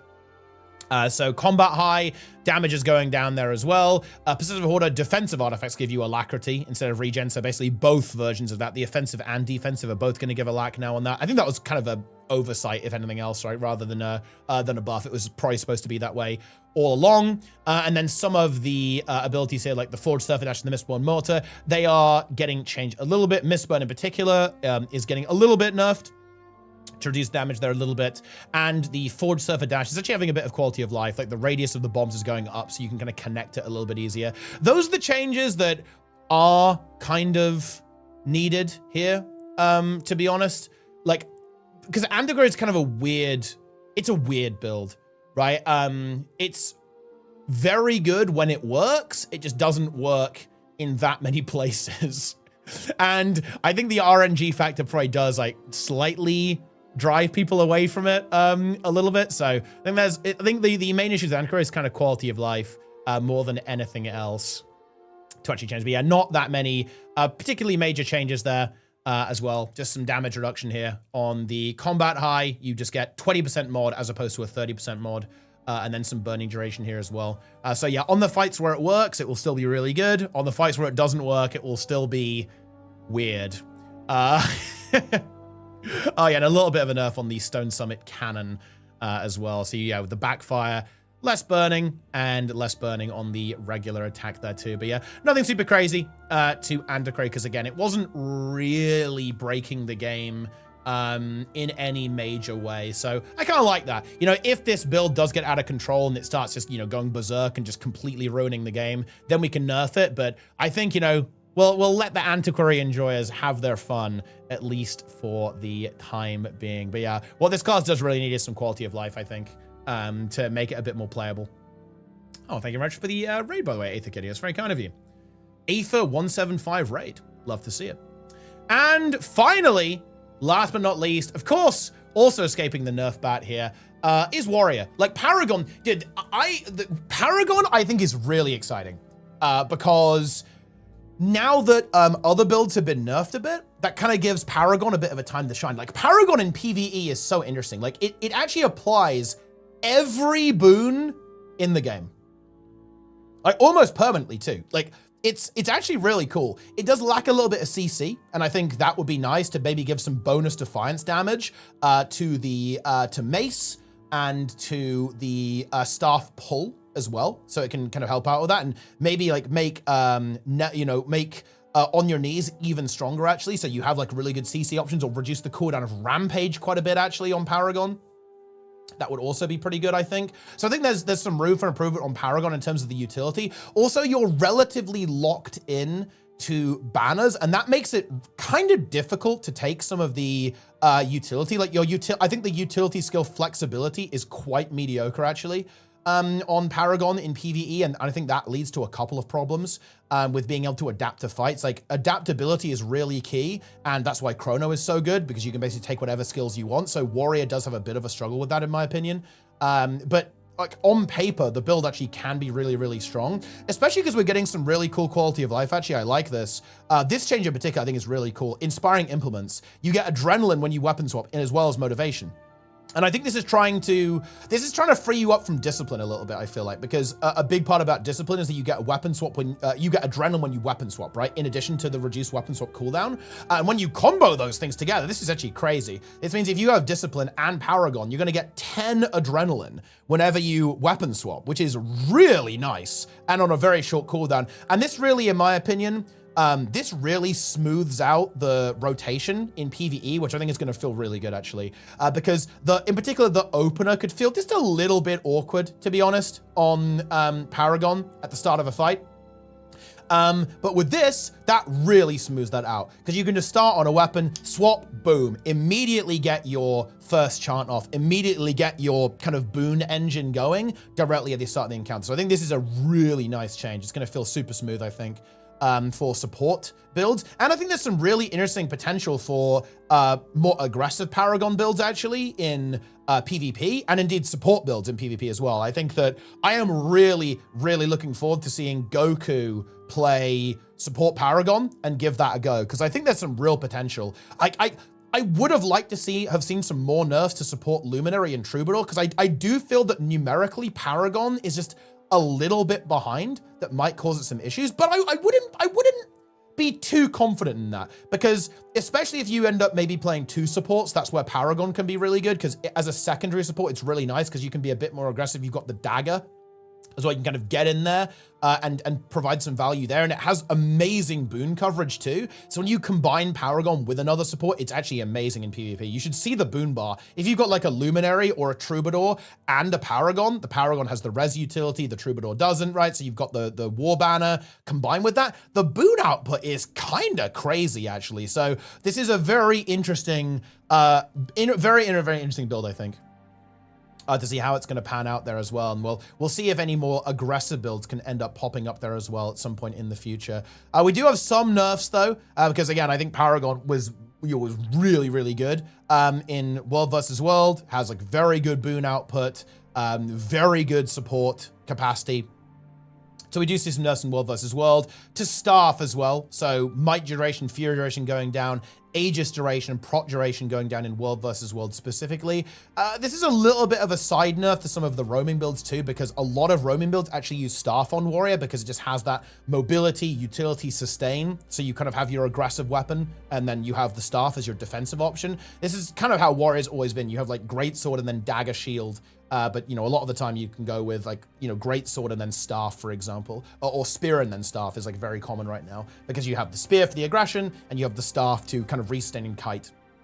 And so a little bit of a side nerf to some of that type of build there at the same time. Banner of Tactics, cooldown going up as well. This is to just reduce overall stability uptime on all some of these kind of like warrior support builds just in general. It's a little bit weird to see a change like that. Because, I mean, this is a very, very good skill. It's very overloaded, right? It's stability and super speed and a stun break as well. So it is actually a really, really good ability. But, I mean, man, like some of these builds, they're pretty insane. Like stability is like crazy uptime right now in World vs. World. So, yeah, I don't know. I'm not sure about that one, to be honest. Not sure about that one, guys.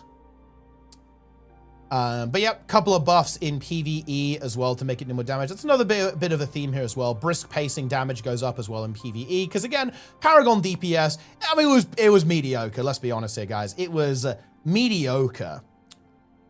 But yeah, brace yourselves, Prot going down in World vs. World. Never Surrender, which is the AoE stun break. Cooldown goes up a little bit. Chant of Action, just less boons here as well.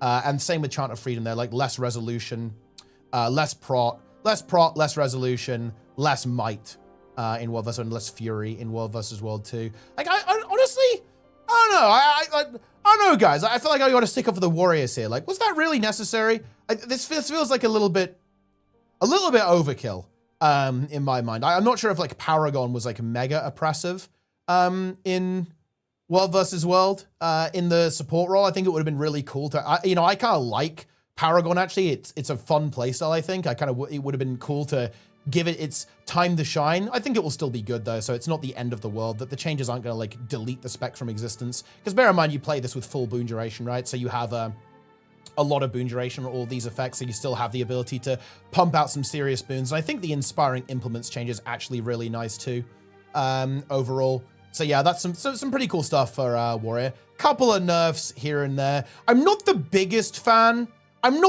fan, guys, of nerfing core for the sins of an elite spec. Like, that is something that I'm not the biggest fan of. So I think they've got to be a little bit careful there. This already happened with a couple of specs. I think they did this with Guardian, right? Because, like, Luminary is really OP. They nerfed Core Guard a bit. I'm not the biggest fan of that. But needs must, I suppose. We are living in an elite spec world, my friends. It is what it is. And yeah, I think it's kind of cool to see DPS Paragon get buffed. You know, DPS Paragon is kind of cool because it's always going to have that inherent hybrid element to it. I think it will be really exciting to see it kind of push in that direction. So it's almost a bit like Ritualist. Like, Ritualist is a hybrid inherently, a bit like Scourge too. I think it will be really fun if Paragon went in that direction because I feel like Warrior has kind of had that. It's always lacked that a little bit, I think. It's had this... It's been quite one-dimensional with how a lot of its specs play out in PvE. So I think it would be really cool if Warrior had this Paragon hybrid spec where you're a DPS, but you've also got a little bit of healing, a little bit of support into the mix there as well. So I kind of like the direction this is going overall. When it comes to the warrior. We love to see it. But yep, warrior still good.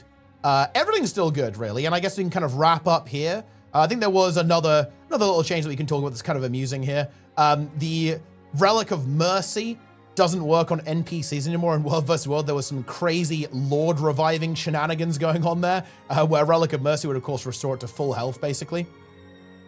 Highly entertaining, but listen, nice try, guys, okay? Nice try. It is over, my friends. It is absolutely over. But yeah, overall, actually less of a nuke than I was expecting. The only things that kind of really got, you know, very significant nerfs, I would say, is kind of Fire Wizard in PvE and Ritualist in competitive modes. Because those did get hit by the hammer, and let's be honest, I did have it coming a little bit. But overall, I feel like we've kind of got away with it. I'm not gonna lie, guys. Luminary in PvP just made out like a bandit here. Like, Luminary escaping these nerfs is diabolical. I will say that, guys, okay? Now, I do think that they didn't want to go too crazy with nerfing stuff in PvP because they don't want to have a bunker meta. Right? That is the reality, right? Especially because they're going on break, they can't hotfix stuff, so they probably didn't want to turn it into a bunker fiesta. And if you take damage down too much, that's where it goes, right? So that's, and right now, the meta in PvP in Conquest is actually kind of good, right? High damage, skill-based, fast-paced, supports are good, DPSs are good, 1v1 stuff's good. The meta's kind of good right now. So I can understand why they didn't actually want to reduce damage too much, and they wanted to keep things about where they are, but kind of start nudging things in the right direction, just like focus on getting the numbers down in PvE a little bit. There is going to be another pass. Bear that in mind, guys. There is another pass in January, and we're actually getting the preview of that, by the way, in 6 days from now on the 15th, and I will obviously be covering that live and in YouTube slot form, so stay tuned for that. But yeah, overall, I think I don't really have any really big problems with these changes. I think could have been a bit more aggressive, I suppose. But again, I think this is like a little patch. They're going to close out the year and just get things a little bit more under control and a little bit less outrageous than they were. Very much looking forward to the next patch too. I think that's going to be exciting. Like, this is a little bit underrated here, guys. This is oh, actually, yeah. One thing as well, you know what's a little bit sad, guys? I feel like Water Wizard in World vs. World took a bit of a hit from specialized elements. That makes me sad. That build was kind of cool. But unlucky, I guess. Got caught in the crossfire. This is unrelated, but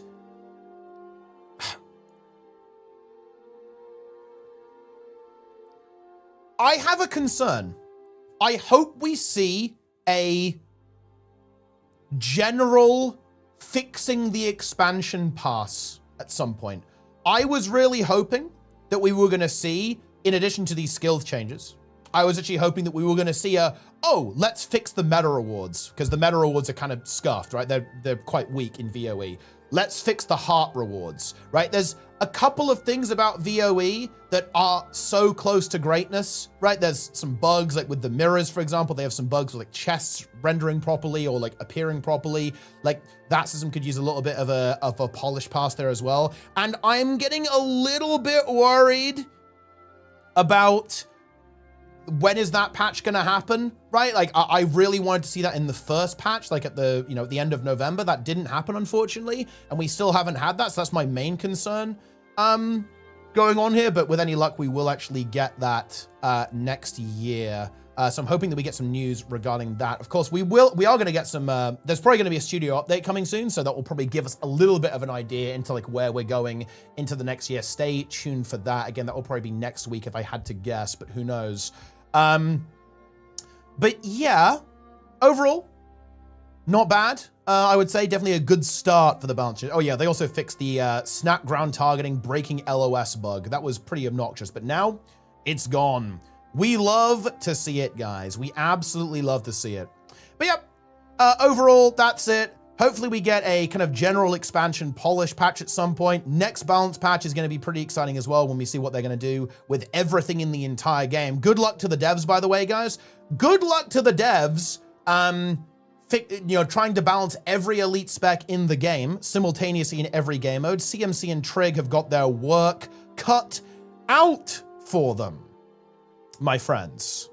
But yeah, that's going to do it for now. Hope you guys enjoyed it. What spec do you play? What spec do you think, should have got nerfed more? What spec do you think didn't get nerfed enough? Okay, what spec do you think got nerfed too much? Okay, go onto the forums and cry about it. Go in my comment section and cry about it. Okay, that's what I want to see. I want to see some content here, guys. But anyway, let me know what you think of the patch. Let me know what you think of builds and what your favorite is, all that kind of good stuff. You guys know the stuff, guys. Just engage in the algorithm, like the video, subscribe, leave a comment, buy the game using my referral link, guys, okay? It's not discounted anymore, I think, but look, you can pretend that it is. Okay, but yeah, that's gonna do it.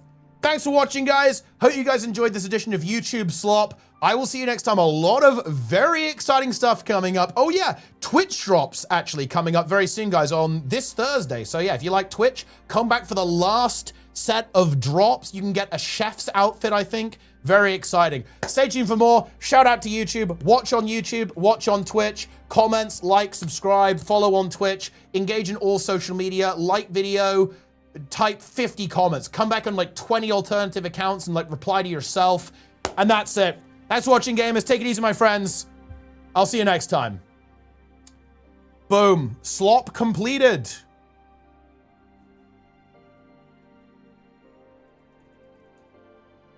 Okay. The slop is over. Shout out to YouTube. Do you think they'll do Elite Spec in Guild Wars 3? I mean, I think the game will look pretty different, so hard to say. That was really, why don't you tell them all the things? Listen, I have to tell people all of the ways in which they should engage with my social media. Ah, Zipper with the Prime. Slop indeed. Hi, I heard you name all of the Guild 2 community teapot. Yeah, I'm very famous.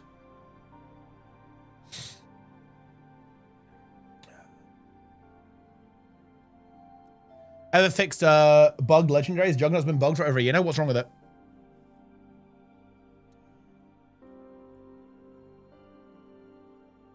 But yeah, I don't think any build has really been deleted, to be completely honest with you. Everything is fine, guys. Nobody panic. Ice Brood Saga 5. KP 250 Bone Skinners.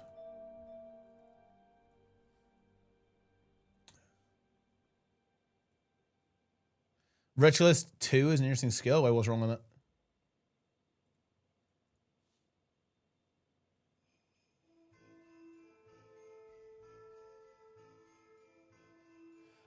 Yeah. I have actually seen this behavior. It is really weird. It will spawn the projectiles like inside the reflect. You do this in PvP as well. It's actually really strange. Because yeah, you can basically cleave people inside reflect bubbles. As long as you're like inside the effect. It's very, very weird.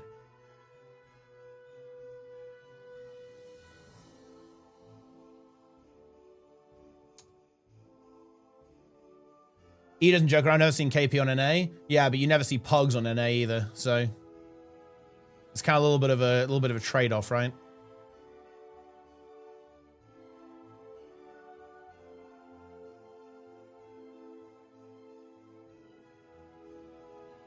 Oh shit. Doom. Aura LCM 900 MC. Dude, you know what's based? They need to, you know what they need to do? They need to make it so you can't do the leave at 5% and get the buyer in bug. That needs to go. That, guys, has got to go. If you can sell, you should be forced to actually 9-man. Okay? I do not like this, guys. I do not like this. The sellers have it too fucking easy, man. If you can 9-man carry people, that's based. I respect that. I do not respect leave and get the buyer in at 5%. I do not respect that, guys. I'm sorry, I don't. Am I wrong on that? That is a coward way of selling. That is the cowardice sell. Yeah?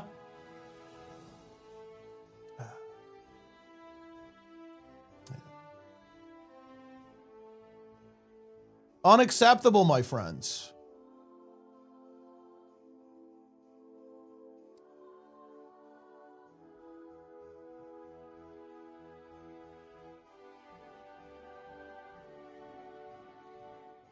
You can get as many people as you want.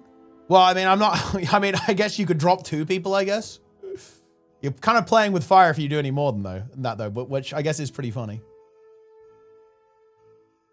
Is there anything good to join? QDPS? Thing is, I can't really be bothered to link KP. I do have it, I think. Funny enough, I have Boneskin at KP, but I just...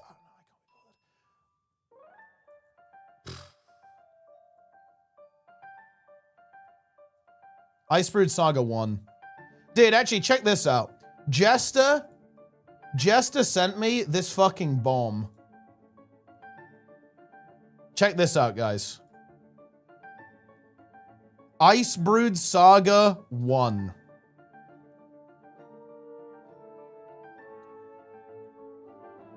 Look at that. It has been seen in the wild. Icebrood Saga. Oh, wait, no, never mind. No, wait. Guys. Fuck, I linked the wrong screenshot. he linked me an Icebrood Saga 1 screenshot. Hold on, I have to see if I can find it. That was the wrong one. But look, there was an Icebrood Saga 1. Okay? No. That was look, dude. Jester sends me like 50 screenshots a day. Like 30 of them are him self-reporting. Oh, Zera. Oh. Yeah.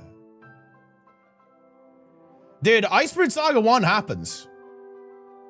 Do you guys seriously think that Icebrood Saga 1 doesn't happen? I've seen it in the wild. Fast Icebrood Saga. Okay, I'm joining this. Squad. Q heal. I'm in.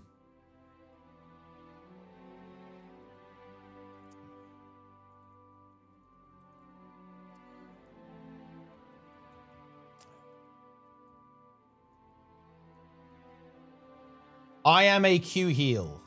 But actually, we're gonna play the hybrid build, guys. Ooh, dude, explosive growth got dumpstered. I think on this, I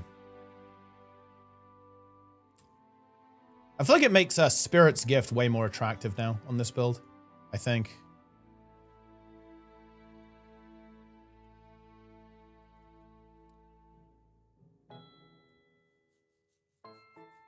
Yeah, I'm playing the Zealot build. The Zealot build is hype.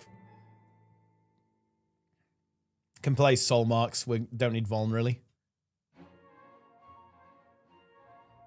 Delta is on his last kill. Oh, that went pretty smooth then, actually.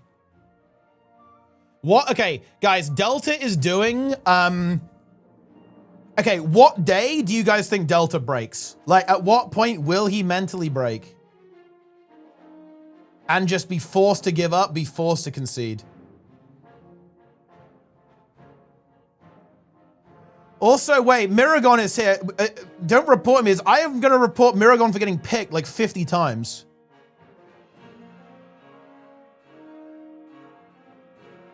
Also, I wasn't aware of this, but apparently Miragon is French.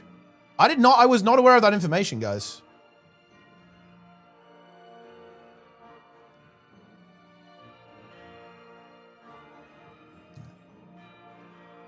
Dude, Delta is playing with fire with his camera position, no?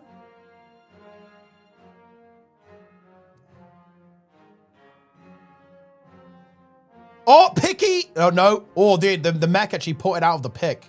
That was well played. Oh shit, we have to actually play the game. Hold on. Icebrood Saga 1.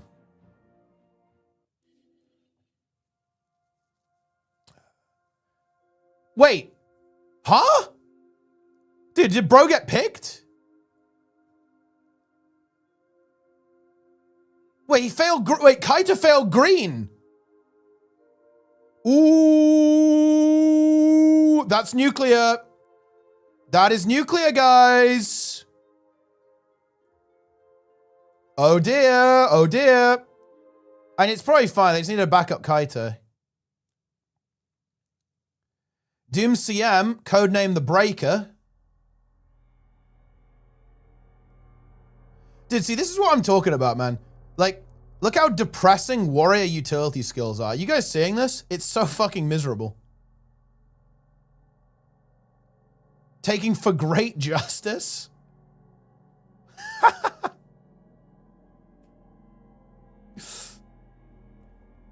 You hate to see it. I feel like, wait, do you really take that heal skill? That heal skill seems pretty bad.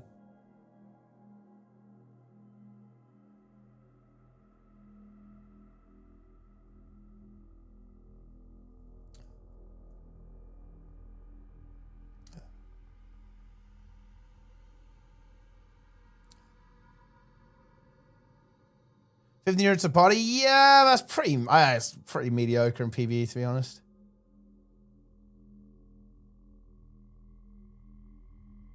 I guess you have shout heal, so it has some value. It's like similar to the Paragon heal, and yeah, Shake It Off is good here, to be fair, because like you remove the Condi, right?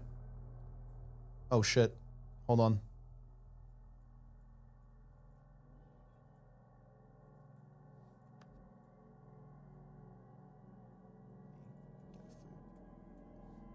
It's time. I am ready. I am mentally prepared. Where's my lack? Huh? Where's my alac, guys? I don't like that. I do not have alacrity. Ooh.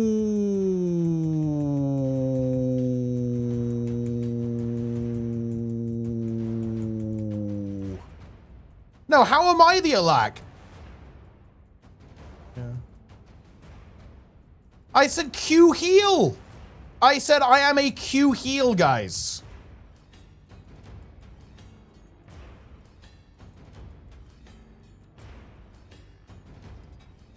I did not say I am not an alacrity. I am clearly not an alacrity.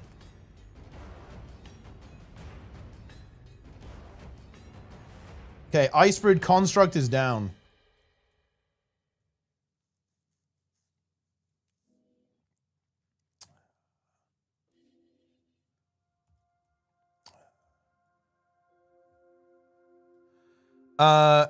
Wait, holy shit. Wait, is Divinity 3 coming? Holy, it's over. This is actually massive nuke. This is a huge nuke.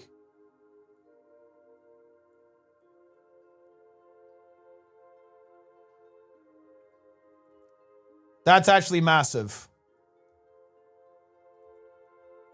This could be a game changer.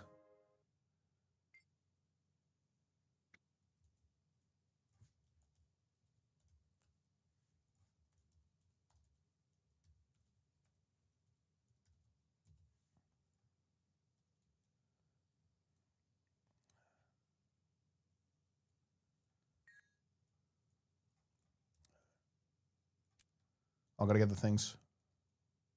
I have collected. What's making you say that right now? Someone linked me like the trademark thing as like a trademark register for Divinity.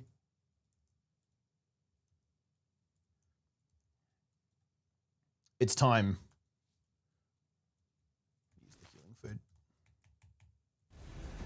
The Bone Skinner.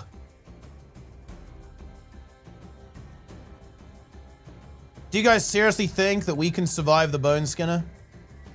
There's no shot.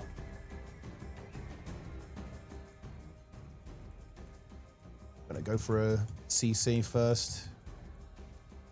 We actually get the CC. Very nice. Very nice.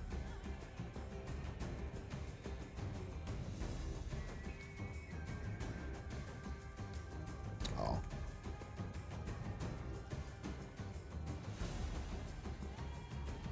Big heal.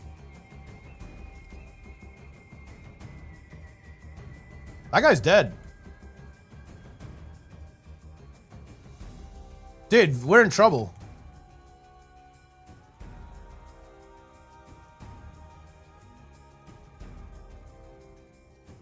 People soaked. They soaked big time, guys. I don't know what to tell you. Block that.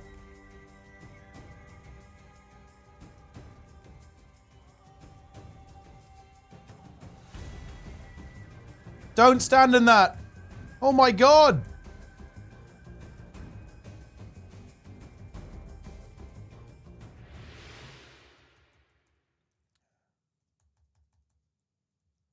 Boom. The bone skinner is down.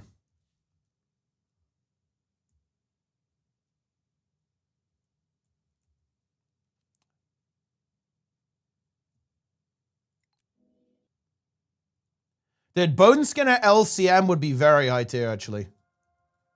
Yeah, I feel like we don't... I'm not sure if a lack is really a thing for us. How's the DPS feel? I think it's still good. It's not that nerfed.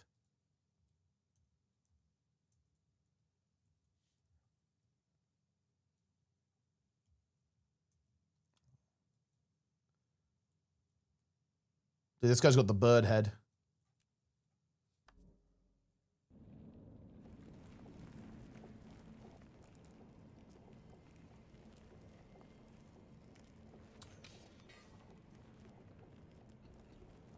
I am not an alac.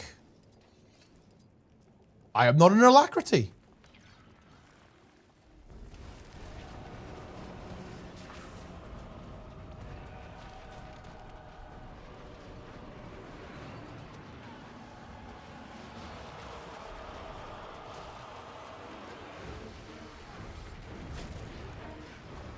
Boom.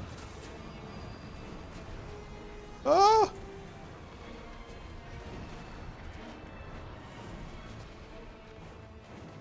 I'm gonna camp and shroud a bit more, I think. You say A heal when you join? No, I said Q heal. I am a Q heal. I cannot be an alac heal. It's literally impossible.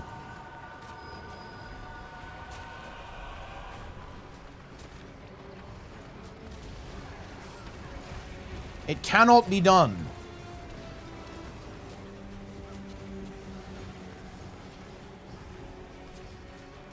Ow.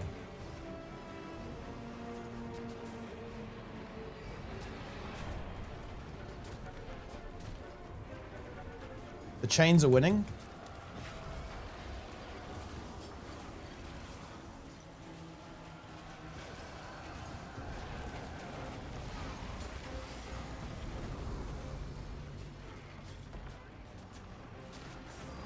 The forbidden yeah, the forbidden ritualist I think is still good.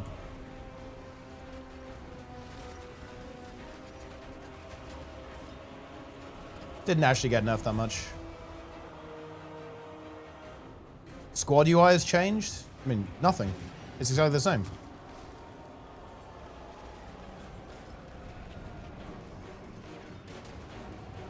It's over. Turn on Delta stream and there's content? Were they getting picked or what? Pickies.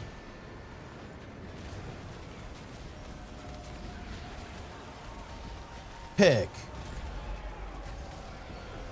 I'm committing. Boom, I committed. Oh, the tag icon is new? Oh. I guess it shows like the color of the tag.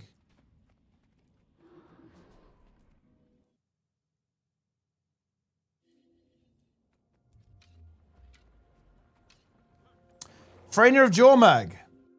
Wait, is this game over? Are they GG'd? Oh no, they're gonna make it. What's the boss HP at? Okay, there we go. Wait, are they only 7 out of 9 though? Why does it say 7 out of 9?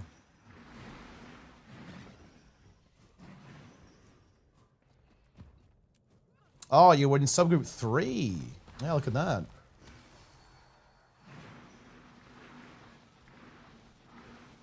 Oh, I was watching the VOD? Oh, okay. Wait, what the hell is this? He's making Delta wide. Wait, is he actually making a wide emote? Ooh. I'm not, wait, guys, am I wrong on this? I think that is sus as fuck. Is Delta the most sus man in existence? It's a big question.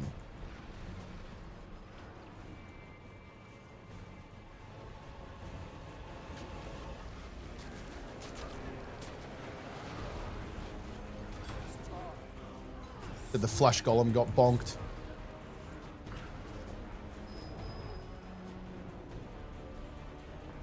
Okay, quick question, guys. First thing that comes to your head, who's the most sus Guild Wars 2 player? Be honest with me.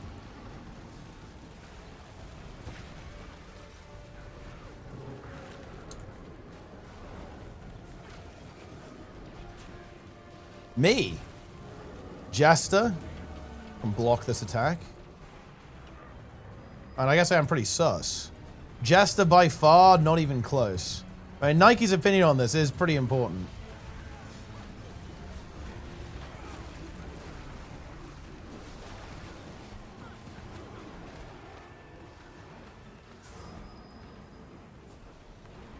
Darren's is out in the open. Darren's is pretty sus. It is true.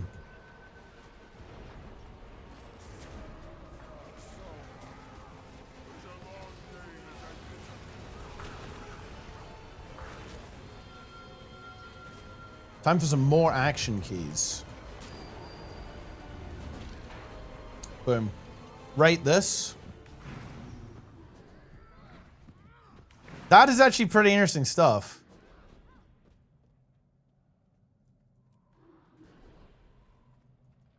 I guess the question is Melina aware of this?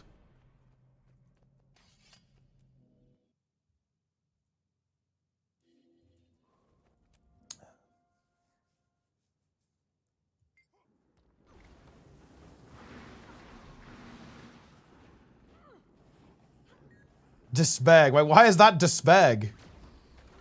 Or Despeg, perhaps. He's dragging me down too.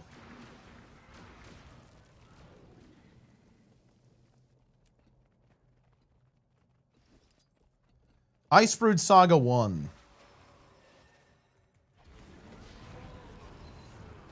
Gonna block the projectiles there. Boom. Huge value. We're getting the cleave. Let's go. Can block that next knockdown. Oh, this is big. Look at that, huh? This is devastating.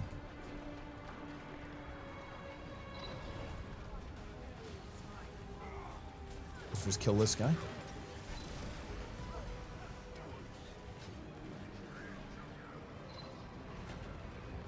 Well, that was easy.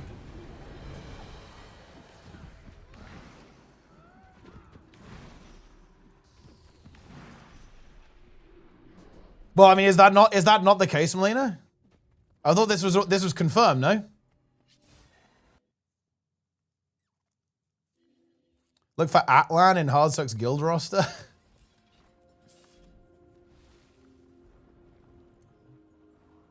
Well, I don't think this is the same guy though. This is a different one, no?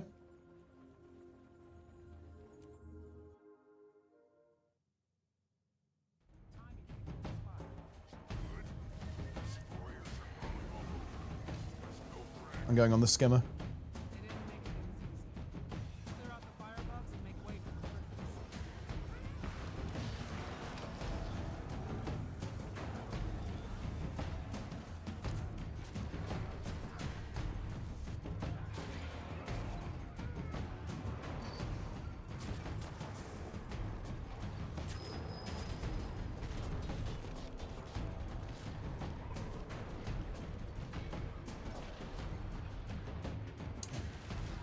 I have great imaginations. What is this? What the fuck is this, bro? Wait, is that supposed to be Delta? The area's cleared, Case. Fucking AI slop. We break the champion's connection to the dragons. Then we use that. Dude, you know, okay, wait. You need to do some actual good content, Nitro. You need to ask Grok to write you like a fictional balance patch implemented by previous game director Solar. That's what you need to do.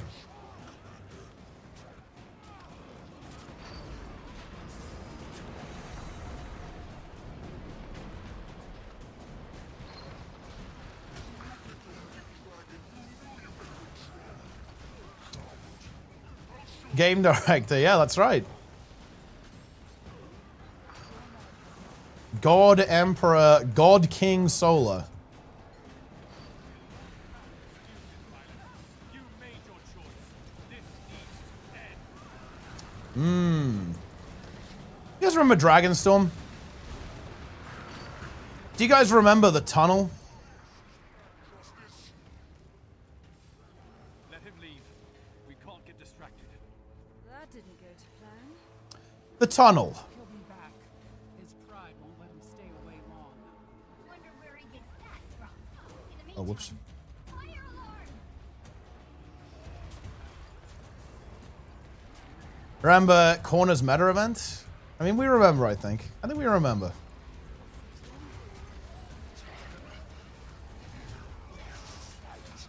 We never left the tunnel.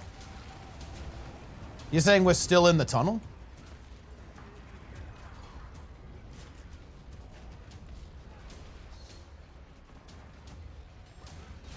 What if we don't want to leave the tunnel?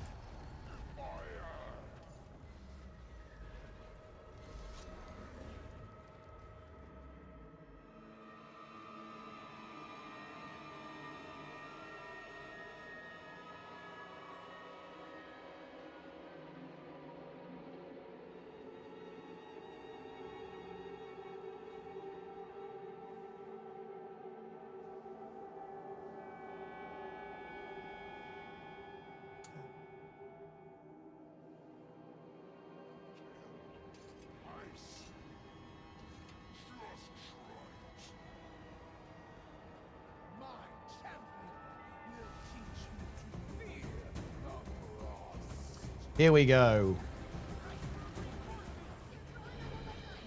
Shift the power in your next favor.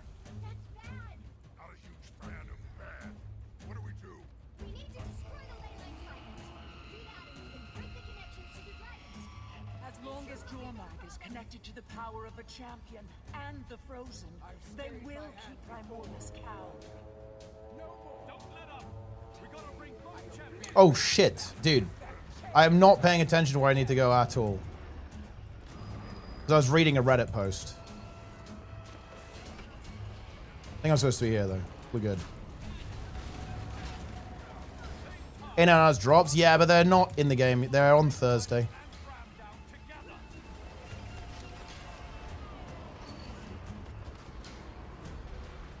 Best support healer right now, PvE Chrono, PvP Luminary.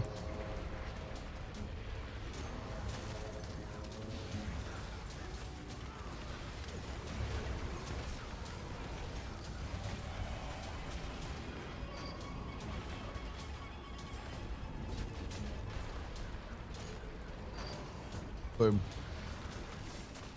Drops viewers are coming back. Honestly, it feels good that Drops viewers are going to be back. Are you guys hyped for that? For the Drops viewers to come back? Maybe we'll have Discourse. I know you guys want Discourse. Use the prisms now. The champions are hanging on to dragons by a thread. Dragons are vulnerable.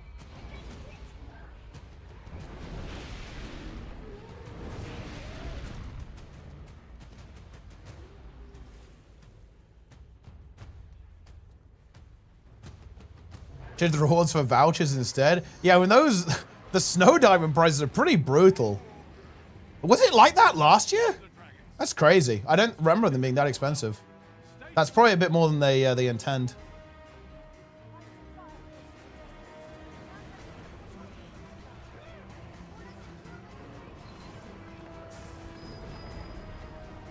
It's always 10 gold. Wow. That is really expensive. Well, look. You know what it's time for, guys? Swipe, swipe, swipe, swipe. Oh, you mean the outfit vouchers? Ah, okay.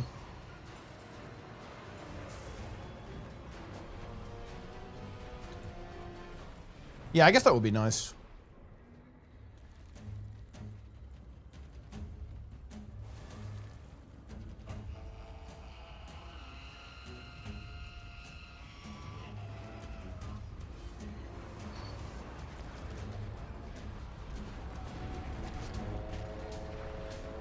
Swiper! I'm gonna camp Shroud a bit. Because I think I didn't get everyone with the quickness in the first round of abilities.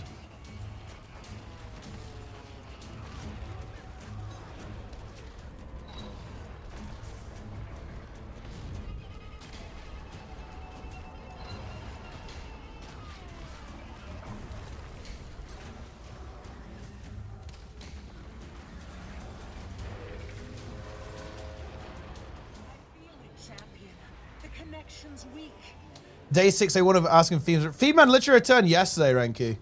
And Feedman returns later this evening. I'm probably gonna take a break soon and then Feedman returns.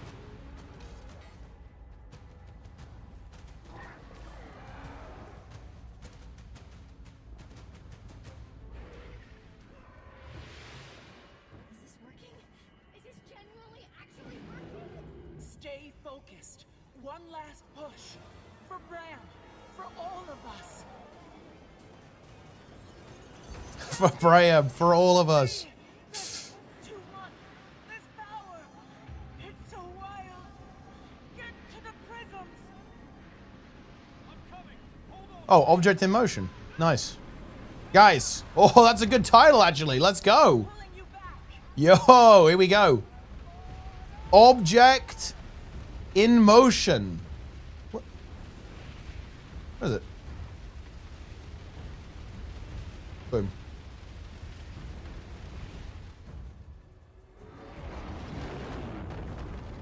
I love drops, guys. I love drops. Oh my god. Oh my god. It's done, champion. Never ever infusion or even remotely good drops. It's over. Push contender. And there you go. That's it. We did it. I win. We won.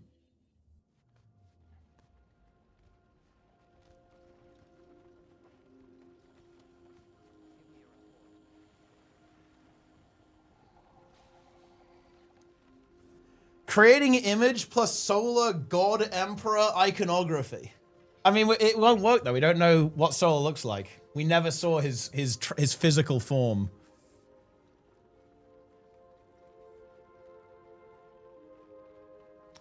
Fire Evoker before the patch? Oh yeah, I did. Yeah, I played the Fire Wizard build.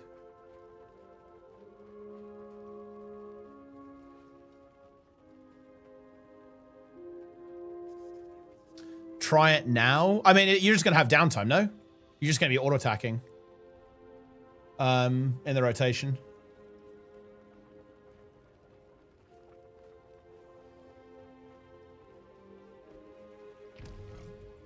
Rit dead in PV? Nah, no way. Rit's fine. It's just less broken. Rit in PvP is interesting. I kind of want to play a game. Let me play a game of unranked PvP. I think Rit in PvP is quite a bit worse.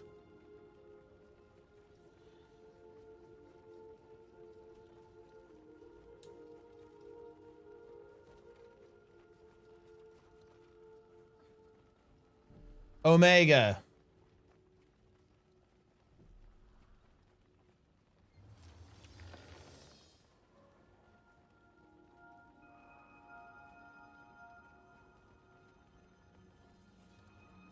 It finished. Dude, why does all AI... Dude, why does AI take on this, like, weird... I don't know, like, I don't like it. Looks weird to me. Like, the texture here is very unusual.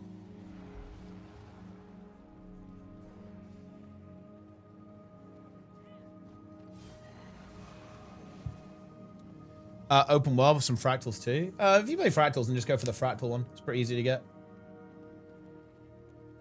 And you can always, you know, you can farm fractals and then you'll slowly be working towards the back piece at the same time, which is pretty good. Pretty good.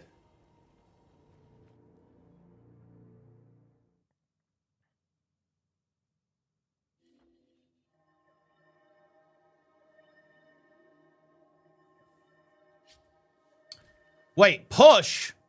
Oh, I didn't uncheck push. Well, I guess this is not going to be the worst demo in the universe. Ooh, man, this is going to be interesting. I wonder if you even take this. Is this even worth it? This trait is bad as fuck.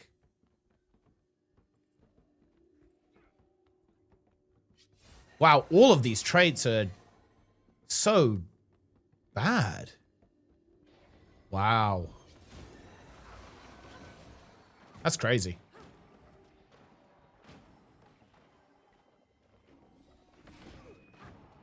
$289 damage.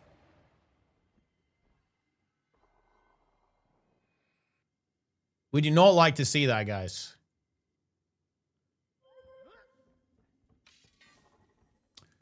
Okay. Fire of Hate. 925. So this guy's got a based account name.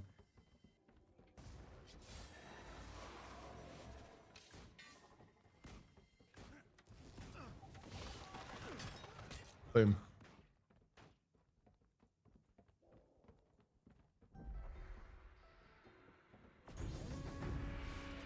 It's time.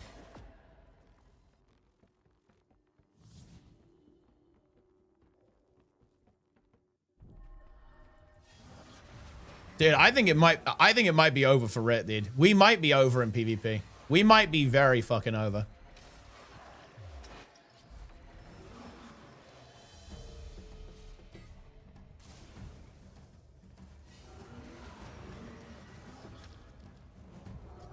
PH?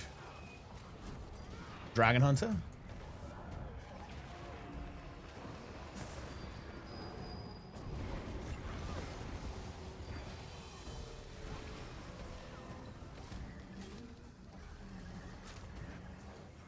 One of the...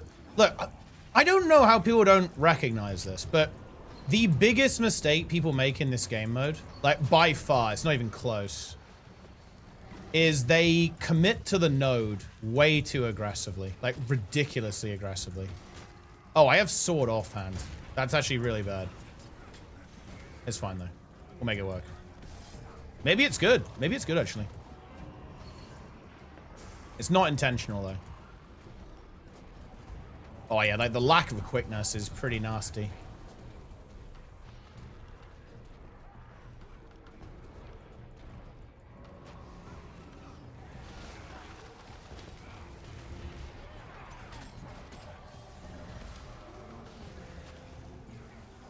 This guy needs to die.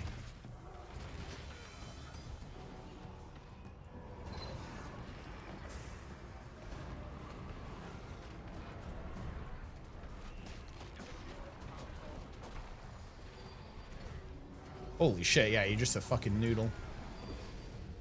I don't think this build is good.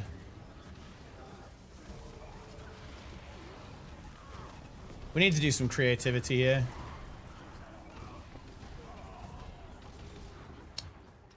I need to go into Shroud, though. That was too greedy to go for the heal. It's fine. They will kill this guy.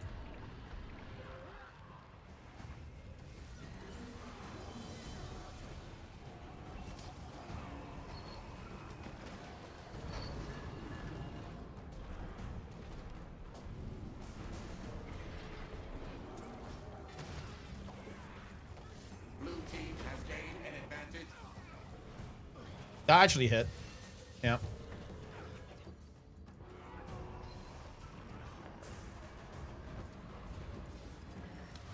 I think that's a kill.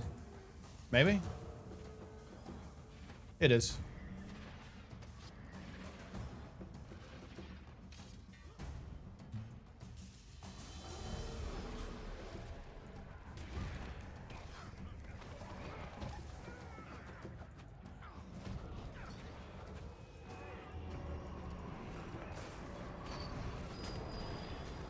Okay, that was pretty good.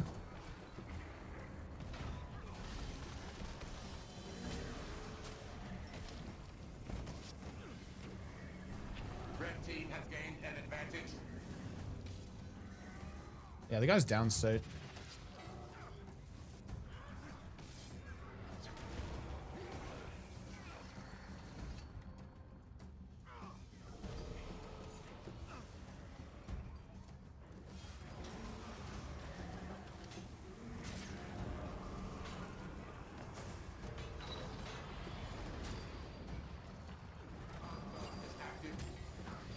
Okay. Alright. Alright, alright. There's some potential here.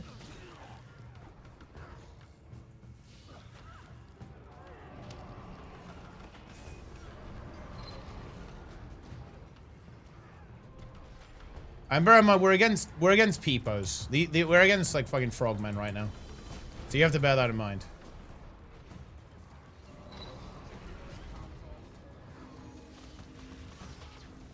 Just gonna use the elite here.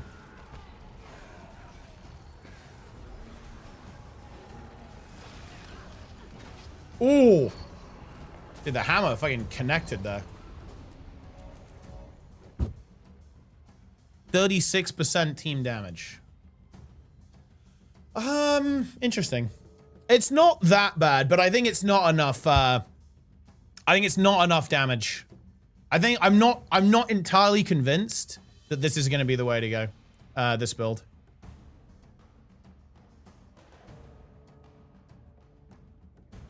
What amulet was that?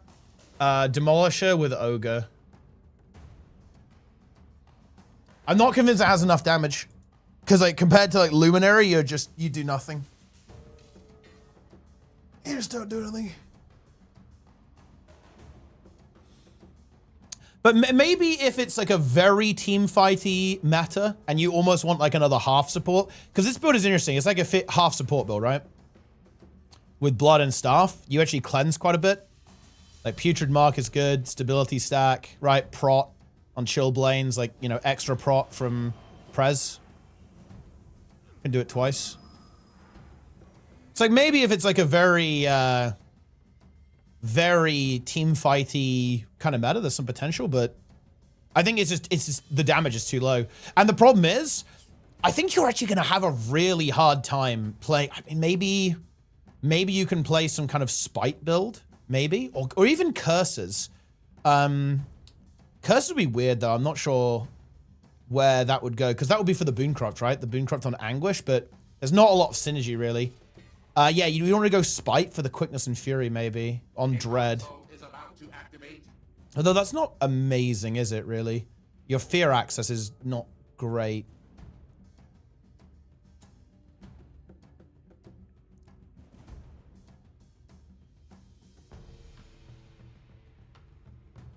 Have to see. Check Miragon's stream title. Okay, I'm refreshing.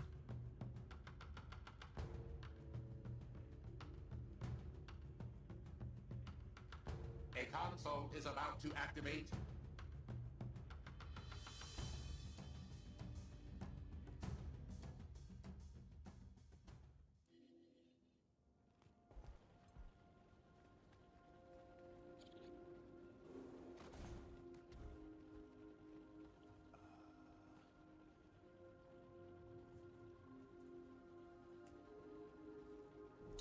Lunar Zunzuki. Yeah, it's not. What I mean is it's in a world where you have stuff like Luminary, like you don't do enough damage on that build. Miragon's stream title is French. Oh, he's playing Scourge. That is insanely based.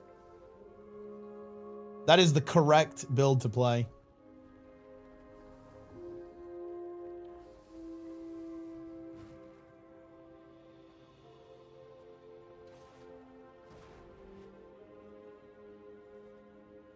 Dude, we need to do another tier list. It's almost time for the tier list.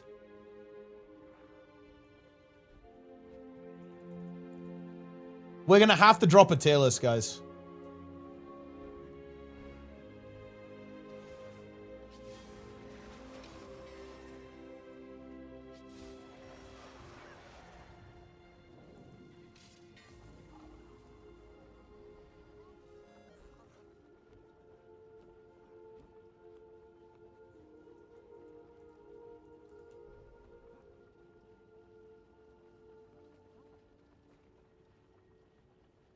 Is there a tier list that's actually been updated with elite specs?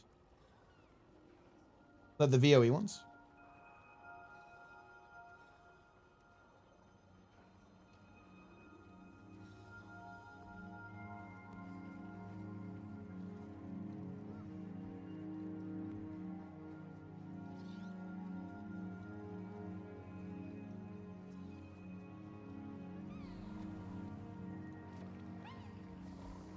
Are they not significant? Honestly, the nerfs are pretty gentle, Darren, so I'd say. They're pretty chill. Pretty chill. I've not bought it yet. Is Amalgam good? Yes.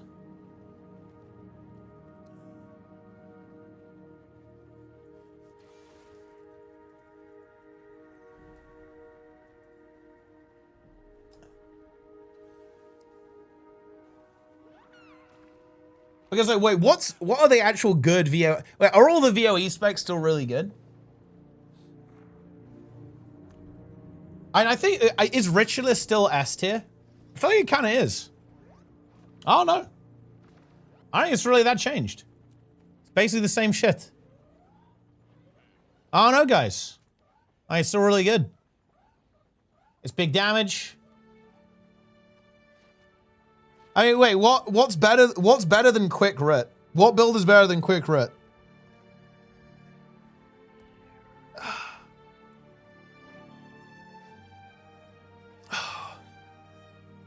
Catalyst?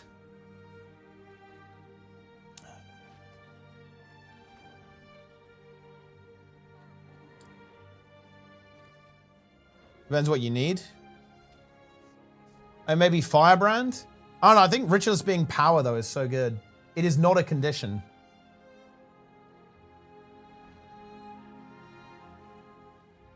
Evoker?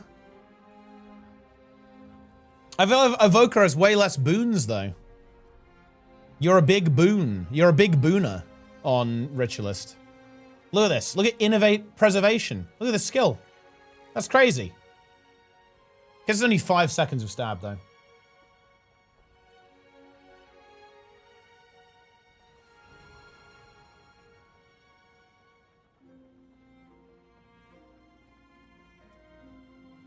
$25 second CD. I mean, that's not. It's 20 seconds with a lacquer. It's not that bad. And look at all the look at the healing you do. It's so good. Also, I have seen that people are taking Signet of Vampirism on this build. I view that as trolling. I think Resilient Weapon is such a nice skill. I would never not run Resilient Weapon. If you run this, fuck is wrong with you?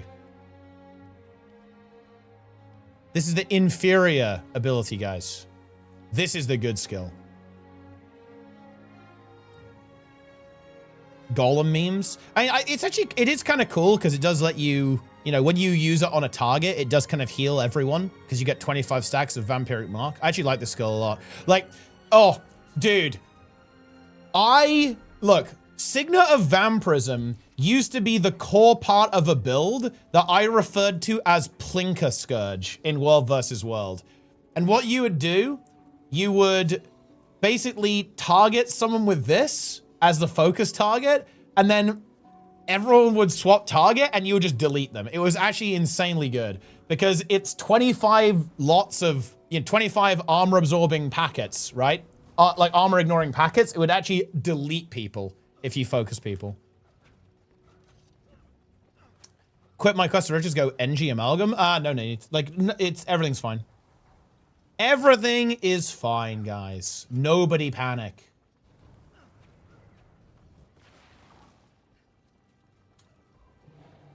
It's all good.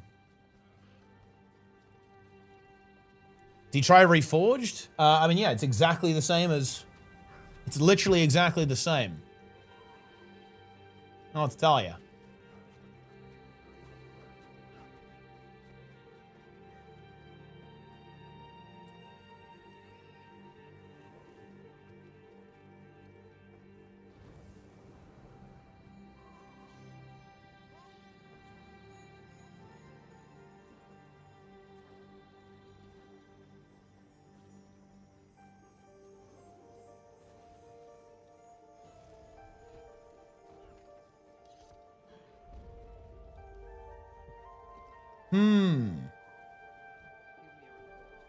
Aren't you a Guild Wars 2 partner?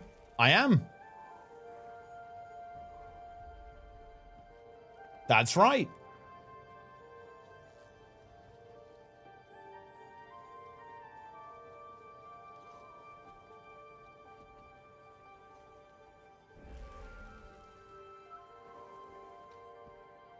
You don't have the logo? That's true, I don't have the logo. It is accurate.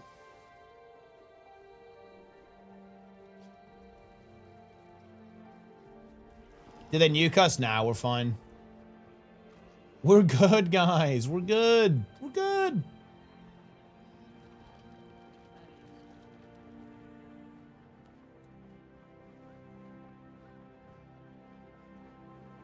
Hybrid Rit, is it 15k? Yeah. It didn't actually get nerfed that much. Like, it didn't get nerfed that much.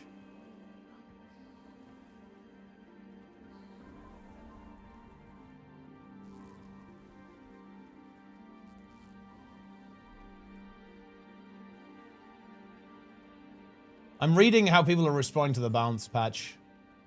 I think the thing people are a little bit upset about is the Fire Wizards are not happy, okay? The Fire Wizards are not happy, guys.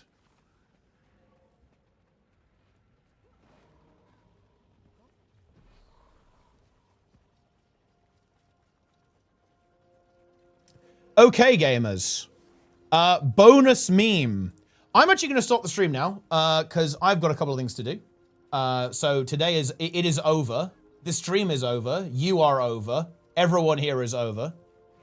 But I will be back tomorrow. I'll be back tomorrow. And we're going to be watching... Wait, I think does the documentary come out tomorrow, guys? I will be watching it live in the premiere, whatever it is. I think, is it tomorrow? Or is the day after? I don't fucking know. Obviously, I'm going to be farming drops. I will be watching the documentary. Get ready. Final drops of the year. The documentary. There's like an ArenaNet. There is an ArenaNet documentary. Okay, buckle up though, guys. If it's tomorrow, it's at 7 p.m. PT, which is 3 a.m. my time. So we're going to be awake for a big one tomorrow. Yeah? So stay tuned. And then, yeah, maybe there's some kind of weird announcement on Thursday. I don't know, guys. I have no idea what's going to happen. But either way, I'm raiding Lara. I will see you guys tomorrow.